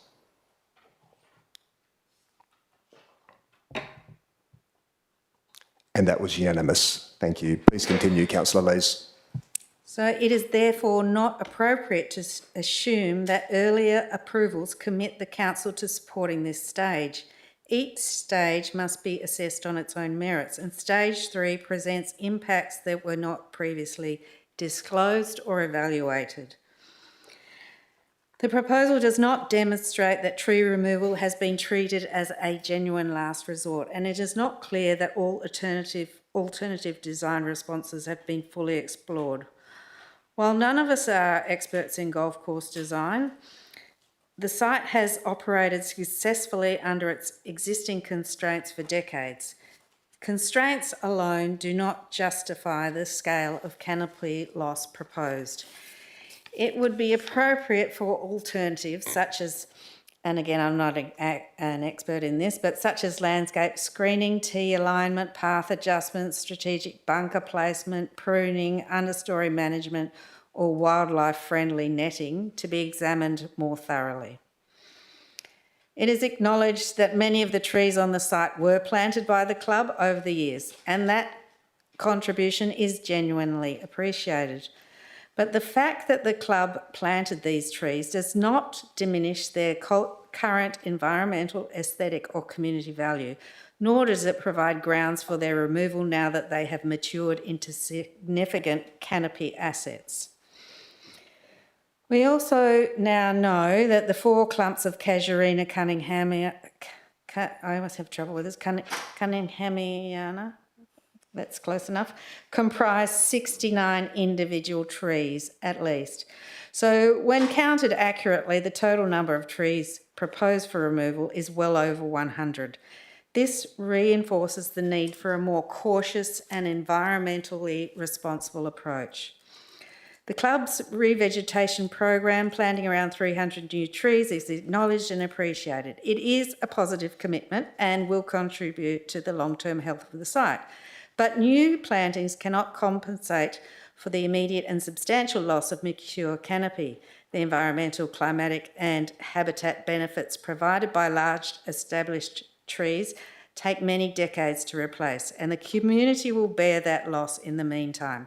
Replanting is important but is not equivalent. The arguments that many of the trees are exotic species does not diminish their value to residents, the environment or wildlife, including Carnaby's cockatoos, which rely on exotic species such as the Casuarina as a food source. Mature canopy, regardless of species origin, provides essential environmental and community benefits. And this brings me to the central question before us tonight. Is it reasonable for council to withhold consent? In my view, given the scale of canopy loss, the availability of alternative approaches, the city's clear environmental responsibilities, and the expectations set by our own strategic documents, it is entirely reasonable and in fact responsible for council to withhold consent in these circumstances. Exercising discretion is not an act of obstruction, it is an act of stewardship. Notwithstanding this, we should remain open to considering an alternative stage 3 proposal that substantially reduces the removal of large healthy trees and habitats, and that addresses safety concerns through methods other than tree removal wherever possible. For these reasons, consent for the stage 3 works as currently proposed should not be granted, and I ask for your support for this alternative motion. Thank you. Thank you, Councillor Lees. Councillor Raison, you're the seconder. Would you like to speak? Thank you, Mr Mayor. I'm speaking in support of this alternative motion by Councillor Lees. The Royal Perth Golf Club has a proud history and provides an important service to our community. Over the years, it's also taken great pride in its stewardship of the Crown land it rents under its lease with the city. After taking on board community concerns, the club has invested a significant amount of time and resources to revise its original Stage 3 proposal, arrange a tour of the golf course for councillors, which I attended, and provide a detailed briefing to council, which I also attended. I appreciate the cooperative way in which the club has proceeded. Our community is also interested in the stewardship of the reserve, and I also appreciate the members of our community who have contacted me to share their opinions, and those members of our community who made deputations to us last week. When this matter first was brought to council, the question that I asked was why? And the response or the answer to that question was because Stage 3 arose after the adoption of the urban greening strategy. I also note, however, that under the relevant considerations, it says the city's urban greening strategy is not a matter or issue that arises under the lease and therefore does not require consideration. Nevertheless, the matter is before us, and I do believe in supporting our clubs and acting in an efficient way ourselves. And this is my thinking. The advice from the administration is that development approval under the Metropolitan Region scheme is not required for this proposal. The advice from the administration is that the only legal basis on which the city may not consent to Stage 3 is under its lease with the golf club. I appreciate all the efforts that the administration's gone to provide extensive amounts of detail because, as it turned out, the matter was moved off the agenda last in the previous meeting, wasn't the last month, because of a complex number of legal questions, and I appreciate receiving external advice on those matters. Consent can be withheld under the lease if the proposed work is major and the grounds for refusing consent are reasonable. The lease also says that the city's consent is required before any significant tree is removed and refers to the city's register of significant trees. In the administration's recommendation, it says that none of the trees on the golf course are significant trees. I understand that this may be, and this information has just been confirmed this afternoon, but I do understand that this may be because no trees at the golf course were ever recorded on the register.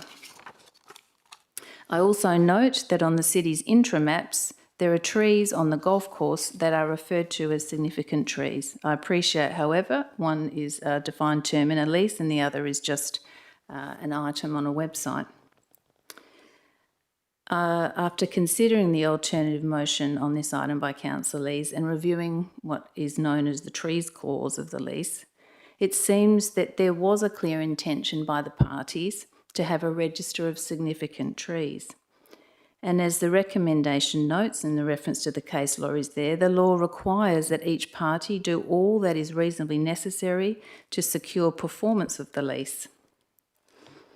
At this stage, I'm unsure why performance of this aspect in relation to the significant tree register of the lease was not secured or discussions had prior to the stage 3 proposal being considered, so that all parties would be in a position to understand and reach agreement on what the original intention was between them in relation to significant trees. So I'm not in favour of approving stage 3 until the issue can be clarified, and I'm supporting this alternative motion. Thank you, Councillor Raison. Councillors, is there anyone who would like to speak against the alternative motion? Councillor Howling. Firstly, we need to appreciate the distinction to be drawn between a policy and a strategy. With the greatest of respect to Councillor Lees, the position that the administration took at the time of the adoption of the urban greening strategy on the 22nd of July 2025 outlined that distinction, a distinction which is of importance. It is a document which identifies future goals and aspirations. A policy, however, is a document that is and does guide the governance and the decision-making. Whereas there might be differences of views as to the strategy and the policy, that deters us from the question that is before us, that we must exercise our rights and our considerations for carefully, not capriciously, not arbitrarily, and as the fair and reasonable person would. One who's not affected by their minds having been closed to the opportunity of this being approved, or taking a strident or strong view in relation to matters such that there could be limited confidence as to whether or not that person would be able to apply their free and independent mind. That's the law. That's the test that we need to apply. Councillor Lees. I feel as if that is directed at me, and I feel that that is inconsistent with the Code of Conduct in terms of suggesting that I have a fixed mind on this and I haven't looked at it impartially and from all aspects. So I am concerned about that. It's actually the reasonable man test, and I didn't want to use man. I'm going to allow it, but let's when we speak, let's be very cautious about what we say in case that it could be misinterpreted by people. It's an independent mind that is required to be directed to the question. That's what's required. That is necessary, that the decision is not made arbitrarily, capriciously, or disconnected from the purpose of the lease. We've all received submissions. One of those submissions was entitled, I'm against the removal for rich people. That's not a relevant consideration that can be properly taken into account by this council. In the case of Perry Park in the City Council of Darwin, dealing also with a golf course, there was expressed terms contained within that lease that certain matters are properly able to be taken into consideration. In this case, this is not the position before us. Neither is this a question as to whether or not all is done is necessary to secure performance. The question before us is whether or not consent is properly able to be withheld. It's a solemn and proper task that we need to undertake. And all of our reasons, and those stated on the material or the transcript, are able to be put at a future point in time as to whether or not the manner within which we came to the decision tonight to either grant the consent or withhold the consent, we did so properly. The important question before us is whether or not we are able to withhold consent having regard to this: the use of the property for which we have granted a lease, and that is the safe and proper and efficient use of that property for the purpose for which we gave the lease in the first place. It's not possible to say, oh, well, I want to look behind the safety reasons for why it is now put. The sport has changed. We know that. We've been told that. We know that we have granted a lease for golfing purposes. We are told that the golf course must change, and they went to experts who are located in Sydney. Hardly surprising. There's not very many in Western Australia. Scotland is also another location where those experts are located. But let me say this. What they are putting forward to us is not just a question of safety, and I could finish there and say it should be approved on that basis alone. Rather, what this course has done is gone further and suggested extensive planting. Extensive planting.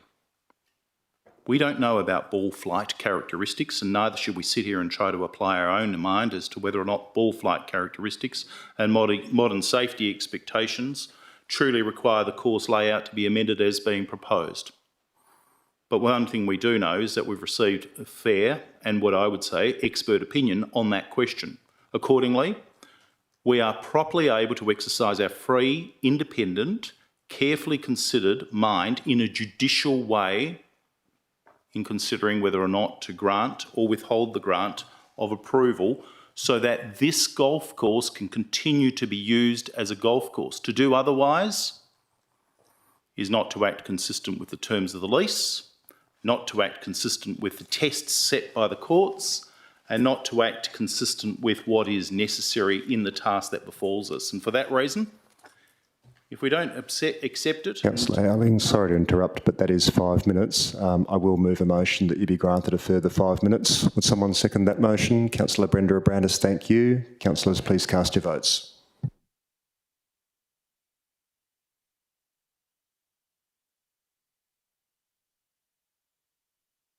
That was unanimous. Please continue, Councillor Howling. Thank you. And I sure won't be long because I'm nearly finished. For that reason, if we apply our mind thinking that we have to look at it through the prism that has been put to us, that is, as somebody said, against rich people, we are applying the wrong test. Or if we apply our mind and say, the strategy has to be applied as if it were a policy, a governing document, one which only must be taken into account, as opposed to a long-term strategy and all of the reasons that the administration gave at the time when that strategy was adopted. Our task that befalls us tonight is a very serious task. And it requires us to think very carefully about how we're applying the judgment that we have to make. And to me, it falls to this. Can we contradict the material that we've read and seen on the question of safety? Can we say that we're able, or the golf course is able to continue to use the course and continue to apply it for the purpose to which it's been put in the circumstances of the modern game of golf changing in a manner that enables them to use the premises as they have been given use for it as described within the lease, which is a golf course. Now, I could say more about the significant tree register and the fact that that fell away and wasn't adopted when Planning Scheme 6 fell away and Town Planning Scheme 7 was adopted. I could say more about all of those things, but that is the test, and I urge you all to apply your independent, carefully considered view, having regard to what is a very important task that befalls us tonight. To do otherwise would be to fall into error. Thank you, Mr. Chair, Mr. President, Mayor, sorry. Third time's the charm. I go to lots of meetings, so. Councillors, is there anyone who would like to speak in favour of the alternative motion who hasn't already spoken? Question, Councillor Brenda Brandis. Yes, thank you, Mr. Mayor. I've got a few questions on this item. Part 2 of paragraph 2 of this motion does talk about safety and other methods for addressing the safety concerns. I'm just wondering if the administration could provide a few comments around whether since December there were any discussions with the Royal Perth Golf Course and Club and whether other safety measures were considered. Taking into account other golf courses have implemented things like nets, significant nets to actually deal with safety issues. And yeah, if that's my first question, Mr. Mayor. Ms. Ledger. Ms. Ampremo. Yeah, thank you, Mr. Mayor. I'm about to take a slight liberty on the interpretation of the questions, so feel free to correct me if I've got it wrong. But I think when we're talking about the safety on the course, the trees are not the safety issue. The issue is that the current configuration of the tees, fairways and greens in relation to each other are no longer suitable for the current standard of golf technology, which has resulted in the club redesigning the course to address those safety issues. As a result of having to reconfigure the course, that has meant that there are trees in the way of the new layout of the course. So the trees aren't the safety issue, it is the configuration of the course. In terms of other mechanisms that could be implemented other than reconfiguring the course, previous conversations with the club have indicated that they have considered how they can configure the course in a way that wouldn't result in the works that they're proposing. So please, if I haven't answered your question, please feel free to clarify. Thank you, Director Ampremo. I've got a couple following on questions from that. So firstly, the trees themselves, two questions. So the first one might be easy for you. The trees themselves, do they actually provide a safety mechanism with regard to stray balls flying outside of the golf course is the first question. I'll let you answer that first if you like. Ms. Ampremo? Yeah, thank you, Mr. Mayor. So my understanding is that the design in the proposed landscaping that they've implemented does use trees to help manage the safety issues relating to balls. So they have taken that into account as the design of the landscaping. Thank you, Ms. Ampremo. Councillor Brenda Abradis. Yep, thank you, Director Ampremo. And just another question with regard to one of the deputations that was made last week, where it was indicated that the size of the Royal Perth Golf Course was quite small in comparison to having an 18-hole course.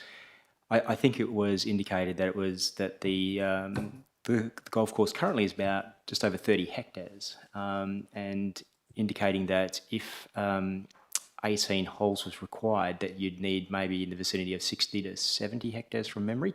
So I'm just wondering, you know, is part of the safety issue the fact that we've got a limited space and trying to, include too many fairways?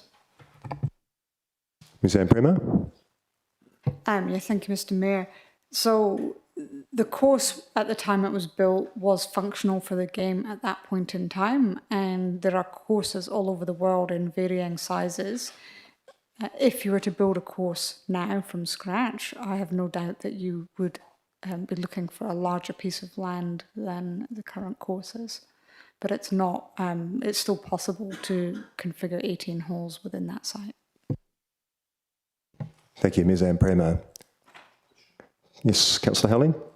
Thank you. I just heard the answers to the questions that you've given. Have you had regard to the letter of the Royal Perth Golf Club in respect of the items of safety improvements, and where they've expressly said that it represents a critical step in improving on-site safety?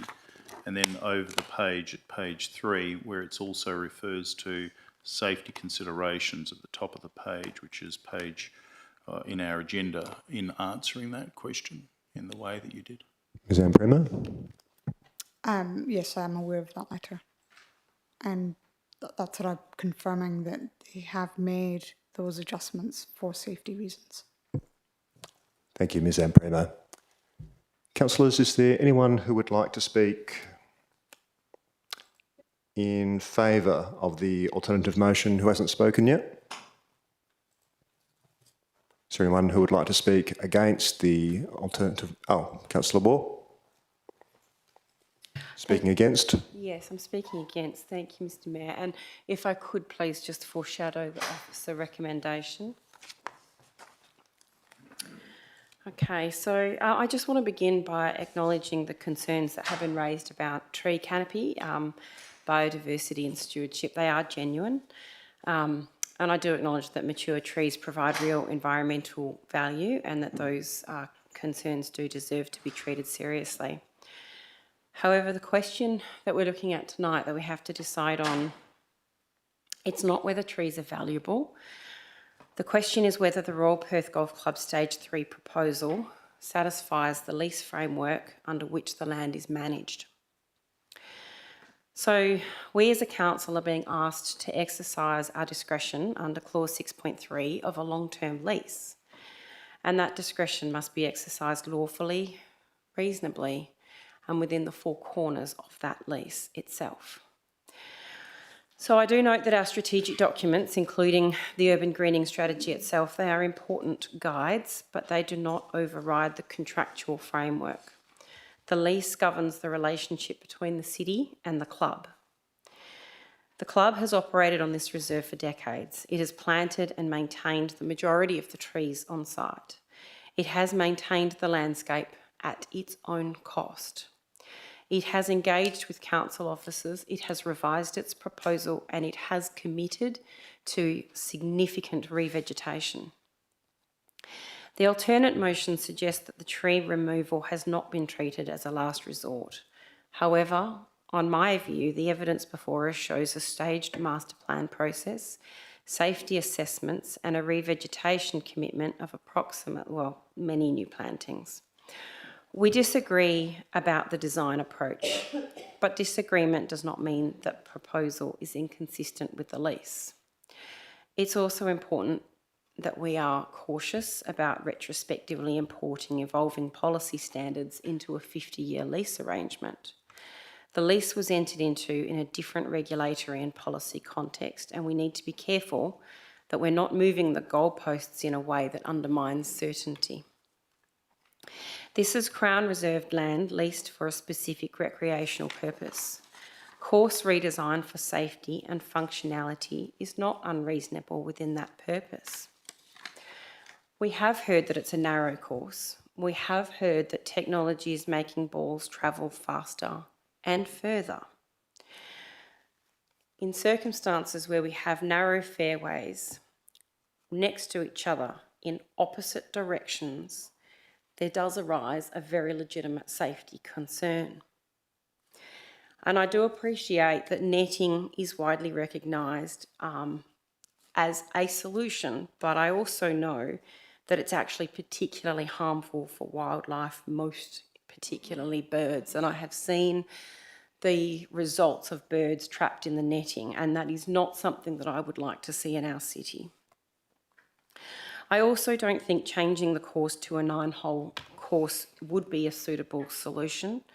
I don't know if that's available under the lease. I don't know, I haven't looked at that in detail, but it would no doubt still require a redesign, and I anticipate that a redesign from 18 holes to 9 holes may actually result in more tree loss than what we're looking at now, because golf course design and hole configuration is quite significant, so I don't think that that's a viable alternative.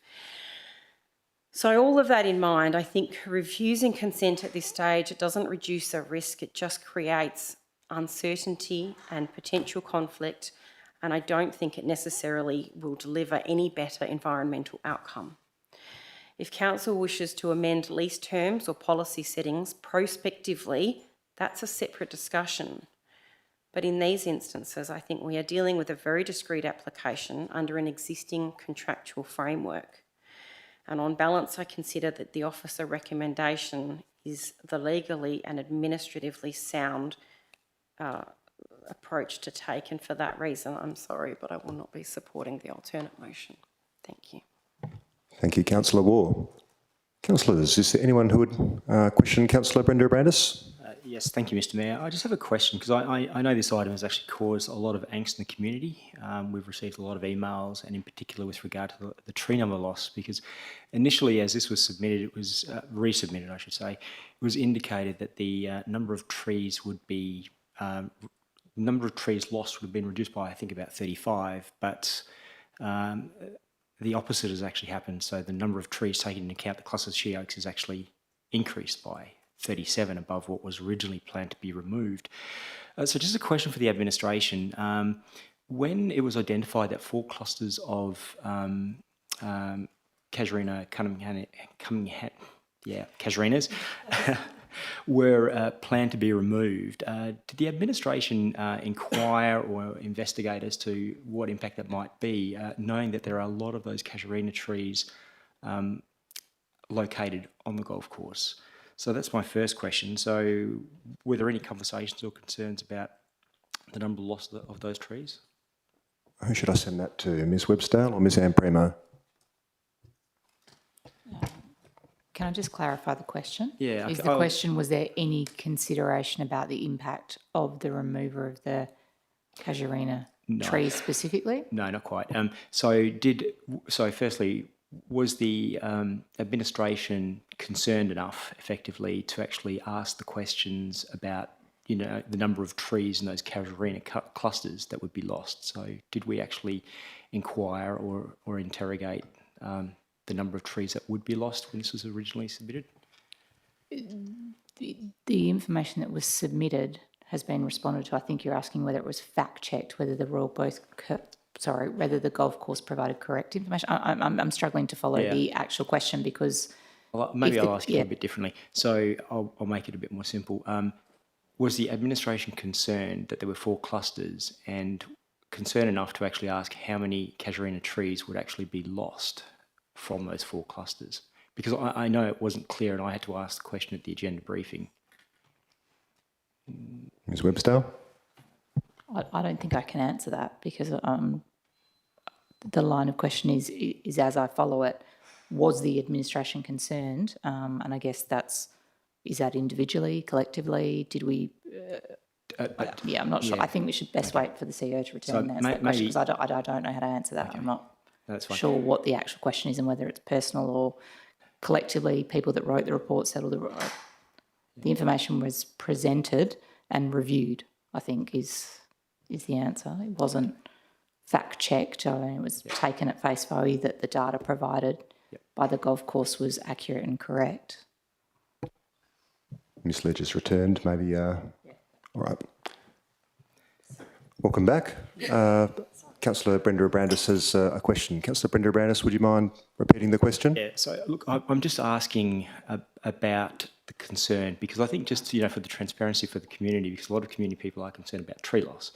So when it was identified that there would be 4 clusters of casuarinas that would be lost, did the administration actually see the need to actually quantify the number of trees at all? Ms Ledger? Thank you, through the Mayor. Councillor Brendan Brown, the 4 clumps of casuarinas were not defined as trees until, until the question was asked today, really. So from our point of view, they were not defined as 69 trees, so it was not withholding information, it was just not apparent that they were individual trees. Thank you. Thank you, Ms Ledger. Another question, Councillor Brenda Brandis? Yes, thank you, Mr Mayor, and thank you, Ms Ledger. Just a follow-up question. With regard to the release of that information, I know the questions on notice were released late, and obviously they weren't released at the same time as the agenda pack. So I'm just concerned just about the communication and the transparency, and also just with regard to this item, because it still doesn't actually refer to the total tree loss, which I think is a concern. The community have all been quite concerned about the number of trees.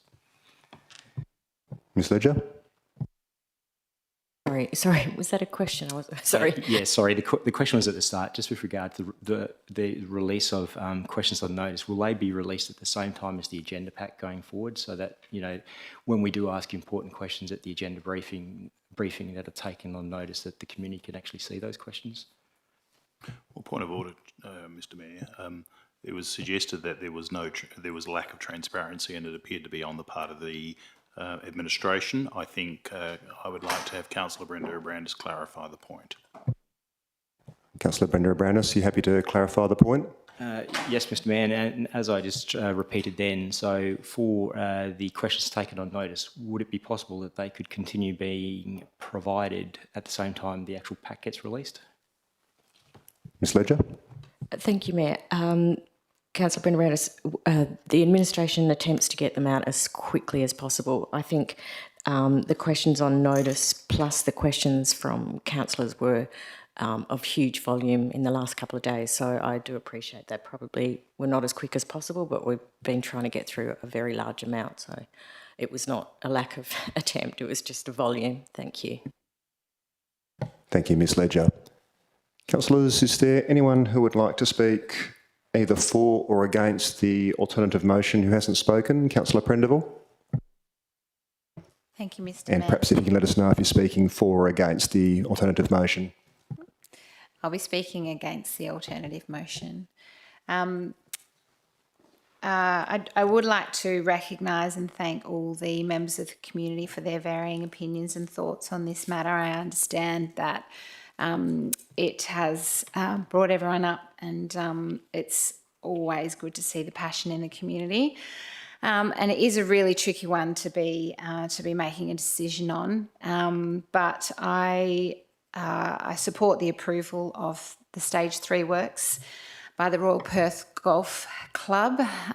There is no, in my opinion, there is no reasonable basis to refuse consent where this proposal complies with the lease. It aligns with the reserve's purpose of public recreation, and the City of South Perth is required to act reasonably and not unreasonably withhold the approval.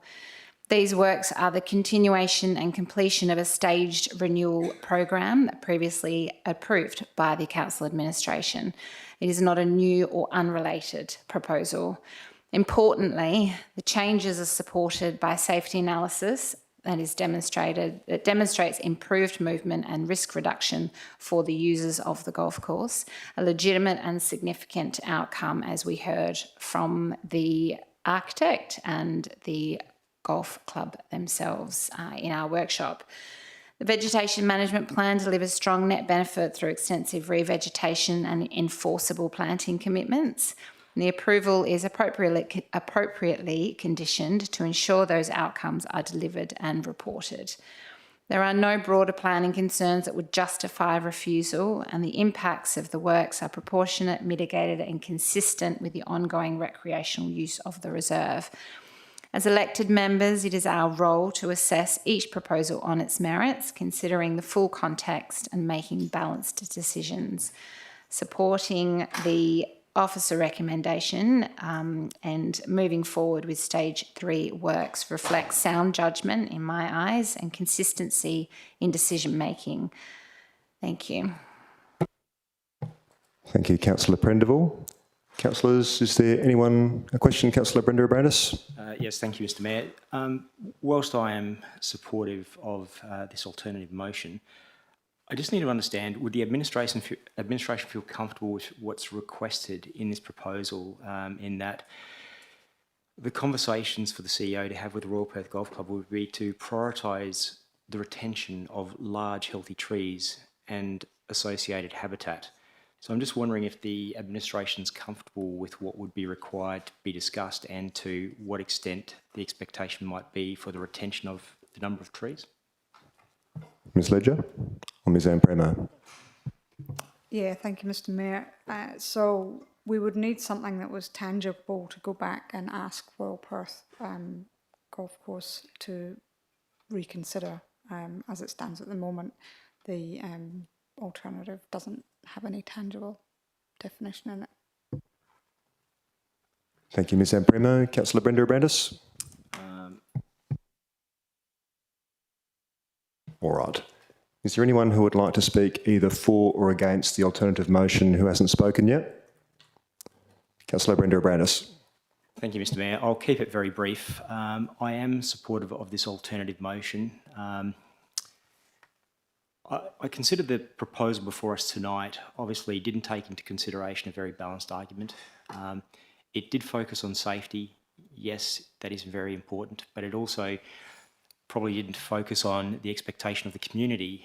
From what we've seen, their expectation was, you know, we have policies in place now, we have a strategy in place, and tree protection, tree preservation, canopy cover, these are all important, but also there was no indication that there was a willingness to undertake a wildlife survey or a flora survey. The consideration for the actual trees planted haven't been indicated. I asked at the agenda briefing about the species of trees, and it wasn't determined as to what type of trees would be planted, and that is quite critical for some of our endangered bird life, including the black cockatoos. So the proposal is to plant 308 new trees, but to remove over 100 mature trees. And we're talking, you know, trees with a collective canopy cover, which is quite significant, which hasn't been quantified as part of this proposal. And also hundreds of years of growth in those mature trees. It really can't be compensated at this point in time. It'll take a long time to get that growth back in place. Look, for this reason tonight, I am concerned also that the community weren't aware of the extent of tree loss. I will be supporting this alternative motion, notwithstanding the administration indicating that they may find this difficult to work with, but I'd be prepared to support this. Thank you. Thank you, Councillor Brenda Abrandis. Councillors, Councillor Waugh, question? Yeah, can I just have a question, please? Yes. Sorry. In the event that the officer recommendation was passed, are there mechanisms open to the city to enable us to then put something in place to prevent future tree removal, something similar to what was in the lease under the with the regulated tree provisions? Would there be something else to be able to do that moving forward? Ms Ledger? Thank you, Mayor. I think Councillor Waugh, in negotiations with the club, we could do an addendum. Otherwise, we'd be looking, if that's what your intention is, to lock it into the lease. Otherwise, we'd be attempting to negotiate a new lease to see if that could be something within that. Thank you, Ms Ledger. Councillors, anyone who hasn't spoken? Councillor D'Souza. Thank you, Mr Mayor. I'll be speaking against Councillor Lee's motion and in favour of the Stage 3 works. I'll firstly touch on the response Director Ampremo provided to Councillor Brenda Abrandis, which is that this motion under clause 2.2, where it says seeks to address safety concerns through methods other than tree removal wherever possible, it doesn't provide the staff with direction on how to go back to the golf course. I mean, it could potentially include redesign, but is that really within our lawful remit as council, pursuant to this lease, to ask for a redesign? It's not really an alternative which I think is worthy of support, because it's not specific in what exactly we're trying to achieve. I'll also touch on what hasn't actually been raised at all in this debate so far, which is page 77 of the agenda papers, under financial implications, and I'll read it out. It says, if the Royal Perth Golf Course believes that the city has acted unreasonably in withholding its consent, RPGC could seek relief against the city, which could include a declaration that the city has breached clause 1.2.3 in withholding its consent. Now, this hasn't been raised, so I'll raise it, and I have. I think the key test for us here is council being reasonable in withholding consent in this matter? That's the only relevant question. Now, this item was deferred, or sort of rather withdrawn from the agenda in December last year, and then further proposed to be delayed tonight. But in the interim, the Royal Perth Golf Course have come back with a revised proposal, which has gone from 76 to 39 trees to be removed. Now, whether or not that's reasonable, independent minds can vary, but the argument can be made that is a reasonable step. And I think we need to, as a council, step back a bit and figure out that we have to, in many regards, show moderation and pragmatism, and we can't exclusively let certain things prohibit this. The only question that matters is whether the council is reasonably withholding consent. I think the officer report and Ms. Ledger have done a great job in providing us with frank and fearless advice, and I thank Ms. Ledger for this clear-eyed advice. And I think it's not the time now that we import extraneous considerations, but regardless of people's views, I think the only point is the legal one. Are we, as a council, unreasonably withholding consent? And thereby, do we risk exposing the city to severe legal risk? Now, it's a legal risk I don't necessarily think we fully comprehended the gravity of. If councillors want to put 39 trees ahead of potentially risking expensive litigation for breach of contract, that's on them, that's their choice. But I don't support us risking this and potentially throwing thousands of dollars of ratepayer money in potential expensive litigation for the sake of 39 trees. Governing this council is a serious business. It requires making tough decisions, and our first duty is a fiduciary duty to the district as a whole. And that means not risking breaching contracts and not exposing the city and ratepayers to fund potentially expensive litigation. And so for those reasons, I won't be supporting Councillor Lee's motion. Thank you, Councillor D'Souza. I think I'm the only elected member that hasn't actually spoken yet. I might ask a few questions. I've listened pretty carefully to the debate so far. I guess these questions are to Ms. Ledger. Page 75 of the agenda in the officer comment says that local planning policy 3.2 and the city's urban greening strategy are not matters or issues that arise under the lease and therefore do not require consideration. I understand that this is not a development application, and if I've understood correctly, that's why local planning policy 3.2 is not applicable. Is that correct? Thank you, Mayor. Under the lease, it's not applicable. So it has no regard, the lease has no regard to the urban greening strategy. It was a lease done prior to the urban greening strategy. So the key part there is under the lease. Thank you. I'll get to the urban greening strategy, but is my understanding that local planning policy 3.2 is not applicable in this case because it's not a development application? Correct. It's a decision under a Correct. lease. Okay, thank you. But you've anticipated my second question, which is the urban greening strategy. I accept that clause 1.2.3 of the lease says that the city can't unreasonably withhold its consent to the request. But why is not the city's urban greening strategy something that council could reasonably point to if it chose to refuse consent? Thank you, Mayor. The urban greening strategy is a strategy which has pillars, and if the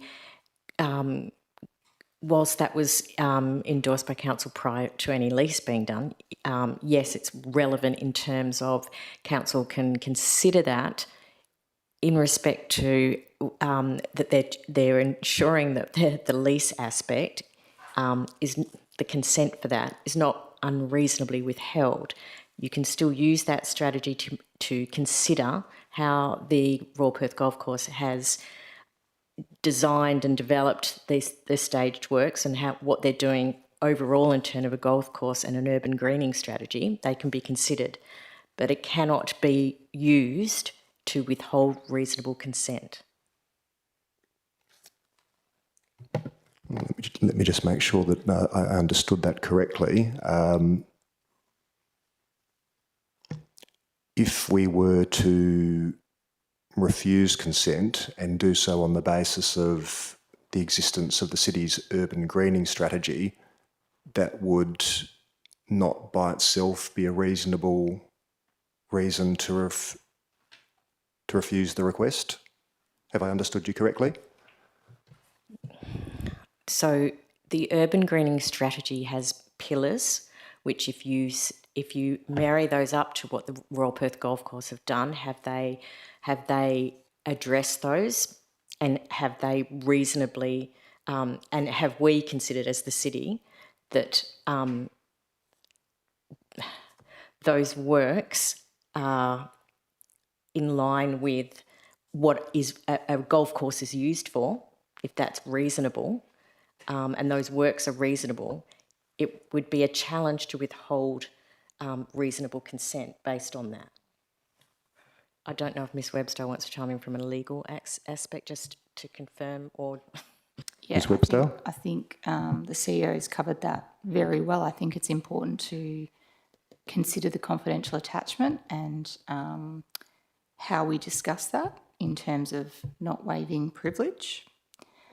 So it is difficult in some instances to fully answer the question without waiving that privilege. So it is up to the council to determine what they think is reasonable. The officer recommendation has given an assessment on that.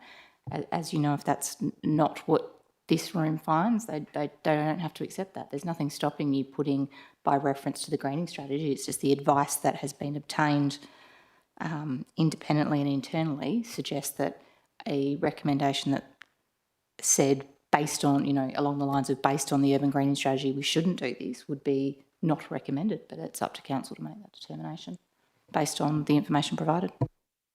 Thank you. I might ask sort of the same question a slightly different way.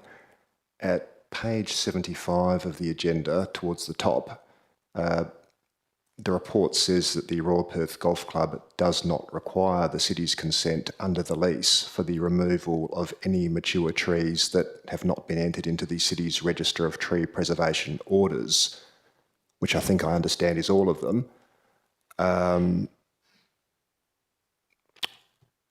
Would not the removal of a certain quantity of trees, at least, be considered to be a major alteration or improvement, I guess major alteration, to the reserve within the meaning of clause 6.3 of the lease?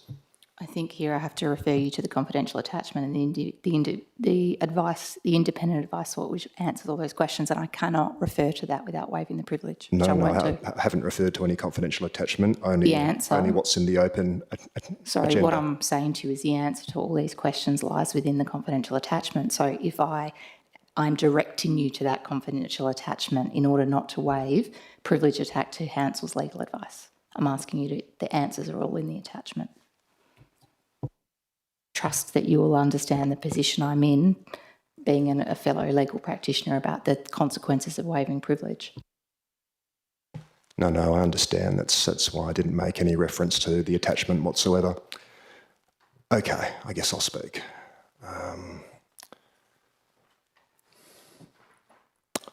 I can understand both sides of this argument. I understand that councillors and community members have concerns about the number of trees that the club proposes to remove pursuant to the Stage 3 works.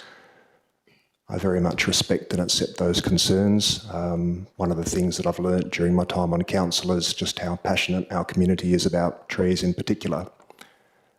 That said, I also completely understand why the club wants to undertake the Stage 3 works, which is a continuation of the Stage 1 and the Stage 2 works that have already been approved.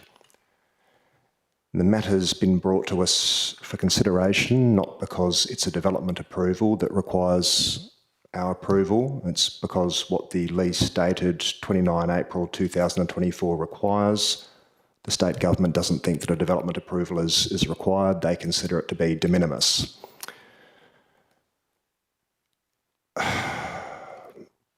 Clause 4.5.4 of the lease says that the club must obtain the city's permission in accordance with the city's town planning scheme before felling or removing any significant tree. But we don't have any significant trees and haven't done so since the passage of local planning scheme number 7. And the agenda says, page 75 of the agenda says that the trees in question are not significant trees. So I therefore conclude that clause 4.5.4 of the lease doesn't apply here. Clause 6.3 of the lease says that the club must obtain the written consent of the city before making any major alterations or improvements to the reserve. And some of you may remember me asking some questions about that at the December 2025 council agenda briefing. But I note that the report says that the Royal Perth Golf Club wouldn't need the city's consent under the lease for the removal of any mature trees that have not been entered onto the city's register of tree preservation orders, which, at least to me, and I'm not saying that reasonable people can't disagree here, they can, but at least to my mind, if we were to refuse consent to the Stage 3 works because of our concerns about the number of trees being removed, but the advice that we've received from the City Administration is the Royal Perth Golf Club doesn't need the City's consent under the lease for the removal of any mature trees that aren't on our register of tree preservation orders. That doesn't strike me as the strongest argument ever.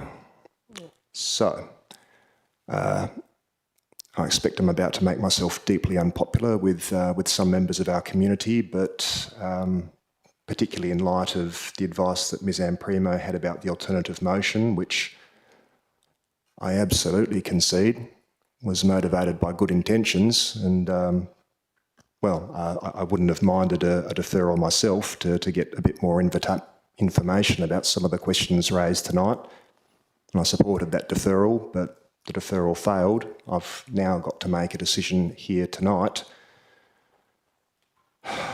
I don't think I can support the alternative motion. I think I'll have to support the officer recommendation. That's me. I think everyone has spoken now. Councillor Lees, you have 5 minutes to rebut any arguments made during debate if you'd like to do so. Thank you, Mr Mayor. There's a lot to rebut there. So, first of all, I'd like to say that I am unashamedly a tree canopy advocate, and that seems to be a point of contention for some people, but I've been transparent about this. When I ran for election, it was a big reason likely why I was elected, and despite that, I believe that I'm a very reasonable person and with an independent mind. I have never suggested that every tree should be retained, but I think that the community deserve for us to consider to require the golf course to look at all the opportunities to retain as many trees as possible. And I do not believe that they have gone about these Stage 3 works in a way that prioritised tree retention. And I do not believe that this is the only option available to them.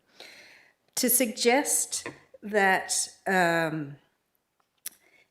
that this is not a tangible recommendation, I have a problem with that. If the golf club doesn't understand now what the issues are and what what I'm seeking or what the community are seeking, the intent of this, then I think there is a big a big problem there. But none of those issues were raised with me when I submitted the recommendation for feedback from the administration. So I am very disappointed about that, but I think it's pretty self-evident what the golf club need to do. We've received a significant amount of correspondence from residents opposing the removal of so many trees at the course, 100 or more trees. Our community care about trees. It's evident from our independent community scorecard, and it's reflected in our strategic documents. And I really don't understand how we can ignore those strategic documents. It's not a question of rich versus poor. I have a real problem with that being raised. It may have been raised in one or two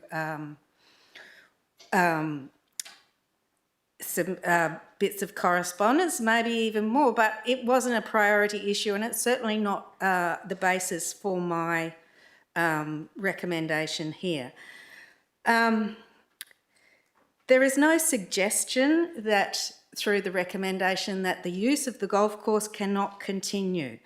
The golf course has been operating for some time.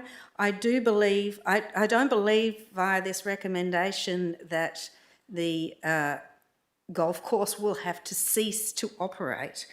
I think this is not the only way to address safety, and I think that they should be required to look for approvals. When stage 1 and 2 were approved, there was no visibility of this stage and the extent of approval, so I don't think that's a valid argument at all.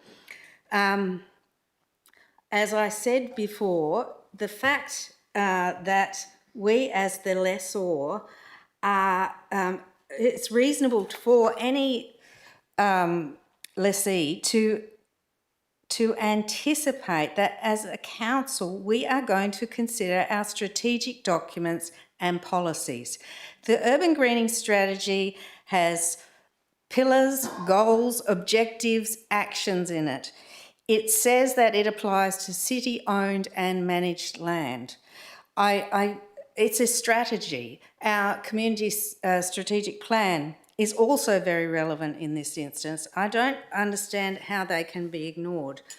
In terms of reasonableness, we have a clause there, clause 6, that says that major alterations or improvements require the city's or the council's approval. Surely the removal of more than 100 trees is major alterations or improvements. What is the point of having that clause if we're saying that works as significant as this are not major alterations? 30 seconds, Councillor Lees. So I believe that it is entirely reasonable for the council to consider its strategic documents. I think it owes that to its community. I don't understand what the point of strategic documents is if we are going to disregard them in this way. So I am very disappointed. I would urge you all to reconsider and listen to the community, think about what's best for future generations. And that's time, Councillor Lees, I'm sorry. All right, councillors, I'm about to put Councillor Lees' alternative motion to the vote. Did someone foreshadow the officer recommendation? Yes, sir. Okay. If Councillor Lees' alternative motion succeeds, it succeeds. If it fails, then I'll look to Councillor Ward to move the officer recommendation. Councillors, please cast your votes.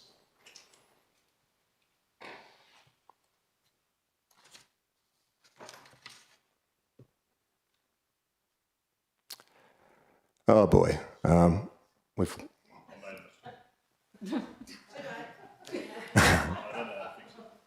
All right, governance, can someone assist Councillor Howling?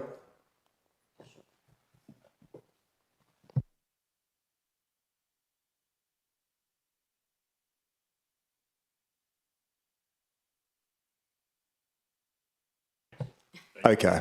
So those who voted in favour of Councillor Lees' alternative motion were Councillor Brenda Abrandis, Councillor Lees and Councillor Raison. Those who voted against were Councillor Sousa, Councillor Howling, Mayor Milner, Councillor Prendeville and Councillor Waugh. Councillor Lee's alternative motion has failed. Councillor Waugh, if you foreshadowed the officer recommendation, please feel free to move that now. Thank you, Mr. Mayor. Did you want me to read it out? No need. It's printed in the agenda. I'll just see you're moving it. Would someone like to second the Councillor Prendeville? The floor is yours, Councillor Waugh. Thank you, Mr. Mayor, and thank you, Kathy, for your very passionate speech there. I do recognise what you're saying, and it's come from the heart, and I do recognise that there's a lot of people in the community that feel very strongly. So in that frame, I do want to acknowledge that this was a very difficult decision. It was not easy. The removal of mature trees, particularly at present time, is always difficult. And many members of our community care so very deeply about the tree canopy and environmental protection, and rightly so. I have received and I've read all of the emails that have been sent to us councillors, and I have not had the opportunity to respond individually, but I do want to acknowledge that those concerns have been heard and genuinely considered. However, it's my view that our role here is to weigh all of the relevant factors: environmental, safety, legal, and the long-term strategic outcomes. And in that context, I know that the Royal Perth Golf Club has been the custodian of this reserve for decades. The landscape that exists today, the tree canopy, the vegetation, the maintained grounds, it has largely all been planted, established and maintained by the club.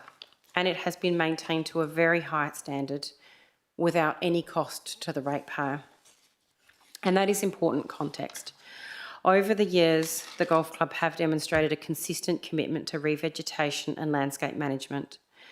The numbers before us show not just the replacement planting, but a broader revegetation program that will result in a significant net increase in vegetation over many years.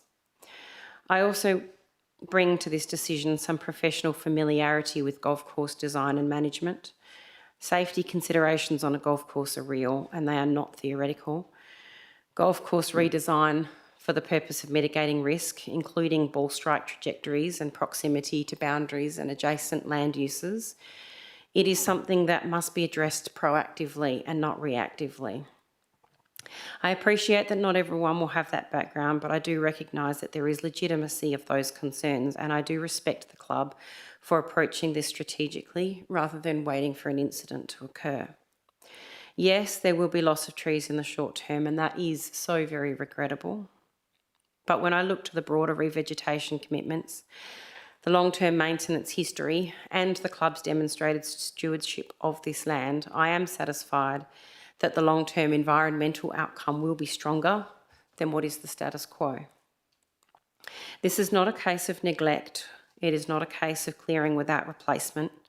It is a managed, staged, landscaped approach tied to ongoing revegetation and enhancement program.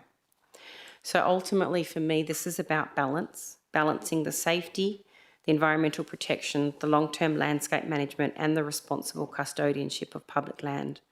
And then on that balance, I am comfortable supporting the recommendation. Thank you. Thank you, Councillor Waugh. Councillor Prendeville, you're the seconder. Would you like to speak? Thank you, Mr. Mayor. I'll be very brief. I don't need to repeat things, points that I made earlier. I would just like to acknowledge, like Councillor Waugh mentioned, the communication from the community, and also I'm grateful for our respectful discussion in chamber, and also the administration's answers to the questions that we have. So very grateful to everyone tonight. I know it's late, but I'll be supporting the officer recommendation. Thank you. Thank you, Councillor Prendeville. Would anyone like to speak against the officer recommendation? Councillor Lees. Sorry, can't help myself. I just wanted to respond to this suggestion that the club have been the custodians and looked after this land at no cost to the community for what I understand is more than 100 years. But at the same time, the club have had the enjoyment and use of that land. While people are allowed to walk through it, it is solely reserved for the golf club as the use, and the golf club get that at a very reasonable rate. So I don't think we can be considering that. I also think, yes, the golf club has planted a lot of trees, absolutely, and I do appreciate that, but that is not a justification for them removing trees at this point. So I have a concern with that. And the trees that we are talking about that are going to be planted are going to take decades to provide the benefits that the existing trees provide, and the habitat that the existing trees provide, the displaced fauna is a great concern to me. And sorry, I've lost my train of thought, but yeah, I don't think this is an appropriate response, but you all know how I feel. Thank you. Thank you, Councillor Lees. Councillors, Councillor Howling. Thank you. I'd like to briefly speak for it, and I want to address a matter that Councillor Lees has raised, and that is the strategy. One should never consider that I haven't carefully thought of the strategy and considered it.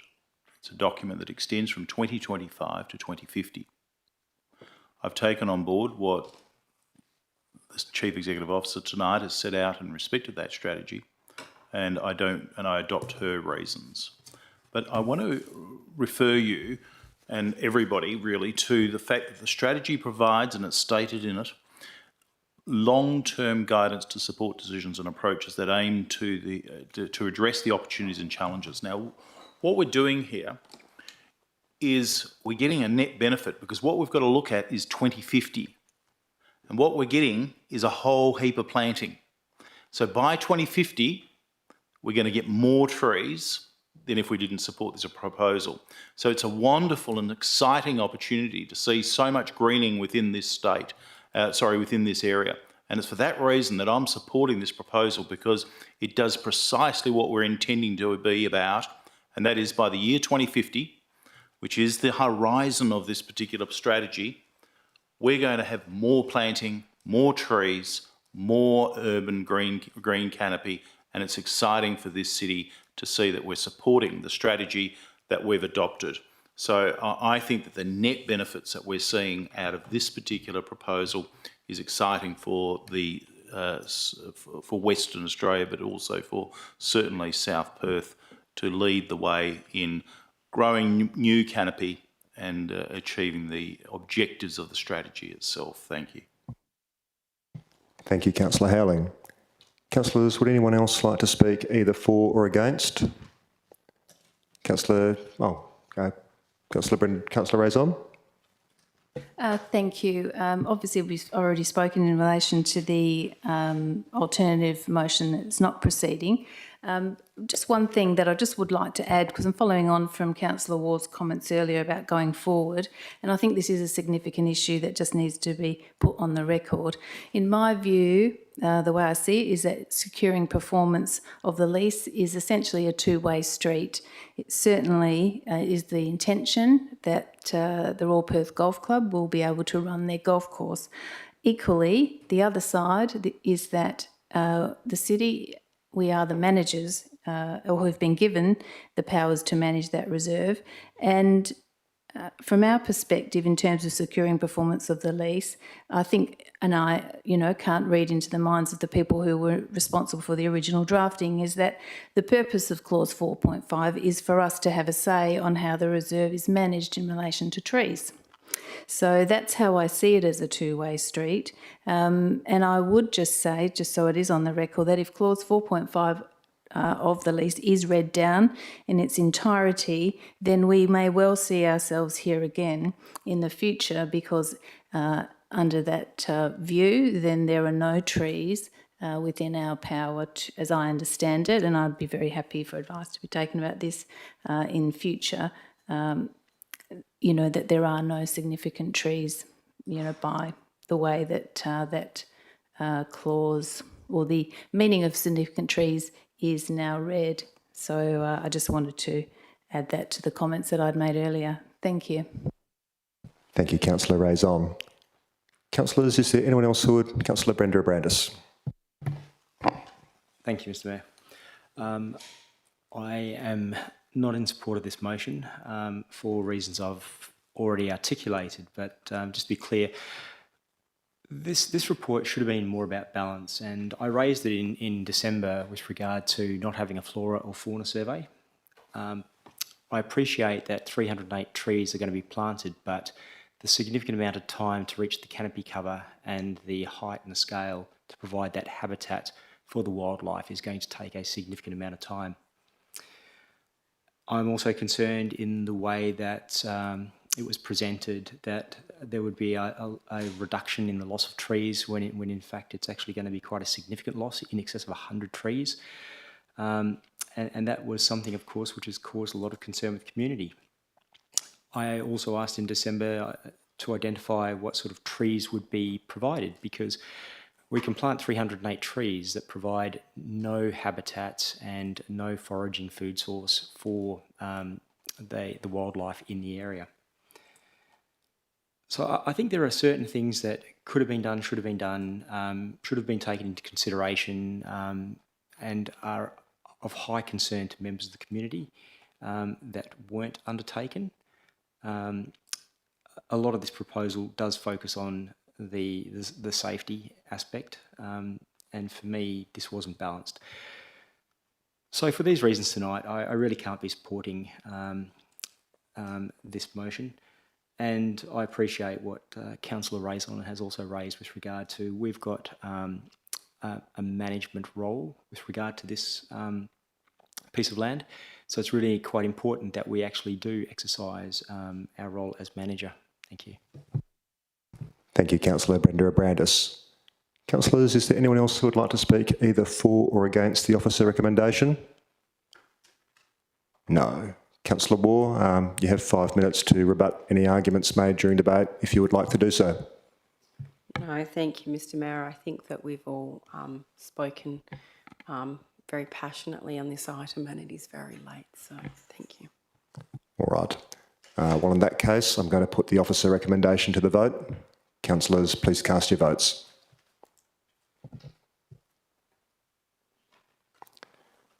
And the votes are in.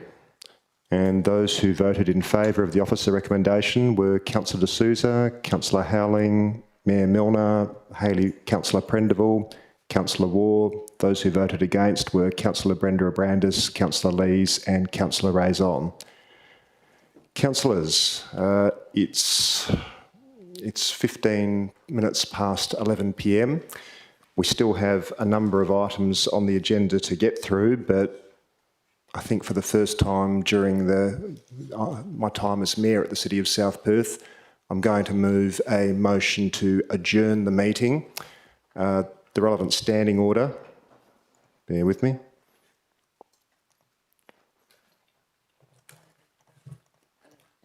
Thank you.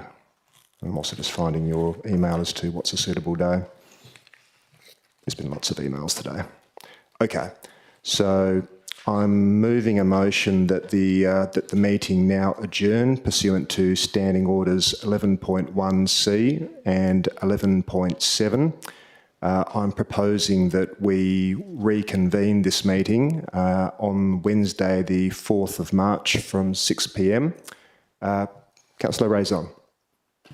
Thank you, Mr Mayor. Just one procedural question, which maybe you're about to get onto, is that if the meeting is adjourned and there was going to be a request for a leave of absence, would that be carried over and therefore sort of not be able to be adopted until that meeting concludes? Yeah, we wouldn't have got to item 11, so anyone who wanted to take a leave of absence at this meeting that was going to cross over into the 4th of March would need to be an apology, but if they were able to attend remotely, they could apply to me, to the administration, and have that approved. And I've never not approved a request to attend a meeting electronically. Thank you, Mr Mayor. So if, for example, I had planned to put in a request to take leave from Thursday of this week until Monday, am I able to do that at this meeting? Or because it's adjourned, it wouldn't be a valid request for leave for that period before the meeting on the 4th? But thank you for clarifying the issue. Yeah. If it would have helped, I would have been happy to move to item 11 of the agenda now and approve those leave requests. But Ms Ledger and Ms Webster can correct me if it's wrong. When a meeting is adjourned, then even the decisions that we've made at this part of the meeting tonight don't take effect until the meeting is actually concluded at the adjourned second date. Is that correct, Ms Ledger and Ms Webster? Yes, it is correct. Yes, okay. So I would have been very, very happy to do that to help you, but it wouldn't have... Yes, thank you. That was my understanding as well, but I thought it was worth clarifying just to check. Thank you. Yep, thank you. Now, councillors, before I move this motion, I need to let you know that if for whatever reason this motion fails, I can't then propose another adjournment of this meeting. So if we don't go for this, strap yourself in. We might be here for a very, very late night. So with that, I'm moving a motion that the meeting now be adjourned to 6 p.m. on Wednesday, the 4th of March. Could I have a seconder, please? Councillor Brenda Abrandis, thank you. It's a procedural motion, so I give my reasons, but then there's no debate after that. And it's a big agenda. It's getting close to midnight, and good decisions don't get made when meetings go much later than this. So that's why I'm moving the adjournment. Councillors, please cast your votes on whether or not we adjourn the meeting now.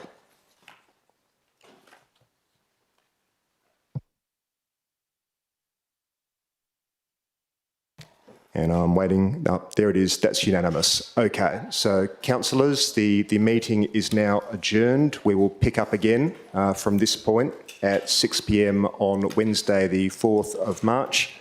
Thank you all for your attendance and good night.